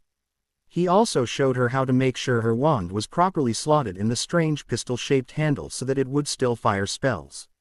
Now madam, since you are unfamiliar with the spell we will be using and the means by which it is fired, you may have 20 minutes to practice it. Dantes told her. The spell is quite simple, a first year could do it. Simply aim at one of the wooden barriers and say Orbis Pigmento while thinking of the color you would like the ball of paint to be. Once you can fire it well, we will have our duel. The three men watched from near the wall as Molly Weasley practiced the spell and learned to move around the barriers and obstacles. Your wife should have worn different clothes, Mr. Weasley, Dantes observed as she moved around the room. Her mobility is going to be affected by that skirt of hers, but unless she is good at transfiguration, it is too late for her to change into a pair of pants now. Arthur had to agree with that estimate, but simply said, Molly never wears pants. She says it's not proper for a lady to wear men's clothes. She may regret that choice before this is over. I see she has also found out that the pistol grip will allow her to fire other spells if needed. Dantes commented, as a red bolt of spell energy hit the barrier Molly was firing at. The designers left it that way, since some tournaments are fought in the woods where magical creatures among others are roaming about, and they didn't want to take away a person's ability to defend themselves by having to waste time removing their wand from the pistol grip. As Molly fired several more standard spells at the barrier, Dantes shouted. Since you now seem to have the paint spell down, practice time is up, madam. Arthur looked around the room and realized that someone was missing. We need a referee to start and oversee the duel. Who would you suggest? Harry asked. Either Dumbledore or Flitwick, Arthur suggested. Both of them are considered expert duelers, though Flitwick has a mastery in dueling along with his charms mastery. If he is available, I would prefer this Flitwick. Dantes named his choice. Can he be gotten here quickly? He teaches here, Harry told him. I would prefer the headmaster to start the duel. Molly countered. I think Flitwick has 7th year Gryffindors right about now, Arthur commented. Ron and Hermione are both in his CL, so I know the schedule. Dantes shrugged, then let it be Dumbledore. Tibby, Arthur called one of the Hogwarts house elves. When the house elf appeared, Arthur made his request and the elf disappeared with a pop. It reappeared a few minutes later and whispered something to Arthur. Arthur nodded his thanks. Dumbledore will be down in a few minutes, Arthur announced. Once Dumbledore arrived, Dantes cast a spell to create a visible stopwatch and said, "The clock will start the moment Dumbledore begins the duel, and when the alarm sounds the duel is ended. Understood, Mrs. Weasley?" She nodded her understanding. Dantes glanced at the headmaster. "Are you going to close the doors to give us some privacy, Dumbledore?" "No, there is no reason to," Dumbledore told him. "Very well." Dantes aimed his ash-gray wand at the doorway and made an arcing gesture. A bolt of white energy hit the keystone of the doorway arch and a barrier shimmered into being. "That will ensure that no students can enter the Great Hall while the duel is in progress. For their own safety and ours." Dumbledore nodded, pleased that the man at least cared about the students who went to his ancestors' school. "If you are both ready." Dantes nodded. Molly said, "Let's get this over with." "Bo," Dumbledore requested, and when they had done so, he counted, 3, 2, 1. Both duelists immediately shouted, "Orbis Pigmento," before dodging for the nearest barricade. The paint balls of red and green impacted on the shields that Dumbledore had placed a few inches from the walls of the Great Hall to protect them from paint splatters. A student pinged by the Great Hall heard the shouting and stopped to watch, then realized he was watching a very unusual duel and hurried to get a few of his friends so they could see this as well. Molly and Dantes darted around firing paintball spells at each other. Some of them made contact, but not all. The floor and barriers were soon covered in paint. Molly kept an eye on the clock Dantes had thoughtfully provided, and waited for her chance. She would only get one shot at taking down this man who insulted her honor. As the time started to run out and Molly was well covered in paint, she saw her chance. Pointing her wand at Dantes, she whispered, "Stupefy." The beam of red light struck Dantes and he collapsed. Harry, seeing the deliberate attack by Mrs. Weasley, pointed his staff in her direction and shouted, "Incarcerus." Ropes wrapped themselves tightly around Molly before anyone else in the room had a chance to react, sending her crashing to the ground. "Your wife has forfeited her honor by breaking the terms of the duel," Harry announced. "I did not," Molly retorted as Arthur went over to free her. "I never agreed to them. I fought a proper duel and took down my opponent." Dumbledore looked at Molly surprised. He never would have expected her to cheat. "Molly, I am afraid that I must agree with Mr. Potter. Having heard the terms that were stated, when you challenged Lord Ravenclaw during Fudge's trial before the High Council, and the fact that you did not disagree with them at that time, you were bound to honor them or tell him before the duel began that you would not." Arthur looked at his wife in surprise, his eyes wide as if he was seeing her for the first time. "Molly," he hissed, "if you were not going to accept the terms you should have said so before the duel started. Not only have you betrayed the honor of the Pruitts, but the Weasleys as well. I agreed to the terms on your behalf as was proper, and never once did you say that you would not abide by them." Arthur shook his head as if to wipe the memory of what his wife had done from his mind. "I am ashamed of you, Molly. Today you showed me that you do not believe in honor. Something that we taught our children was one of the most important things they had. I don't know how you will be able to face our children when they learn what you have done. Did you even think of how this will affect them? How people will react to them when they learn who their mother is and what she has done? You have also dragged us even further than ever from any chance of reconciliation with Harry, given he too has seen that you are without honor. You're a fool, Arthur, if you think we have a chance at reconciling with that boy." Molly spat as she struggled with the ropes binding her. "He's a lost cause, and in your heart you know it. The only question remaining is how much damage is he going to do before you admit it to yourself." Dumbledore shook his head sadly.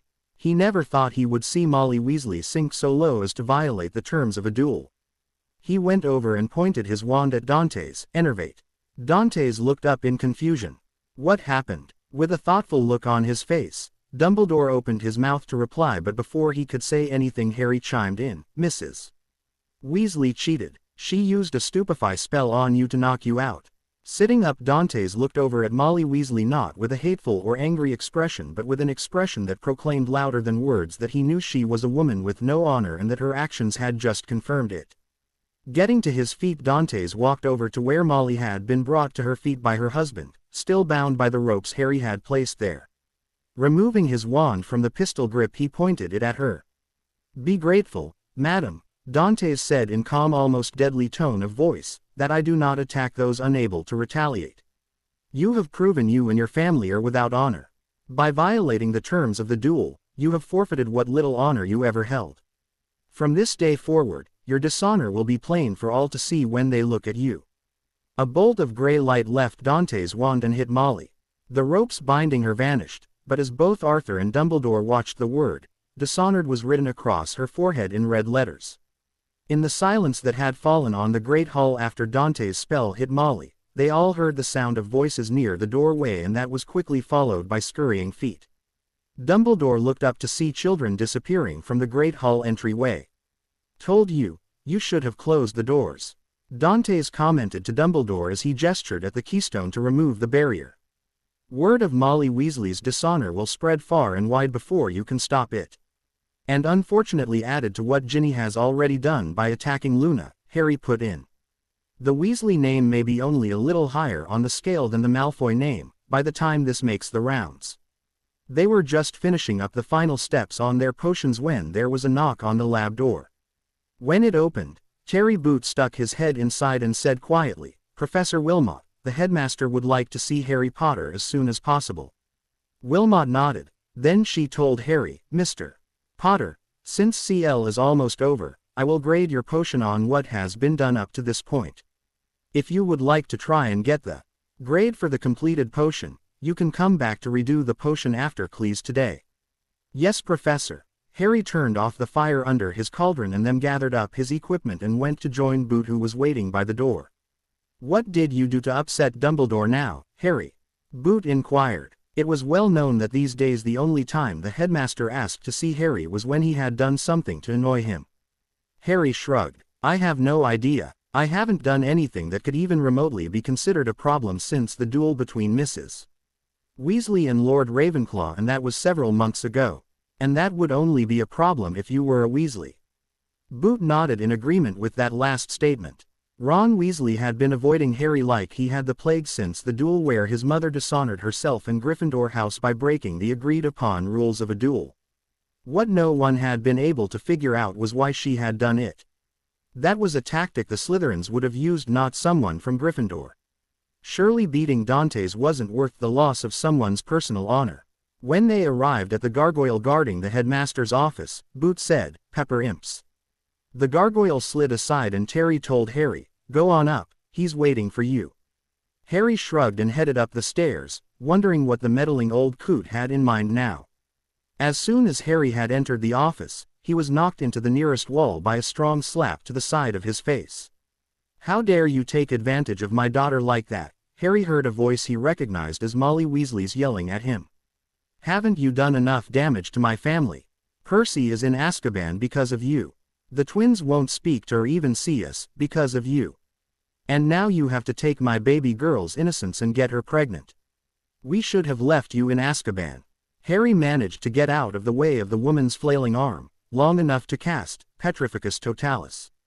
As he looked around the headmaster's office, he saw Arthur standing off to one side of Molly, his wand out as if he were in the process of trying to cast a spell. Ginny was standing near Fox Perch, a confident smile on her face as she looked at him. Now that the shrew has been silenced, at least for now, would someone care to tell me just what the hell she was screaming at me about? Harry asked, taking a seat as far away from the petrified Mrs. Weasley as it was possible to get in the little office.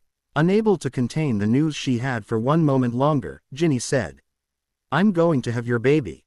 Harry shook his head, certain that there was a problem with his hearing. You want to run that by me one more time, 'cause I thought I heard Miss Weasley say she was going to have my baby.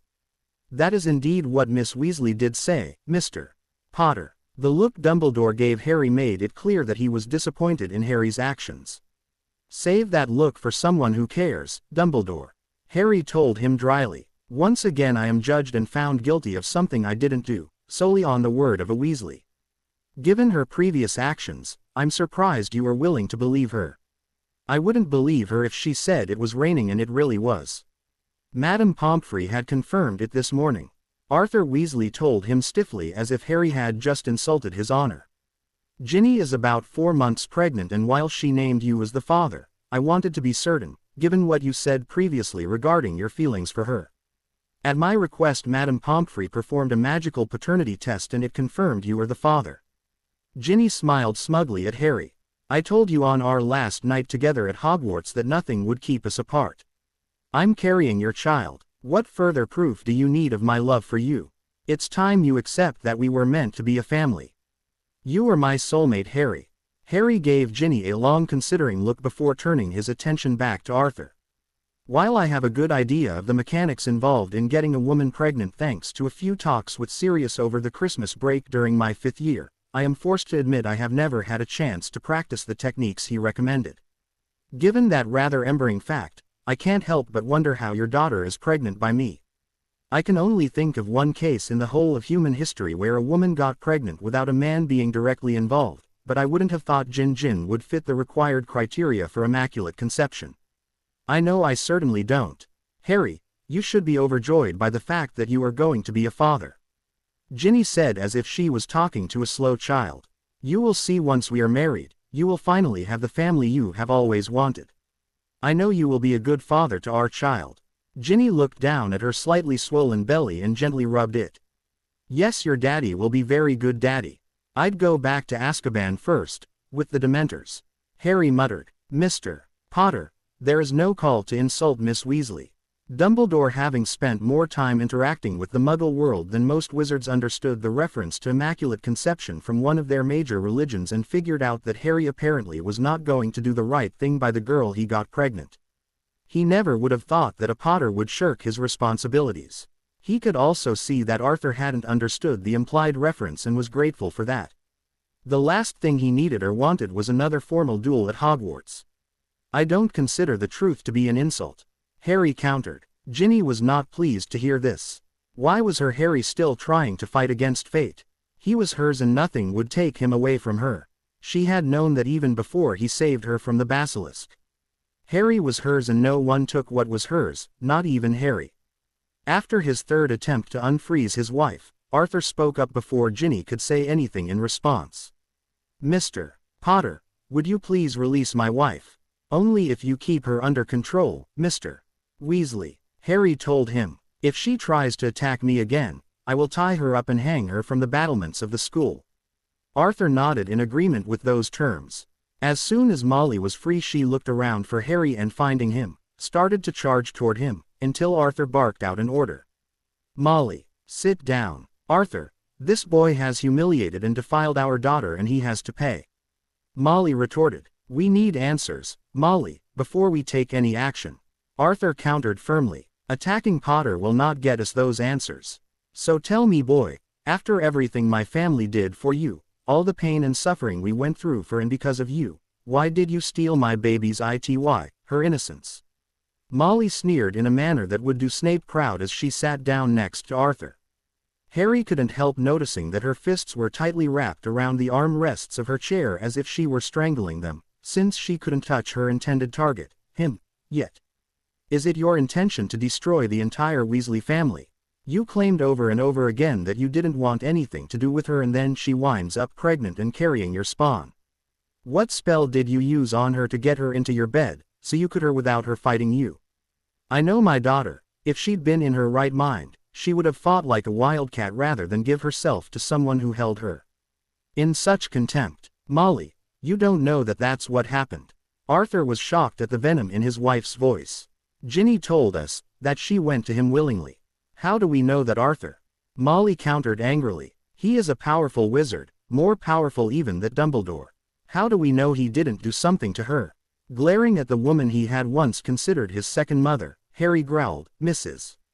Weasley, because of our past history and the respect I once held for your family, I will give you this one warning. Never ever call me boy again. Also, I would be very careful about throwing around unproven accusations, or you might find yourself being challenged to a duel. As for your daughter's if the rumors I've heard in the 6th year Gryffindor boys' dorm are even partly accurate, she lost that a long time ago and I can assure you it wasn't to me. How dare? Molly began to growl. Mr. Potter, that was uncalled for. Dumbledore chided Harry. He needed to get the tempers diffused, so this situation could be discussed calmly and rationally. Harry rolled his eyes and pointed out. Then she shouldn't ask questions she doesn't want the answers to. The sixth-year boys were quite talkative about their conquests and the conquests of their friends in other houses. Ginny has quite a reputation amongst them. Molly got to her feet intending to rip the Potter boy to shreds, when he brought his staff around and set the butt of it on the floor between them. She stopped moving, certain he was about to hex her, when he wrapped both hands around it, right hand above his left. She also noticed that the capstone had started to give off a pulsing green glow, almost like a heartbeat. I, Harry James Potter, do hereby swear upon my magic, and my life that I have never knowingly thought of or touched Ginevra Molly Weasley in a UAL manner at any time or in any place. Nor have I ever thought of Ginevra Molly Weasley as a UAL partner or lover. Nor as far as I can recall have I ever dreamed of having with her. I also hereby swear that even if Ginevra Molly Weasley were the last human female on Earth and I the last male, I still would not consider having with her, even though I know such actions will lead to the end of the human race. There was a peculiar choral quality to Potter's voice, as if there were more than one voice speaking as he made his oath, and Molly thought she saw his green eyes giving off the same pulsing glow as the capstone of his staff, and in time to it. Ginny gasped as Harry swore that oath. How could Harry do this to them? How could he be so cruel and heartless? Why couldn't he just accept the truth? They were meant to be, and now he was trying once more to destroy the life she had planned for them to live together. As soon as Potter finished speaking, a blinding white glow covered him from head to toe. When it vanished, everyone saw that Harry was still standing. Well, I'm still alive, so I must have been telling the truth. Harry waved his hand in the direction of Dumbledore's desk, and a number of items gently rose off of it, circled their owner, and returned to the desk. I still have my magic too. Guess that proves I never slept with Jin. So we are now left with a question of how am I the father of that child? Would you care to tell us, Jin? Harry, you shouldn't scare me like that. After all, I am carrying your child. Why would you pretend to swear an oath that you never slept with me? How could you forget that night we had together in the Gryffindor common room? Even though it was my last night at Hogwarts, you were everything I dreamed you would be as a lover ever since I was a little girl. How can you be so cruel as to say that we never had that night together? You told me when we finished that you had found heaven in my arms. Ginny looked down, blushing slightly as she said it. Seeing he was still refusing to go along with her plans, Ginny walked over and thumped Harry on the with her fingertips, a determined look on her face. You are the father of our child, Harry, and nothing is going to change that. Now we need to start planning our wedding as well as where we are going to live, the nursery for the baby. Then her face softened at thought of the baby, and she smiled down at the slight swell of her belly and took Harry's hand and rubbed it over her belly. Your child is growing within me, and he or she will be born in August or September. I hope it's a boy, and that he has his father's eyes. Dumbledore had been watching the events unfold and felt compelled to say something as Harry snatched his hand back from Ginny. Miss Weasley, Mr. Potter didn't pretend to swear an oath. What he said was very real, and his own magic judged his truthfulness. The fact that he is still alive and in possession of his rather formidable magic means he was not, nor has he ever been, your lover. Ginevra, we know the child you carry is Harry's. How was it conceived? Arthur demanded to know. He was having a hard time believing that another of his children would betray their family's honor. Arthur, you can't believe this fairy tale that Potter has spun. Molly couldn't believe that her husband would turn on their child. Potter is powerful enough to fake an oath, and make it good enough to fool people. He might be able to fool us, but he can't fool magic. Arthur countered. There is a book kept at the ministry that records oaths that are sworn. Not the wording, but the fact that they were sworn and who they were sworn by and to, as well as the where and when. I'm willing to bet if I have someone check the book it will show that Potter did indeed swear a magically binding oath here in Dumbledore's office. There's an easy way for your daughter to prove me wrong, Harry put in. Have her swear an oath on her magic, that I really did sleep with her on her last night here at Hogwarts and that it wasn't the product of her demented imagination. Ginny stared back and forth between Harry and her parents, biting her lip nervously. If she didn't swear the oath, they would be fairly certain she was lying, and if she did swear it and lost her magic, it would confirm that she had done something wrong. Ginny quickly weighed her options and decided. Ginny, Molly shrieked as her daughter collapsed. She rushed over to make sure she was okay. Drama queen, Harry muttered, and conjuring a torrent of icy cold water, dumped it on Ginny. How dare you? Molly sprang to her feet screeching like a banshee as Ginny sputtered and coughed, shivering from the icy cold water. Before Arthur could intervene, Molly vanished from the room and they heard a screeching sound outside Dumbledore's window. Hurrying over, Arthur confirmed his wife was hanging from the battlements outside Dumbledore's tower. She will rejoin you when you leave, Harry told Mr. Weasley. Right now she is safer out there. Ginevra Molly Weasley, as head of the Weasley family, I demand to know how you came to be pregnant with Potter's child. Arthur looked his only daughter in the eyes. Ginny could feel the family magic take hold, compelling an answer from her. It was a potion. I had some of his hair and that was all it needed. Why, Harry is mine. I knew he would come to me if I gave him the one thing he wanted above all else, a family. Ginny met her father's gaze without flinching. She knew Harry would do the right thing and marry her, so she had nothing to lose. Harry was silent through all of this, as was Dumbledore. Both of them were thinking and planning. Harry finally realized there was only one way to get Ginny out of his life permanently and to make sure that the child she was carrying grew up in a happy home. It wouldn't be with him though. He knew he was not yet ready to be a father because he still had too much anger toward the world to be a parent just now. The problem was going to be the how. Ginevra Molly Weasley. Ginny winced at the frigid tone of Harry's voice. This wasn't how he was supposed to sound. He was supposed to be happy that they were going to be a family, no matter how their first child had been conceived. I charge you with line theft. You do realize that you could go to Azkaban for this crime? No, you don't mean that, Harry. Tears started rolling down Ginny's face. I don't know why I am not surprised that you would do such a thing given your mother was telling you and Hermione how to make love potions when you were 13. Harry went on. Did she give you the recipe for this pregnancy potion as well?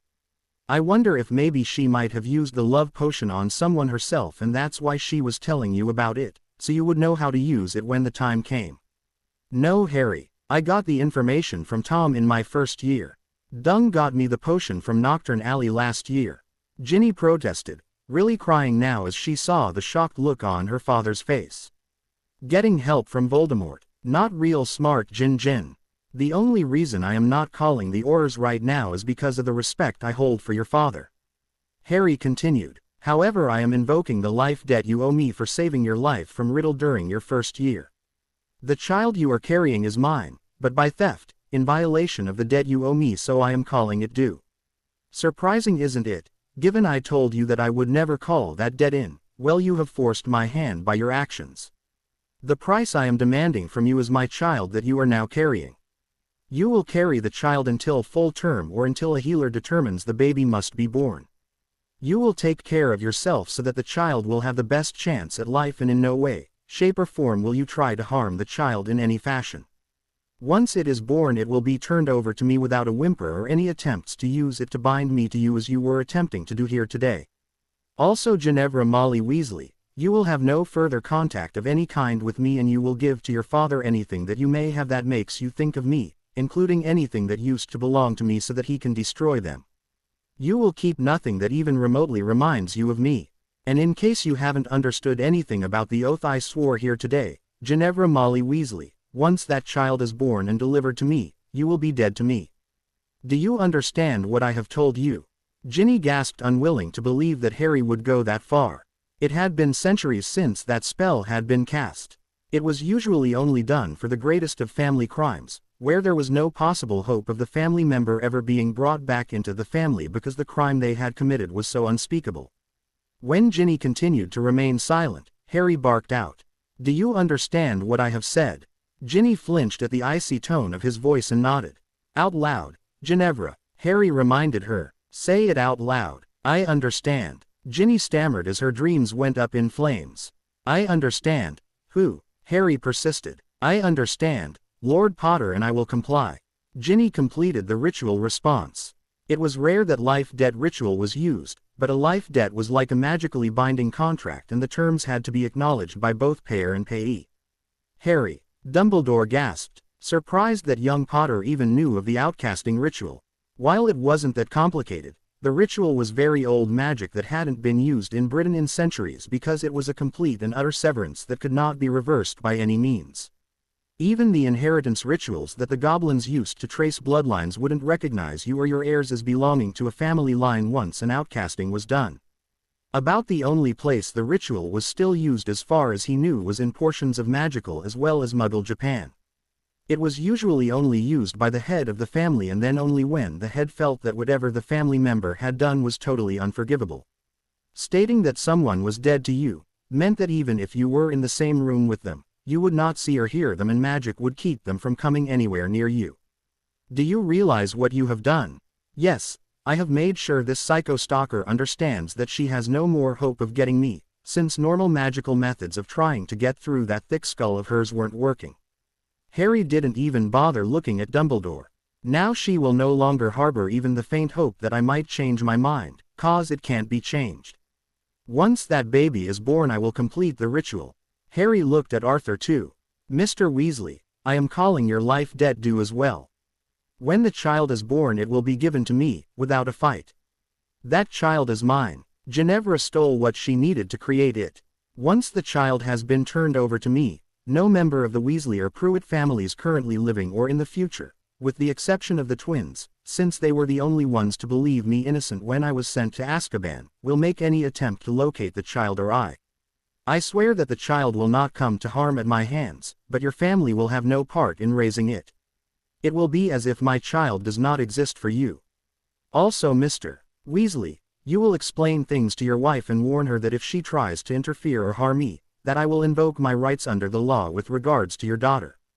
Also sir, while this is not part of the debt, I would strongly recommend you get your daughter some help.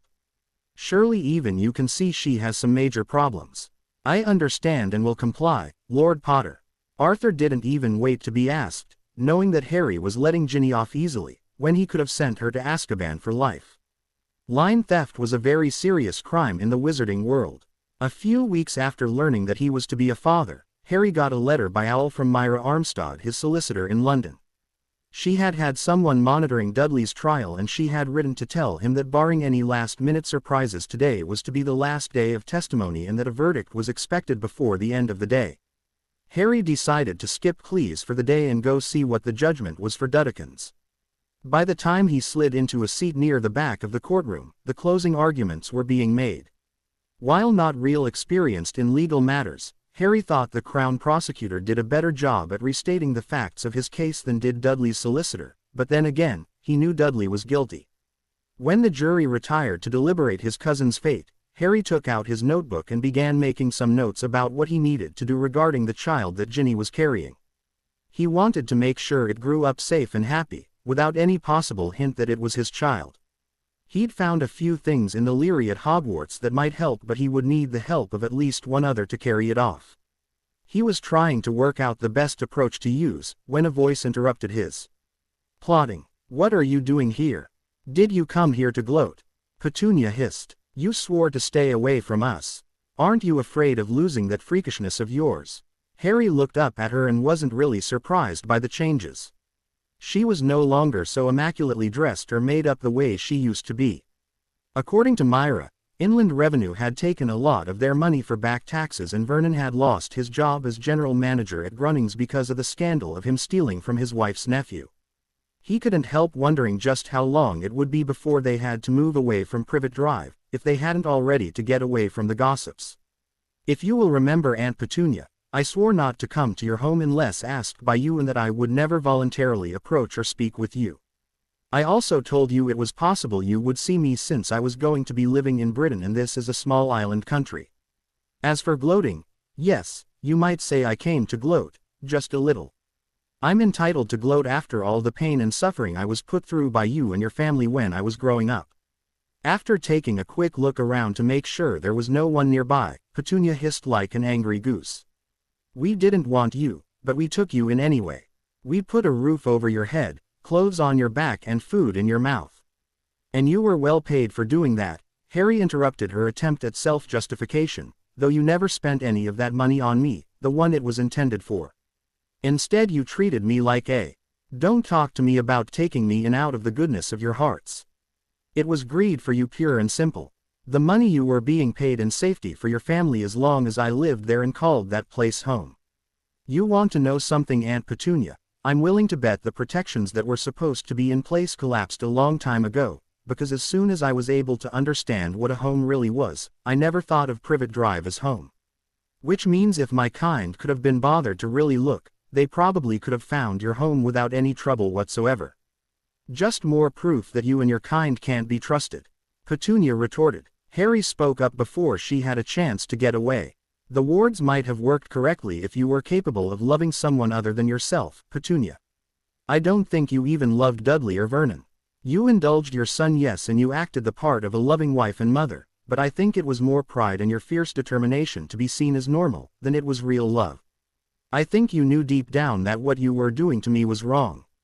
And as for Dudley, I think you knew that letting him grow up without any discipline was going to backfire one day when you could no longer blame me for his crimes. All that aside, I have a question for you, Petunia, and I would like you to give me an honest answer, if you are even capable of it. What? Petunia had her nose in the air as if she were certain that what he wanted to know couldn't possibly be of interest to her. If you and Vernon had died and my parents were the only ones available to take Dudley in, do you think my parents would have treated Dudley the way you treated me? Or would they have treated him like their own child? Harry inquired, curious to see what her answer was. I don't see the point in wasting my time with what-ifs. Petunia countered. Your parents are dead, so trying to figure out what they might or might not have done is a pointless exercise. You're afraid to answer my question. Harry countered. You know they would have treated him better than you ever treated me. I wonder how you will explain yourself to my mum when you peon, not to mention how you will explain your actions to the God you claim to believe in. I doubt he would approve of how you treated me either. It's well known he doesn't like your kind. Petunia sniffed haughtily. It says so in the Bible. I wouldn't be too sure of that if I were you. Harry countered. The word which might be mistranslated from the original language it was written in. The word in its original language might not mean witch or wizard, but instead may be describing one who practices harmful magic. You know, like how the commandment, thou shalt not kill, might actually be, thou shalt not murder. Otherwise the Bible is full of contradictions, because in the Old Testament, he approves of stoning adulterers and that is killing, isn't it? Before Petunia could come up with a response, there was the sound of people filing back into the courtroom. The jury had made their judgment. As Harry took hold of the portkey that would take him to visit Azkaban, he couldn't help but smile at the appropriateness of Dudley's sentence. While the whale had lost weight during his stay in jail, given Aunt Petunia and Uncle Vernon hadn't been able to raise the necessary money to get him out until the trial, he still appeared to weigh enough to match any sumo wrestler. The verdict was that Dudley was guilty on all counts. He remembered the judge lamenting the fact that the option of offering a first offender like Dudley the choice of signing up to serve in the military rather than go to jail was no longer available. He had told them that he had found that the majority of those who took that option went on to become a productive member of society, instead of being a useless layabout in prison with their food and other necessities being provided at the taxpayer's expense. He had also commented that the option might not be able to be offered to Dudley, even if it were still available, because he was so obese and might not survive the very demanding basic training. Dudley was sentenced to 10 years for the extortion charge and 2 years each for the 5 alts he was found guilty of, with the sentences to be run consecutively, which meant that Dudley would be in prison for at least 20 years. True, it was possible that he might get time off for good behavior, but it was also possible that Snape would wash his hair and develop a love for dancing the ballet with Harry Potter too. Harry had grinned broadly at that as he saw both Aunt Petunia and Uncle Vernon go red in the face when he claimed their son would be a useless waste of space in prison. Harry reflected that Dudley had been a useless waste of space outside prison. Why should that change once he was in prison? The next part of the sentence, though, had made Harry's day if not his whole year, and made Harry want to the judge. The judge told Dudley that while he was in prison he would be placed on a mandatory diet until he reached the proper weight for someone of his age and height. The judge told Dudley that he wasn't going to get out of prison by dying or by having a heart attack that would cause him to be moved to a prison medical facility for the remainder of his sentence and make him an even bigger drain on the British taxpayer. The expression on Dudley's face was even better than Vernon and Petunia's had been. He looked as though he'd just been told he was going to be shot by a firing squad at dawn. Then the stupid git had to have a temper tantrum that made him look like he was all of 5 years old, stamping his feet, wailing for his mum. The only thing that had been missing was Dudley falling on the ground and pounding his feet and fists on the floor because he'd been told something he didn't want to hear. The portkey that Madam Bones had provided for him deposited Harry in the warden's office at Azkaban prison, and he managed to avoid stumbling this time. The warden was standing there waiting for him. "Good day, Lord Potter." "Warden," Harry responded flatly. He hated this place and all the memories it brought up for him, but it wasn't this wizard's fault. "I understand from Madam Bones that you wish to visit with prisoner Severus Snape, is that correct?" This warden was brisk and businesslike. While he understood that there were sometimes changes in the daily routine, the warden preferred to get them over with as quickly as possible. "Yes, in private if that is possible," Harry told him. "I have some business concerning my family that I would like to discuss with him." "Is that possible to arrange?" "Yes, it can be if you don't mind speaking to Mr. Snape in his cell," the warden told him after a few moments. Harry shrugged. "If it is the only way, then I will speak to him in his cell." "You have a visitor, Snape," the guard for his wing of the prison announced as he opened the door to Snape's cell. The former potions teacher was surprised when the last person he ever expected to see at Azkaban came strolling into his cell. "Just call when you are ready to leave, Lord Potter," the guard requested as he locked the door again. Harry nodded. "Come to gloat," Snape growled in an almost bored tone of voice. "Nope," Harry told him. "I have a question, and depending on your answer, I may be making you an offer." "What question?" Snape couldn't help being curious as he eyed Potter as if he might be a source of some entertainment. He could only do so much meditation before even that became boring. Harry handed over a folded piece of paper. "If I get you the ingredients and the equipment to do so, can you make this potion?" Snape's eyes widened at the name of the potion written there. Why would Potter need this particular potion? He eyed Potter suspiciously, wondering just what the Golden Boy of Gryffindor had been up to since his incarceration. "Do you understand what this potion will do?" "Yes." Harry did not elaborate. "Can you make it?" "Yes." Snape was equally abrupt. "Then to my offer, since I want to keep this matter as quiet as possible." Harry told him, "If you make the potion, I will consider your debt to me paid in full. Once you are out of here, I will arrange for you to be paid for making the Wolfsbane potion for the Foundation every month, and if the werewolves will allow it, I will even pay you to find a cure as long as said cure is not fatal. The only thing I will require from you is a magically binding oath that you will not mention this matter or the fact that I made you this offer, either verbally, in written form, or even telepathically, if wizards are capable of such a thing with anyone or anything." "And if I refuse?" Snape wanted to know. Harry shrugged. "Then I will obliterate you and wipe this conversation from your mind, and you will still be obligated to make the Wolfsbane potion for the Foundation every month, and you will not be paid for doing so. This is your chance to clear the debt you owe my father and get paid for your potion skills, and if you are lucky, you could go down in history as the person who found a cure for lycanthropy." Snape stared at the boy, no young man in front of him. He had hardly expected this response from Potter, the model Gryffindor. But then again, he wouldn't have expected a Gryffindor to need or want this particular potion either. Hermione stared up at the canopy of her bed in the 7th-year dorm, unable to go to sleep on her final night at Hogwarts, because her mind kept going over the fact that her life seemed to have come full circle today. She had arrived at Hogwarts with no friends, and she was leaving Hogwarts with no real friends. Oh, she had acquaintances, which was a vast improvement on what she had before, but no real friends. Her relationship with Ron had ended that afternoon as they were discussing their plans for life after Hogwarts. There were a lot of factors responsible for its demise. The strain of trying to deal with what they had done to Harry, even though Ron wouldn't admit they were at fault for some of it. The fact that they had very differing views about what was important in life, and she finally admitted, at least to herself, the fact that Harry was not there to act as a buffer between them. Last year they had held together because of what they saw as Harry's betrayal of the light and everything it stood for, but once that righteous anger had been shown to have no real foundation, the rest of the pillars holding Ron's and Hermione's friendship together had begun to crumble as well. She finally acknowledged that she had no one to blame but herself for the destruction of the bonds that had made her friends with Harry and Ron the night they had saved her from the troll. True, Harry had been more responsible for her being saved than Ron, but they had still come to rescue her, and that had been the beginning. She had thought it would last forever, especially given all they had gone through, but that had been a childish dream. As Hermione rolled over and closed her eyes, determined to get some sleep, she breathed a sigh of relief that there had been no more problems between Harry and the other students at school. While she was bound by her vow to stay away from him, it was apparent that the other Gryffindors had finally figured out that if they left Potter alone, their lives and the lives of their fellow students would be a lot more peaceful. That peace had been essential given the 5th and 7th year students in all the houses had been getting ready for their owls and newts. They didn't have time to make an issue of the fact that Potter still hadn't and clearly never would forgive them for what they had done the previous year, and the other Gryffindors had simply followed their lead. The fact that Potter was not going on a rampage though didn't mean that everything was all sweetness and light at Hogwarts.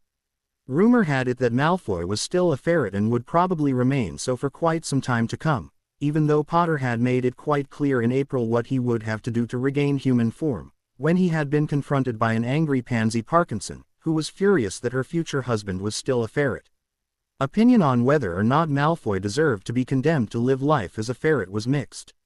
Most of the Hufflepuffs and Gryffindors, no matter what year they were in, were enjoying the idea of Malfoy having to spend the remainder of his life as a ferret, given they didn't think he would ever admit he was wrong for what he tried to do to Potter. Most Ravenclaws and Slytherins felt that it was wrong of Potter to expect Malfoy to make such a concession. They all knew Malfoy would never admit he was wrong about anything, even if the truth came up and slapped him on the face. And Luna Lovegood was acting even loonier, if that were possible. For the past month she had been going on about how the Knucklebots were going to help her become the mother of Neville's child before the end of the year, and that she and Neville's grandmother would be raising it. Hermione and everyone else in the school has ignored her claim though, given that Luna was widely known to be a few nuts short of a galleon. One thing Hermione was fairly certain of though was that after tomorrow, she might never see Harry ever again, unless it was by accident. He had made it quite clear during the school year that he held the wizarding world in contempt for its habit of making judgments without all the facts, and as he called it, their willingness to be led like sheep by those at the ministry, who were clearly idiots. Hermione had been very annoyed at his blanket condemnation of the wizarding world. A lot of witches and wizards were not willing to be led around like sheep. The problem was they were in the minority and unable to make themselves heard by those in power. The realization of that fact and the part she had played in it, still brought a stab of pain to Hermione whenever she thought about how she had treated her first real friend, not to mention how she, at least for a while, had proven herself to be one of the sheep. As Hermione began to doze off, her last thought before wandering into dreams of what her life would be like after tomorrow was a prayer that Harry had no more surprises left as parting gifts for them. As the students of the 4 houses were enjoying their final breakfast at Hogwarts, watched over by all the teachers and the headmaster, Hermione noticed that Harry wasn't among them. Where was he? As if in answer to her thought, the doors to the great hall slammed open with a thud and Harry walked in dressed in the robes that proclaimed him the head of 3 houses. The silence in the great hall was almost deafening and the students looked at each other worriedly. Even though he didn't have his staff with him this time, they were all wondering who had managed to piss Potter off now. Hermione heard Ron muttering beside her, "Stupid git, always has to make a grand entrance." Albus Percival Wulfric Brian Dumbledore, headmaster of Hogwarts, former chief warlock of the Wizengamot, supreme mugwump of the International Confederation of Wizards, you and I have a piece of business to conclude before I take my leave of you. Harry looked very solemn and not the least bit angry. As head of the House of Potter, I call you to face long overdue justice for breaking a magically binding contract. Dumbledore paled and his eyes lost their twinkle as the students gasped at the accusation. I'm afraid I don't know what magical contract you are referring to, Mr. Potter. I have a number of them to deal with every day, but none of the ones I have dealt with recently have involved you or the House of Potter in any way. The contract I am referring to was not a recent one, Harry countered. Were you not the executor of my parents' wills? I was. Dumbledore remained seated at the high table, giving the appearance of having nothing to worry about. Perhaps we should discuss this matter privately, Mr. Potter. I am certain you do not want your personal business spread all over the wizarding world before nightfall. My life has never been a private matter as far as the wizarding world is concerned. They've poked their noses into every aspect of my life, except where you managed to keep them out, so why should that stop now? You only want privacy because you don't want them to know what you did. Harry retorted. Merlin forbid that the wizarding world should ever think of Albus Percival Wulfric Brian Dumbledore as anything less than the guardian of light and an honorable man. Mr. Potter, how dare you accuse the headmaster of doing something so dishonorable as not honoring a magically binding contract? McGonagall demanded. He has never been less than honorable in all of his dealings. Oh really? Harry drawled, sounding like Malfoy for a moment. Do you know the entire contents of my parents' wills, Professor McGonagall? Or do you just know what they left you? No, I don't know everything contained in their wills, but I have no reason to doubt Dumbledore's honor. She retorted. Well, then you have no right to take me to task because unlike you, I do know the entire contents of my parents' wills, including the provisions for guardianship. Harry countered, looking at Dumbledore. Have you forgotten our conversation in Ollivander's shop, Professor McGonagall? McGonagall and the students looked back and forth between Potter and Dumbledore, wondering what was going on. McGonagall remembered Harry accusing Dumbledore of violating the terms of his parents' wills the day she had taken him to Diagon Alley, but since he hadn't done anything about it, she thought the matter had been settled. Breaking a magically binding contract was a very serious thing. A person could lose their magic or their life, depending on the terms of the contract. Harry, this is really a matter we should discuss in private. Dumbledore made one more try, even though he knew the students would assume the worst, but given they didn't know what part of the will had been violated, he might be able to come up with an explanation that would satisfy them and their families. Given that Harry hadn't come charging in here the way he had when Ginny had attacked Luna Lovegood, they might assume it was a minor breach, that he wanted resolved publicly. I did not give you the right to be so familiar with me, Dumbledore. Harry countered. And neither of us is going anywhere, at least not yet. Did you think I would not find out what you had done? Or maybe you thought I would forgive and forget it because you're ignoring the instructions in my parents' wills was for the greater good. Harry, Colin Creevey spoke up from his seat at the Gryffindor table when it became evident that Harry and the headmaster were going to engage in a staring contest until something broke the stalemate. Just how did the headmaster violate your parents' wills? My parents' wills contained a list of those they considered suitable guardians for me if my godfather Sirius Black was not available to take care of me. Harry answered his question without taking his eyes off the headmaster. Their list also contained one exception. They stated quite clearly that under no circumstances was I ever to be placed in the custody of Petunia Evans Dursley or her husband Vernon Dursley at any time or for any reason. Their wills said that even Voldemort was a better choice for guardian than Aunt Petunia, given how she loathed magic. And yet, knowing that, Dumbledore went against my parents' stated wishes and placed me in that hellhole. Harry, Dumbledore began, I told you, you do not have the right to use my name. I am Lord Potter to you. Harry interrupted him. Very well, Lord Potter, Dumbledore said placatingly. While I will admit I knew that your parents didn't want you placed with the Dursleys, it was necessary to keep you safe. Remember what I told you at the end of your 5th year, after Sirius was killed at the Ministry. The protection your mother placed on you required you be placed with your mother's blood kin to work. Petunia and her son Dudley were the only ones you could be placed with to keep you alive, until the time came for you to fulfill the prophecy. I am fairly certain your parents would have understood, and I'm certain you understand now why I had to ignore their wishes with regard to your placement. They kept you safe. Well, you were wrong, not once but twice. Harry countered. I had a Goblin Ward Master check out Privet Drive this past month. And while he admits there were blood wards there, which is dark magic by the way according to the Ministry, he told me they collapsed due to lack of power to maintain them nearly 14 years ago. Your claim that even though my aunt took me in grudgingly was enough to provide the protection was wrong. They collapsed within a year after I was placed there, and you knew it. There were other wards placed there afterwards that were also detected by the goblins, and I was told that my magic had been powering them.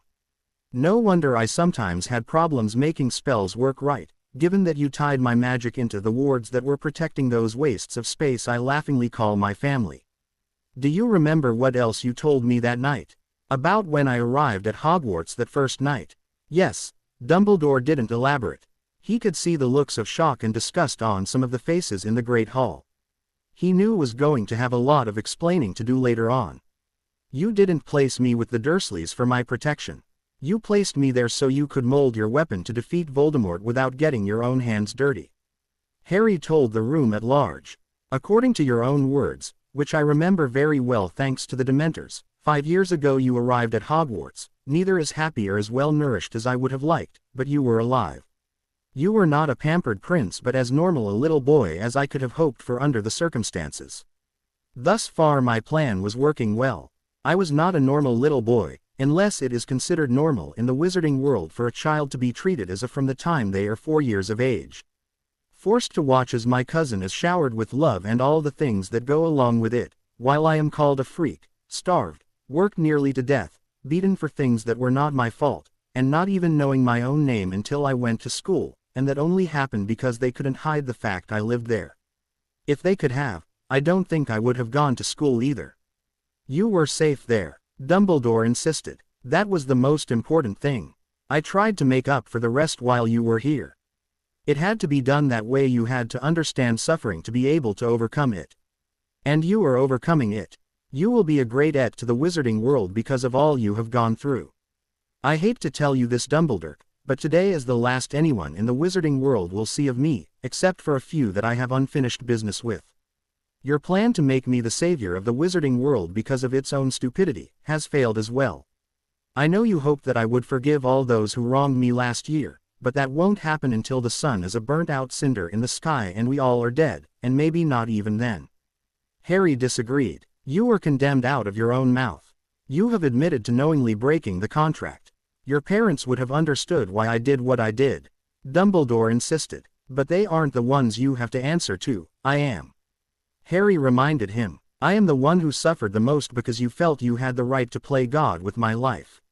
I am the one who spent almost a year of my life in hell, because you thought you had failed to correctly mold your weapon and it was going to turn on you, so you wanted it put away before it had the chance to. I am just grateful you didn't choose to steal from me in addition to your other crimes. I've spent most of this year thinking about what I was going to do and making sure it could be done, especially since I didn't want to harm Fawkes.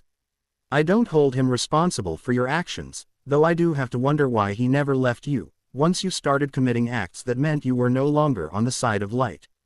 Harry went silent for a moment before intoning in a solemn voice, I, Lord Harry James Potter, call upon magic to witness my plea as the one most harmed by the actions of Albus Percival Wulfric Brian Dumbledore when he deliberately broke the terms of my parents' wills. I do hereby request the following punishment for him.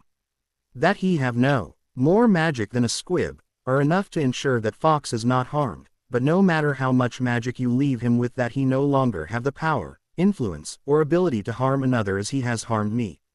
If you find me plea just, so let it be done. You can't do that, Mr. Potter, McGonagall protested. Albus Dumbledore has always done the very best for the people of the wizarding world, even when it cost him dearly to do so. Potter had a broad grin on his face as he once again contradicted her. Actually, Dumbledore brought this down on his own head.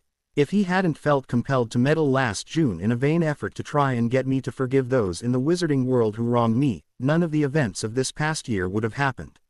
You see, I originally just planned to find somewhere in the non-magical world to live out the rest of my life. If Dumbledore hadn't interfered with that plan, Snape might still be a teacher here.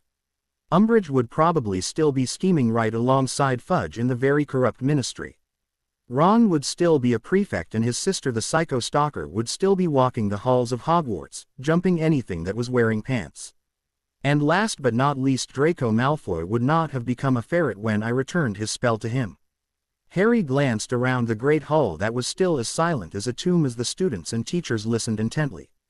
He was willing to bet that a number of people would be buying pensives over the next few days if they didn't have one, just to make sure this was reported correctly.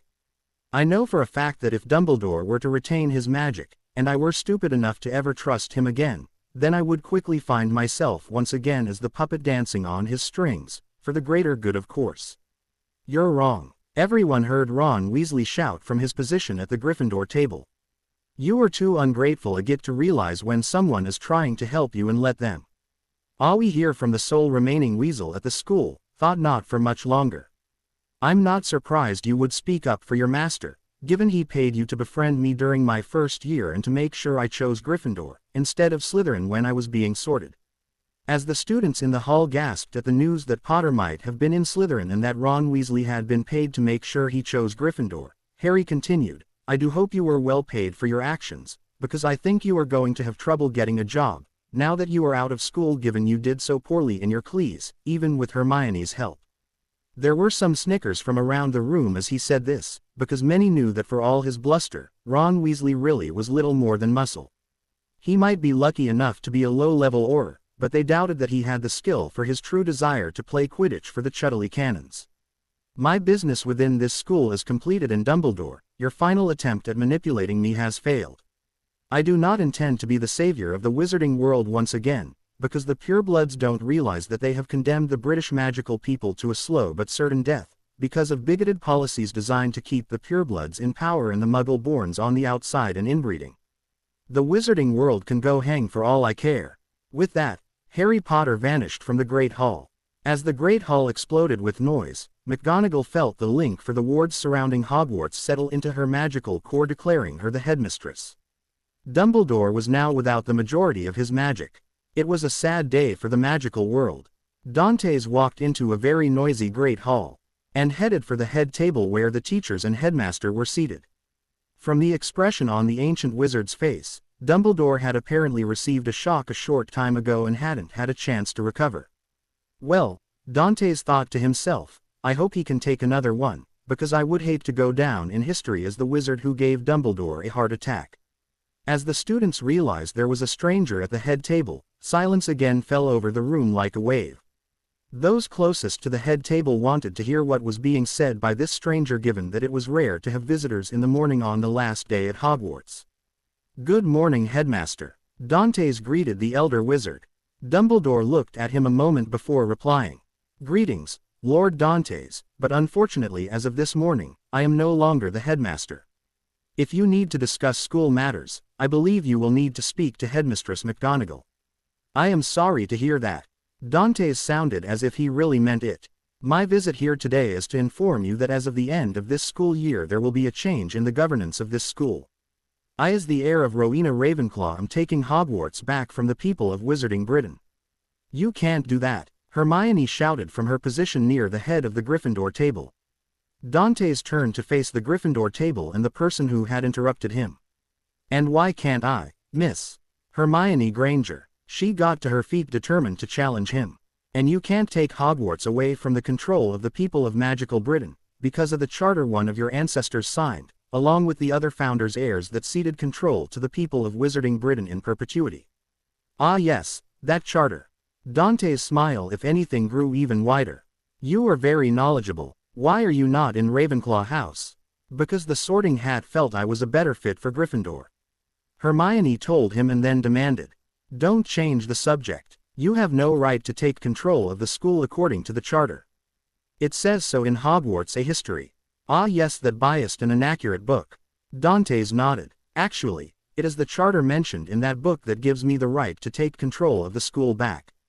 Hermione looked as if she wanted to slap him for daring to call one of her favorite books biased and inaccurate, but before she could say anything further, McGonagall asked, how does the charter give you control? I'm sure you are very familiar with legal loopholes.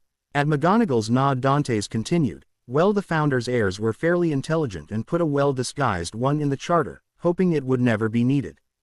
Basically, the charter states that Hogwarts will remain under the control of the people of magical Britain, or its chosen representatives, only so long as the government has no part in teaching the children at Hogwarts without the headmaster or headmistress approval, and even then there needed to be a very good reason as to why. No laws forcing said employee upon the school. The charter didn't cover former government employees, only active ones, such as Dolores Umbridge. She remained undersecretary to the minister while she was teaching defense against the dark arts and while she was pretending to be headmistress. If you don't mind, I think we need to discuss this matter in private, Lord Dantes. McGonagall got to her feet. Also, if you don't mind, I would like Dumbledore to accompany us because I would like his input as well. It doesn't bother me. Dantes shrugged and waited for Headmistress McGonagall and the former headmaster to lead the way. Once they were all seated in what used to be Dumbledore's office, with Fawkes perched on Dumbledore's rather bony knees, McGonagall asked, what is your real reason for taking control of the school? Because I can, Dantes told her. I have done some checking over the school records for the past 100 years, and did you know that the schools of magical Europe have fallen way behind their counterparts in other countries, like China, Japan, Australia, and America, just to name a few. Hogwarts has the lowest scores of all three of the major magical schools, and that has got to change. My ancestor founded this school along with others to provide the best magical education available to young witches and wizards, but that standard has been lost. I intend to get it back. And how do you intend to do that? Dumbledore wanted to know. The school will be shut down until I can redesign the curriculum and get teachers who are the very best in their professions to teach them. Some of the old courses will be brought back so that the children can understand all sides of magic, light, dark, and gray. This school will not reopen until I have teachers and courses I feel will not shame this school. Also, there will be non-magical classes taught here as well, because the non-magical world, no matter how much witches and wizards may want to believe otherwise, is slowly encroaching on us, and we must be able to deal with them as equals and not as backwards idiots. The expression on Dante's face was grim. You are just going to close the school with no warning. What about the teachers who have devoted their lives to teaching here? McGonagall asked when she finally recovered from the shock of this young man telling her he considered her work substandard. All teachers will have the option to try for new teaching positions, once I have the curriculum decided. If they meet the standards I want, they will be given first preference over any others since they have a history with this school. Dantes urged her, but then he said, if they are not capable, I will not be hiring them back. You do realize you will be driving good teachers away. Dumbledore pointed out, there is no need to do a wholesale change. It is far better to do it gradually. When was the last time any course was improved on or changed for a better one without the change being imposed on you from the outside? Dantes inquired, knowing the answer already. British magical society is stagnant. There have been no major changes in over 100 years at least, and even then they were only minor changes. If we are to survive as a people, changes need to be made, and made quickly. And when will this occur? McGonagall wanted to know. Today, Dantes told her flatly. Once the students get on the train, the school will close until I think we are ready to reopen. You will need to let the students know, because I doubt I will have all the changes I want to make done before September. Surely you can see how disruptive this will be to the children's lives, especially those who are 2nd through 6th year. Dumbledore protested. Why not do a gradual shutdown? But don't take in any new first years, and then as each year finishes, it will not be replaced until the 2nd years complete their 7th year. That way their lives are not disrupted, and it will give you 7 years to complete your plans.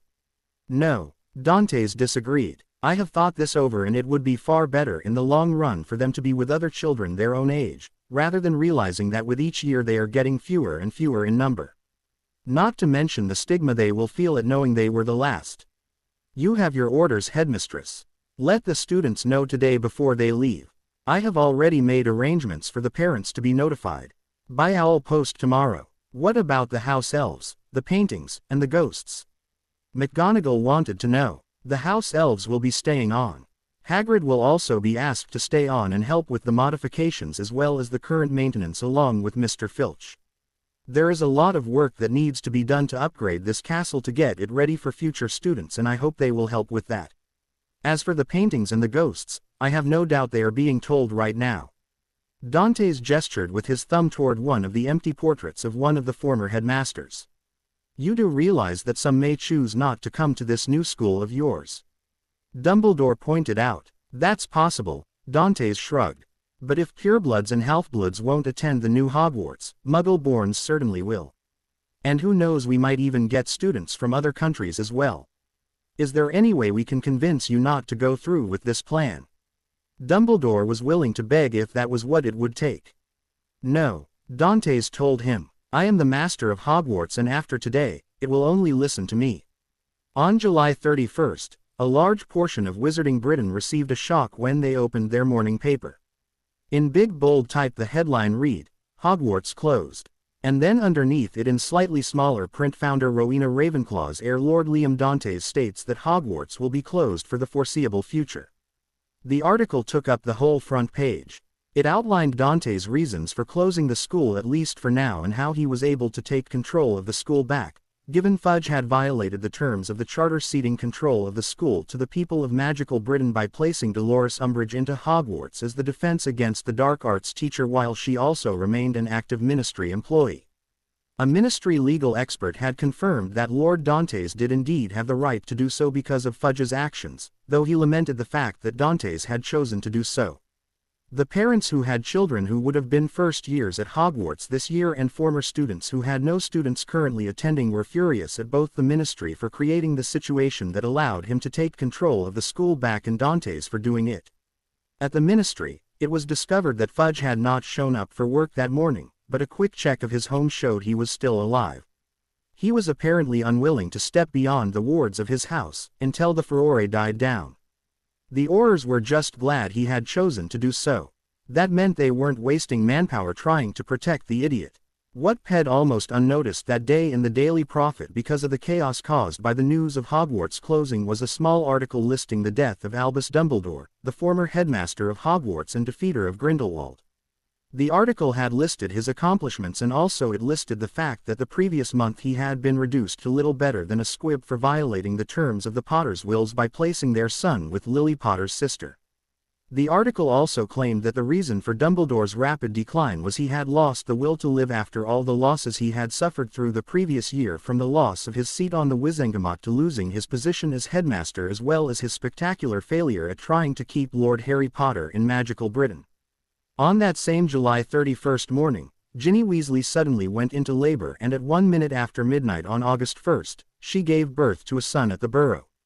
When he saw his first grandchild, Arthur Weasley was glad he had gotten a magical oath out of his Mediwizard friend to not discuss this matter with anyone else and had arranged for him to deliver the baby at the Burrow. While the cap of downy brown hair covering the newborn's head wouldn't indicate who the father was, the emerald green eyes that looked up at Arthur for the first time could only have one source: Harry Potter. Green eyes were a rarity in the wizarding world, and currently the only wizard in magical Britain with them was Harry, even though no one had seen him since his departure from the Great Hall. Arthur felt a great deal of regret over the fact that he would never ever see this grandchild again. That there would be no pictures of him growing up, or even glimpses of him at a distance. Arthur still remembered how angry Molly had been over the terms of the life debt and the fact that the child would have no place in their lives. Arthur had had to invoke a rarely used power of the head of house to force Molly to accept that this child was lost to them before it had even been born, because Ginny had stolen the means to create it. After confirming with his friend that the child was healthy enough to travel by portkey even though it had been born a bit early and before Ginny or Molly had a chance to see the baby, Arthur Weasley took his grandchild downstairs and went into his office to get the portkey that he had been given to take him and the baby to Harry's location after it was born. He was not going to take any chances that the payment of the life debts owed by he and Ginny would be violated by anyone in his family. Holding the baby carefully but securely in his arms, Arthur made sure they both were in contact with the portkey as he said the activation phrase. Payment has come due. He appeared in a darkened room. The fire in the fireplace was providing the only illumination in the room. As he was looking around, the door on the far side of the room opened, and with the light behind him Arthur couldn't make out who it was, but Umed it was Harry. A moment later his guess was confirmed when Harry appeared in the firelight. "Hello Arthur, I take it Ginny has given birth." Harry stated the obvious. "A few hours ago," Arthur confirmed. "I just wish this could have been a happier occasion, for both of us." "So do I, sir, but I never would have been your son-in-law, no matter how much Ginny wanted it." The contempt was not evident in Harry's voice now. "At one time, I would have welcomed your family's presence at the birth of any child I did have, since you were the closest thing to a family I had ever had. I'm just sorry that is no longer true."